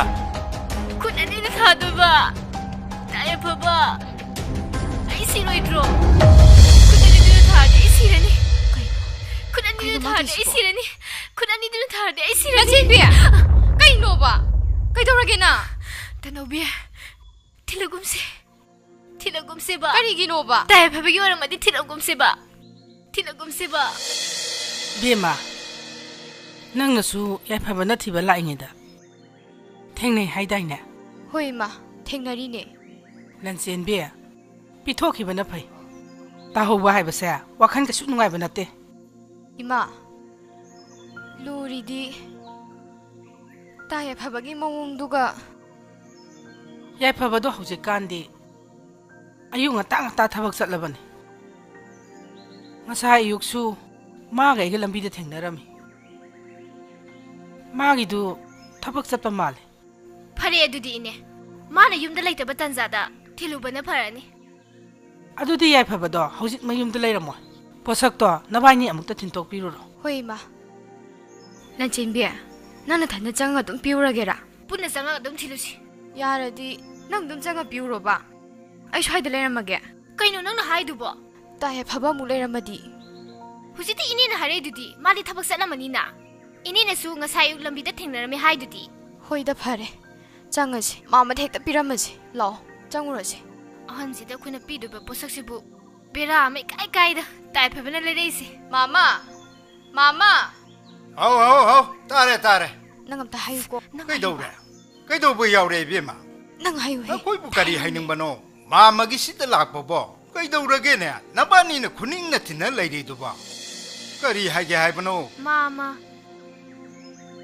ꯇꯥꯏ ꯐꯕ ꯂꯩꯕ꯭ꯔꯣ ꯌꯥꯏꯐꯕꯗꯤ ꯑꯌꯨꯛ ꯉꯟꯇꯥ ꯃꯥꯒꯤ ꯊꯕꯛꯇꯨ ꯆꯠꯊꯣꯛꯈ꯭ꯔꯦꯅꯦ ꯌꯥꯝ ꯐꯔꯦ ꯃꯥꯃ ꯇꯥꯏ ꯐꯕ ꯂꯩꯔꯝꯗꯕ ꯅꯣꯏ ꯑꯅꯤꯕꯨ ꯀꯔꯤ ꯊꯕꯛ ꯂꯩꯕꯅꯣ ꯀꯔꯤ ꯍꯥꯏꯒꯦ ꯍꯥꯏꯕꯅꯣ ꯃꯥꯃꯒꯤ ꯁꯤꯗ ꯂꯥꯛꯄꯕꯣ ꯃꯥꯃ ꯀꯩꯁꯨ ꯊꯣꯏꯗꯣꯛꯄꯗꯤ ꯂꯩꯇꯦ ꯇꯥꯏ ꯐꯕꯒꯤ ꯄꯣꯠꯁꯛꯀ ꯇꯧꯍꯧꯕꯒ ꯂꯩꯕ꯭ꯔꯣ ꯍꯣꯏꯅꯦ ꯍꯦ ꯍꯦ ꯅꯣꯏꯗꯤ ꯀꯔꯝꯃꯥꯏꯅ ꯈꯪꯉꯤꯕ ꯇꯥꯍꯧꯏ ꯂꯨꯄꯥ ꯑꯃꯕꯨ ꯇꯥꯍꯧꯕ ꯍꯥꯏꯕꯁꯦ ꯋꯥꯈꯜ ꯅꯨꯡꯉꯥꯏꯕ ꯍꯧꯅꯗꯦ ꯃꯐꯤ ꯃꯔꯣꯟ ꯈꯔ ꯇꯥꯍꯧꯏ ꯍꯥꯏꯕ꯭ꯔꯥ ꯅꯨꯃꯤꯠ ꯅꯤꯅꯤ ꯁꯨꯔꯦ ꯎꯪꯗꯨꯅ ꯂꯩꯔꯛꯏꯁꯦ ꯃꯥꯃ ꯇꯥꯏ ꯐꯕꯒꯤꯗꯨꯕꯨ ꯐꯤꯔꯣꯜꯅꯦꯕ ꯇꯥꯍꯧꯔꯤꯗꯣ ꯍꯣꯏꯅꯦ ꯃꯐꯤ ꯃꯔꯣꯟꯅꯦ ꯍꯥꯏꯅꯦ ꯃꯥꯃ ꯁꯨꯝꯗꯧꯕꯅꯦ ꯑꯩꯈꯣꯏꯅ ꯂꯝꯕꯤꯗꯒꯤ ꯄꯣꯠꯁꯛ ꯈꯔ ꯈꯨꯟꯕ ꯍꯩ ꯀꯔꯤ ꯄꯣꯠꯁꯛꯅꯣ ꯏꯆꯥꯒꯤ ꯁꯣꯏꯗꯅ ꯑꯣꯏꯔꯤꯅꯤ ꯀꯩꯅꯣꯅꯦ ꯃꯥꯃ ꯃꯇꯤꯛ ꯆꯥꯕ ꯄꯔꯃꯥꯟ ꯄꯤꯗꯅ ꯍꯦꯛꯇ ꯄꯤꯊꯣꯛꯄ ꯌꯥꯄꯣꯠꯇꯦꯅꯦ ꯅꯆꯦꯟꯕꯤ ꯁꯣꯏꯗꯅ ꯇꯥꯏ ꯐꯕꯒꯤ ꯑꯣꯏꯗꯣꯏꯅꯦ ꯃꯤ ꯄꯤꯈ꯭ꯔꯣ ꯃꯤ ꯀꯩꯅꯣ ꯍꯦ ꯇꯅꯧꯕꯤ ꯑꯩꯅ ꯍꯥꯏꯁꯤ ꯃꯌꯦꯛꯅꯦ ꯅꯣꯏꯅꯅꯦ ꯃꯇꯤꯛ ꯆꯥꯕ ꯄꯔꯃꯥꯟ ꯄꯥꯝꯃꯒꯗꯤꯅꯦ ꯏꯆꯥ ꯅꯨꯄꯥꯗ ꯍꯪꯕ ꯇꯥꯔꯦ ꯍꯣꯏ ꯃꯥꯃ ꯑꯝꯇ ꯍꯪꯕꯤꯌꯨ ꯑꯁꯤ ꯅꯨꯄꯤꯁꯤꯗꯤ ꯀꯣꯛ ꯄꯤꯈ꯭ꯔꯣ ꯍꯥꯏꯔꯒ ꯅꯪ ꯁꯤꯗꯤꯀꯣ ꯑꯁ ꯀꯣꯛ ꯄꯤꯈ꯭ꯔꯣ ꯃꯤ ꯄꯤꯈ꯭ꯔꯣ ꯍꯥꯏꯔꯒ 이붕아 바바 딸의 바바 ꯅꯪꯒꯤ ꯄꯣꯠ ꯇꯥꯍꯧꯏ ꯍꯥꯏꯕꯗꯥꯏꯅꯦ ꯑꯗꯨ ꯀꯩꯗꯧꯔꯒꯦ 바바 ꯑꯗꯨ ꯂꯟꯖꯦꯟꯕꯤꯅ ꯈꯨꯜꯂ ꯃꯥꯜꯂꯦꯅꯦ ꯅꯟꯆꯦꯟꯕꯤꯅ ꯈꯨꯜꯂꯦꯕ 바바 ꯃꯥꯒꯤꯁꯤ ꯃꯇꯤꯛ ꯆꯥꯕ ꯄꯔꯃꯥꯟ ꯄꯤꯗ꯭ꯔꯕꯗꯤ ꯄꯣꯠꯁꯛꯁꯤ ꯄꯤꯊꯣꯛꯎ ꯌꯥꯗ꯭ꯔꯦꯅꯦ ꯑꯩꯒꯤ ꯄꯣꯠꯁꯛꯇꯣ ꯈꯨꯜꯂꯒ ꯀꯔꯤꯒꯤ ꯄ꯭ꯔꯃꯥꯟꯅꯣꯕ 바바 ꯅꯪ ꯑꯃꯨꯛꯇ ꯍꯥꯏꯔꯛꯎꯁꯦ 바바 ꯐꯨꯔꯤꯠꯅꯦ ꯐꯨꯔꯤꯠꯅꯦ ꯍꯥꯏꯕ ꯆꯥ ꯃꯆꯨ ꯑꯣꯏ ꯎꯠ ꯃꯆꯨ ꯑꯣꯏ ꯇꯧꯕꯅꯦ ꯑꯣ ꯎꯠ ꯃꯆꯨ ꯑꯣꯏ ꯆꯥ ꯃꯆꯨ ꯑꯣꯏ ꯇꯧꯕ ꯑꯃꯒ ꯑꯇꯩꯗꯤ ꯑꯁ ꯑꯗꯨꯗꯤ ꯍꯥꯏꯕ ꯅꯨꯡꯉꯥꯏꯔꯣꯏꯗ ꯃꯣꯏꯅ ꯑꯗꯨꯝ ꯈꯪꯅ ꯄꯤꯖꯔꯝꯃꯅꯤ ꯍꯩ ꯍꯥꯏꯔꯛꯎꯅꯦ ꯄ꯭ꯔꯃꯥꯟ ꯄꯤꯗ꯭ꯔꯕꯗꯤ ꯄꯤꯔꯣꯏ ꯍꯥꯏꯔꯤꯅꯦ ꯃꯣꯏꯅ ꯑꯗꯨꯕꯨ ꯀꯃꯥꯏꯅ ꯍꯥꯏꯗꯣꯏꯅꯣ ꯃꯤ ꯍꯥꯏꯔꯒꯦ ꯑꯗꯨꯗꯤ ꯃꯣꯏꯗ ꯑꯗꯨꯝ ꯄꯤꯔꯝꯃꯣ ꯍꯥꯏꯌꯣ ꯍꯩ ꯍꯩ ꯍꯥꯏꯗ ꯍꯥꯏꯔꯛꯎ ꯍꯩ ꯑꯗꯨ ꯍꯥꯏꯕ ꯅꯨꯡꯉꯥꯏꯇ ꯇꯧꯕꯅꯦ ꯃꯤ ꯍꯥꯏꯕ ꯌꯥꯗꯕ ꯄꯣꯠꯁꯛꯇꯤ ꯅꯪꯗꯤ ꯀꯩꯗꯧꯕꯩ ꯂꯩꯔꯛꯏꯅꯣ ꯑꯁ ꯑꯗꯨꯗꯤ ꯍꯥꯏꯕ ꯅꯨꯡꯉꯥꯏꯔꯣꯏꯗ ꯏꯍꯦ ꯍꯥꯏꯔꯛꯑꯣꯗꯤ ꯍꯥꯏꯔꯛꯑꯣꯅꯦ ꯃꯅꯨꯡꯗ ꯊꯥꯅꯕ ꯈꯣꯡꯎꯞ ꯃꯆꯥꯅꯦ ꯃꯤ ꯍꯩ ꯈꯣꯡꯒ꯭ꯔꯥꯎ ꯃꯆꯥꯅꯦ ꯍꯥꯏꯕ ꯃꯥꯃ ꯃꯆꯨꯗꯨꯒ ꯍꯪꯉꯨ ꯍꯩ ꯃꯆꯨꯗꯨꯁꯨ ꯍꯥꯏꯔꯛꯑꯣ ꯍꯥꯏꯔꯤꯅꯦ ꯂꯟꯖꯦꯟꯕꯤꯅ ꯀꯔꯤꯅꯣ ꯄꯥꯕ ꯃꯣꯏ ꯍꯥꯏꯗꯨꯕꯣ ꯑꯉꯥꯡꯕꯅꯦ ꯐꯔꯦ ꯐꯔꯦ ꯊꯝꯃꯦ ꯊꯝꯃꯦ ꯕꯦꯝꯃ ꯇꯥꯔꯝꯃꯅꯤꯅꯦ ꯐꯨꯔꯤꯠꯇꯨꯕꯨꯗꯤ ꯑꯋꯥꯕꯣꯏ ꯉꯧꯔꯨꯅꯕꯣꯏ ꯀꯔꯤ ꯑꯣꯏ ꯇꯧꯕꯅꯤ ꯍꯥꯏ ꯑꯃꯗꯨꯅ ꯑꯉꯥꯡꯕꯅꯤ ꯍꯥꯏ ꯄꯤꯔꯨꯅꯦ ꯐꯨꯔꯤꯠꯇꯨꯕꯨ ꯎꯠ ꯃꯆꯨ ꯑꯣꯏ ꯆꯨꯝꯃꯤꯃꯤ ꯃꯥꯃꯁꯦ ꯈꯣꯡꯒꯥꯎ ꯃꯆꯥꯗꯨꯅ ꯑꯉꯥꯡꯕ ꯍꯥꯏꯕ ꯅꯠꯇ꯭ꯔꯅꯦ ꯅꯆꯦꯟꯕꯤ ꯄꯤꯈ꯭ꯔꯣ ꯃꯤ ꯃꯥꯅꯤꯗ ꯑꯉꯥꯡꯕꯅꯦ ꯃꯤ ꯃꯥꯃ ꯁꯤ ꯆꯨꯝꯗꯣꯏꯔꯣ ꯆꯨꯝꯃꯦ ꯃꯥꯃꯁꯦ ꯃꯥꯃ ꯑꯩꯈꯣꯏ ꯑꯃꯨꯛ ꯆꯧꯈꯤꯒꯦ ꯆꯠꯁꯤꯂꯣ ꯉꯁꯥꯏꯅ ꯑꯩꯅ ꯄꯤꯈ꯭ꯔꯣ ꯍꯥꯏꯕ ꯅꯠꯇ꯭ꯔꯣ ꯃꯇꯤꯛ ꯆꯥꯕ ꯄ꯭ꯔꯃꯥꯟ ꯑꯃꯨꯛ ꯇꯧ ꯂꯩꯅꯤꯕ ꯅꯪꯅ ꯀꯔꯤ ꯈꯪꯗꯅ ꯃꯁꯤꯒꯤ ꯂꯟꯖꯦꯟꯕꯤꯁꯦ ꯀꯩꯅꯣꯝ ꯏꯇꯧ ꯇꯧꯏꯗ ꯁꯤꯡꯂꯤ ꯋꯥꯠꯄ ꯖꯥꯠꯂꯣ ꯃꯁꯤ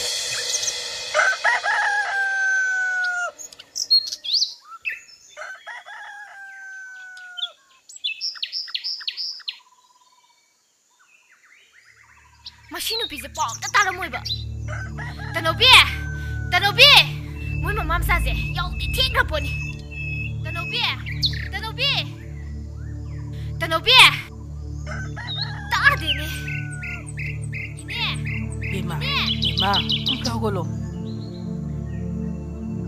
ꯌꯥꯍꯧ ꯊꯦꯡꯃꯟꯈ꯭ꯔꯦꯗ ꯇꯅꯧꯕꯤ ꯑꯩꯅ ꯂꯥꯛꯏꯁꯦ ꯃꯔꯝ ꯑꯃꯒꯤꯅꯦꯃꯤ ꯅꯣꯏꯕꯨ ꯍꯧꯒꯠꯇ꯭ꯔꯤꯕꯣ ꯃꯤꯀꯞ ꯊꯣꯛꯇ꯭ꯔꯤꯕꯕ ꯇꯅꯧꯕꯤ ꯇꯥꯏ ꯐꯕꯒꯤ ꯄꯥꯎꯁꯦ ꯇꯥꯗ꯭ꯔꯤꯕ ꯃꯤ ꯀꯔꯤ ꯄꯥꯎꯅꯣ ꯇꯥꯏ ꯐꯕꯗꯣ ꯅꯨꯄꯤ ꯑꯃ ꯆꯦꯜꯂꯦꯌꯦ ꯉꯔꯥꯡ ꯅꯨꯡꯗꯥꯡ ꯊꯦꯡꯕꯗ ꯀꯩꯅꯣ ꯍꯥꯏꯁꯤꯕꯣ ꯇꯥꯏ ꯐꯕ ꯅꯨꯄꯤ ꯆꯦꯜꯂꯦ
Tanobe, karino nang natoysibo?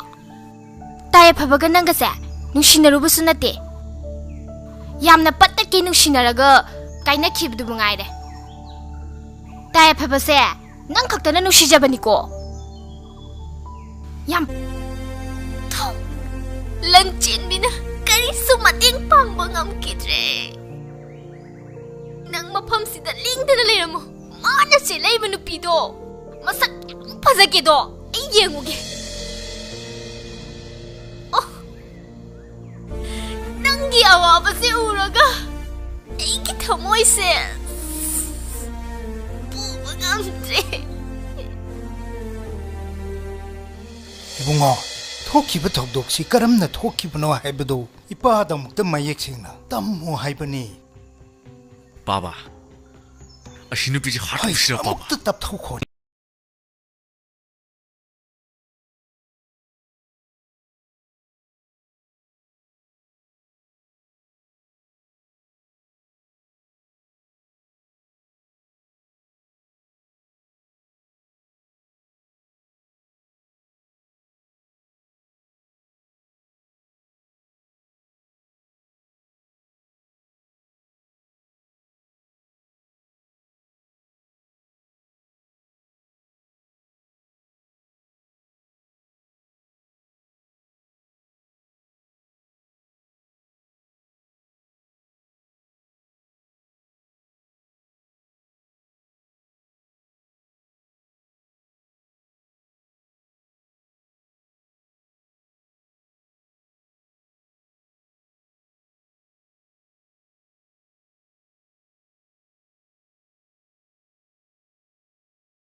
Ine, ay sinupine, chelaga haidokpa sa payaro hairaga, hekta yanadra.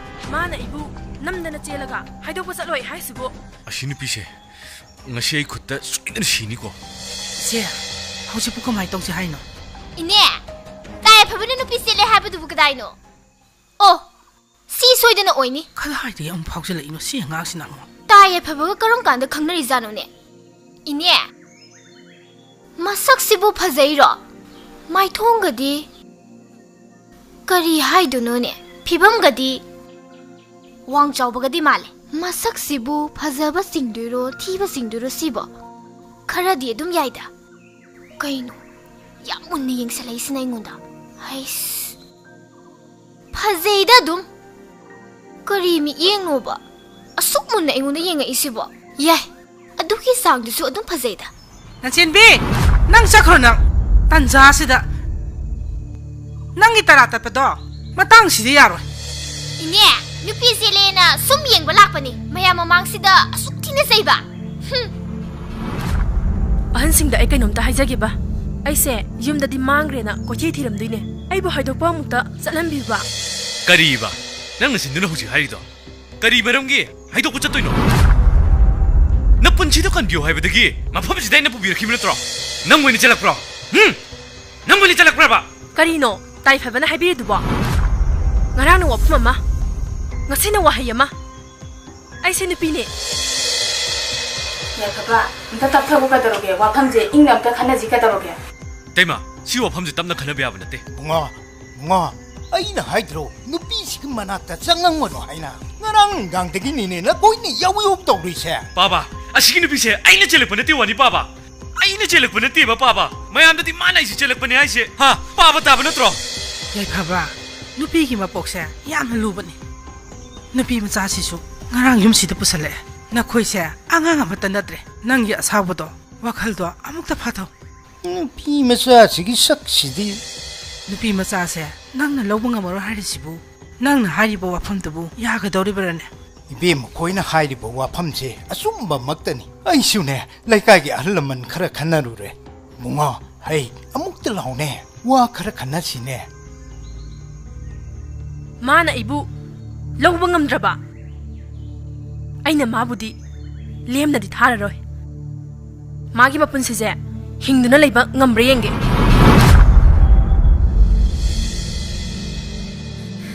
Tanobi Tanobi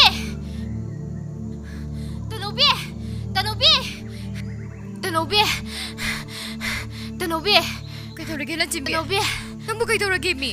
Tanobi Kaitorage mi la Jimbi. Kainom haibige ba Tayo pa ba na sila ba nupido Nupido kaitorage ba? Masakto Masakto kaitorage mi. Nupido gi saktamdo Kaitorage haraga. Lin kare As la Jimbi. Kaino nang tayo dubo. Pipamduna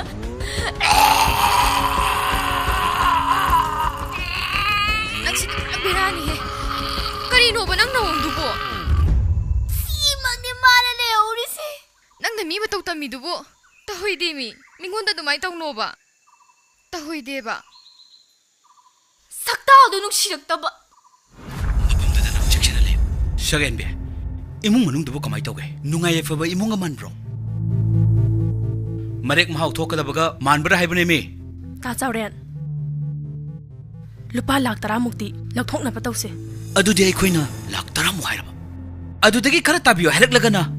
Khara makai di phanglani na. moigi hingo nungse adum chawe Khara sauna haibada khara di phangani he. adubu ta chawren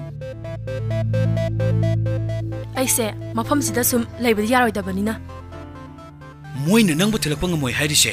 Ai khoi gi di success oiribani ne. Alaman khara wairu batasu tinto kharge nang ikhoina lobula age. oh ta chawren khoina lobula age ba Oi. Agoi lage. fare fare aduri ta chawren Nang hausikti matang matang sel mayam ang pahela dabani ne. ado ta chawren Hayune. Nang nakari hainingino. Hayune. aigi di percentage kaya khaidori ba Sel gi wapam dumadi nanga ikoi ga 50-50 tare dana. Nang section la yung mapon da ikoi lobula adamni. ta chawren na phanaba dum sembiro Adudi thamage ko. Boss, ko kaina yam luba paw ma haire ini. Aku si section da bayatre. Aku bu phana bi da makta. Thigat pa. Ichina khare leire. Ai punamang paw phangre. Ai khoina tawri ba thabak se. Afaba thabak natabani na. Lamdam sigi achumba chatpa. Athauba singnane. Ai khange.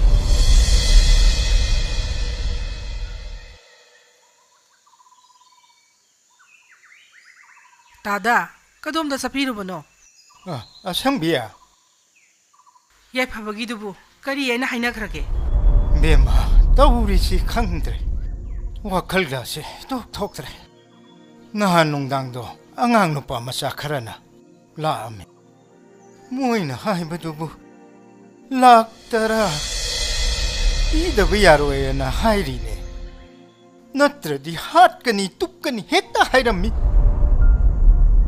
kari no tawdosi wakal thoktre tada sempham dubu adum piradro adubudi kanna ngangnabadagi lak taruktadi yanakre as madusu yam liba senpham ni to lak tarukta lak taruk haiba nupi machado hannasu sigumba thodokse kayara ganna thokibagi pausu taini tada nupam chada khak taina basu yade haujik matamda nupi macha singsichu lam henba yamna lekhalai chummine bema chebau singdasu singdok ka singdinga hapai iba paw ngaktani ne sumi tada tada dubu sempham dubu bema hana pradhan karamba subondasu leiba leitaba lak anida di pibiu haidana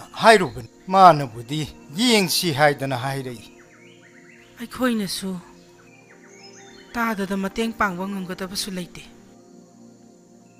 yai phabagi matau su ubada su yamna nungaite ibema tanjana nida aise khombo hoida mukta chaluki aigi lau sangam amakhak laibedo bandhan thamdaba yaroi dawre bema ai khombo khoida mukta chaluki ge ko au tada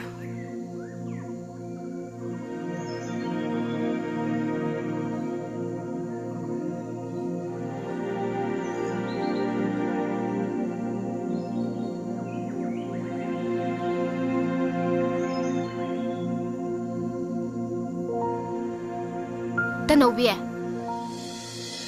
I did tie up a matodo. But the Amnoite. Nupidu Natale was sempum do, Pedro Badi. Directly by me, come look to na, tie up a set. How can you so help a money? A shimbagiro. Tie up a book, how can you have a Nangi matogram the Kangiba? Tanobi. Some dobony, Narando, tie up a mamagado. A quick baba unabalami. What if Pombasu Sarame? Tie up a mamma give to Ubu, the Amnoite. Nupidun is a debut in a tale with Sempamse. Lactara with a male. Lactara, hoy me. A duga yanabana. Lactarukta yanari high. Lactarukta. Mamma got type of a gonna quit the lamido. Low shanga mamma, a quit the bandan tongue in a lamini. Low badan tonganiba. And Jimby. I should die of Habada. I am a Makara di Mating Pangni. I am a Tingsha Pang Luraga. Die of Habana, I wonder. Lano Ukitra. Kadubugi Lano Uduno. Pangbiba Sukaidina. Adubu. Imagadi. Amutang Tana keep in a pani. Tanobia. How you can in a pissing say? A good around Krali Laga. Matat Maran Krasit Laga. No passing the Iran Kra Horaga. Sail Dani in a Toli Bissing say. Mokuzi is a Kandra Bazalaba. Adubulan Jimby. The people Namapu. Loina Lano Ubasusumde. Makoi Karasina. A queen of people Namapu. Loina Lano Halibani. Jimmy. Nang na Harido. Taipaba. Oh, Nang Su, talk na Sulabak Tigri the go. Karama Makaidaki. Hingsabi do a thing na Rinova. Nupanena. The highway are Nina. Sumsuna. Ishua.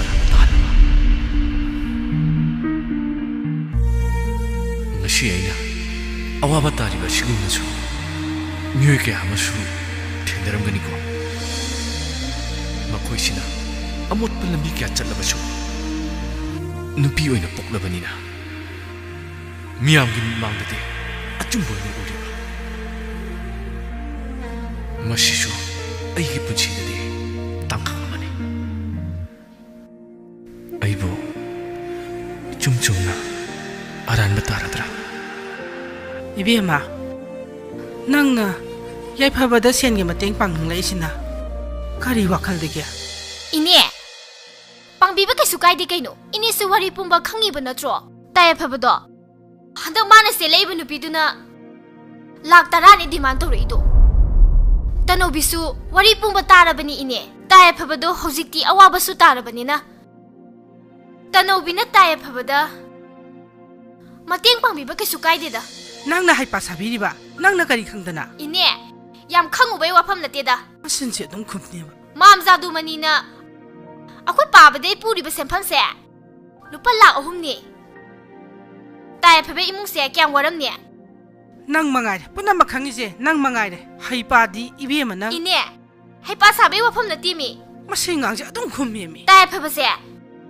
Tanobina Nushi Kang in a draw. Eh. Tanobisu no either. Jumna Sumating Panzagi Hypanida. The Jimbia. Yarito. Nangidu Wakayori. No, you are Hanabasitina. Coca is I get away. Ibemana, Tara Itatana. Ine, I know something why to Harakanomi. No, my dear, see you Wahisini. I know Tomoise proper size. Yari Nangsu. Alaman Mamanda. Wakai the Yari Nangsu. Karino Kangdeba. Kaigino Banana Wakayorido. Ado. Parese, Sempam Kayano, Banana Pangi Haido. I know Kayabu Mating Pangamutunota. Diapabagimata Uraga. I should am no idea. Adukiano Bapang Bigi Haisi. I know that yen you keep a dudagi. The balishing in Pumudilemawe. Lissing Nipu. I die of Habada. Mating Pambi Grasirana Kali. Nangbu. Ta you hambo epistagi. La Ama Makaidi Pangi Haida.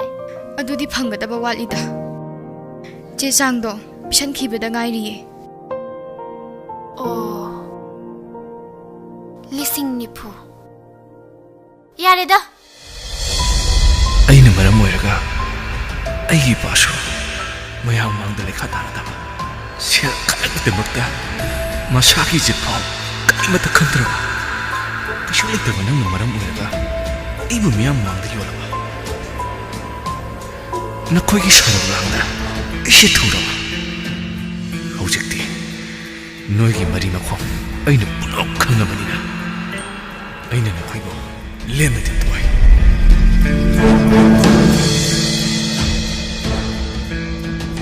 aisu tingi batari Tanobe, mama da tum piramasiko. Tai phabaga korugumsiko. Hoi, mama da tum piramase. Mama! Mama! Mama! Mama!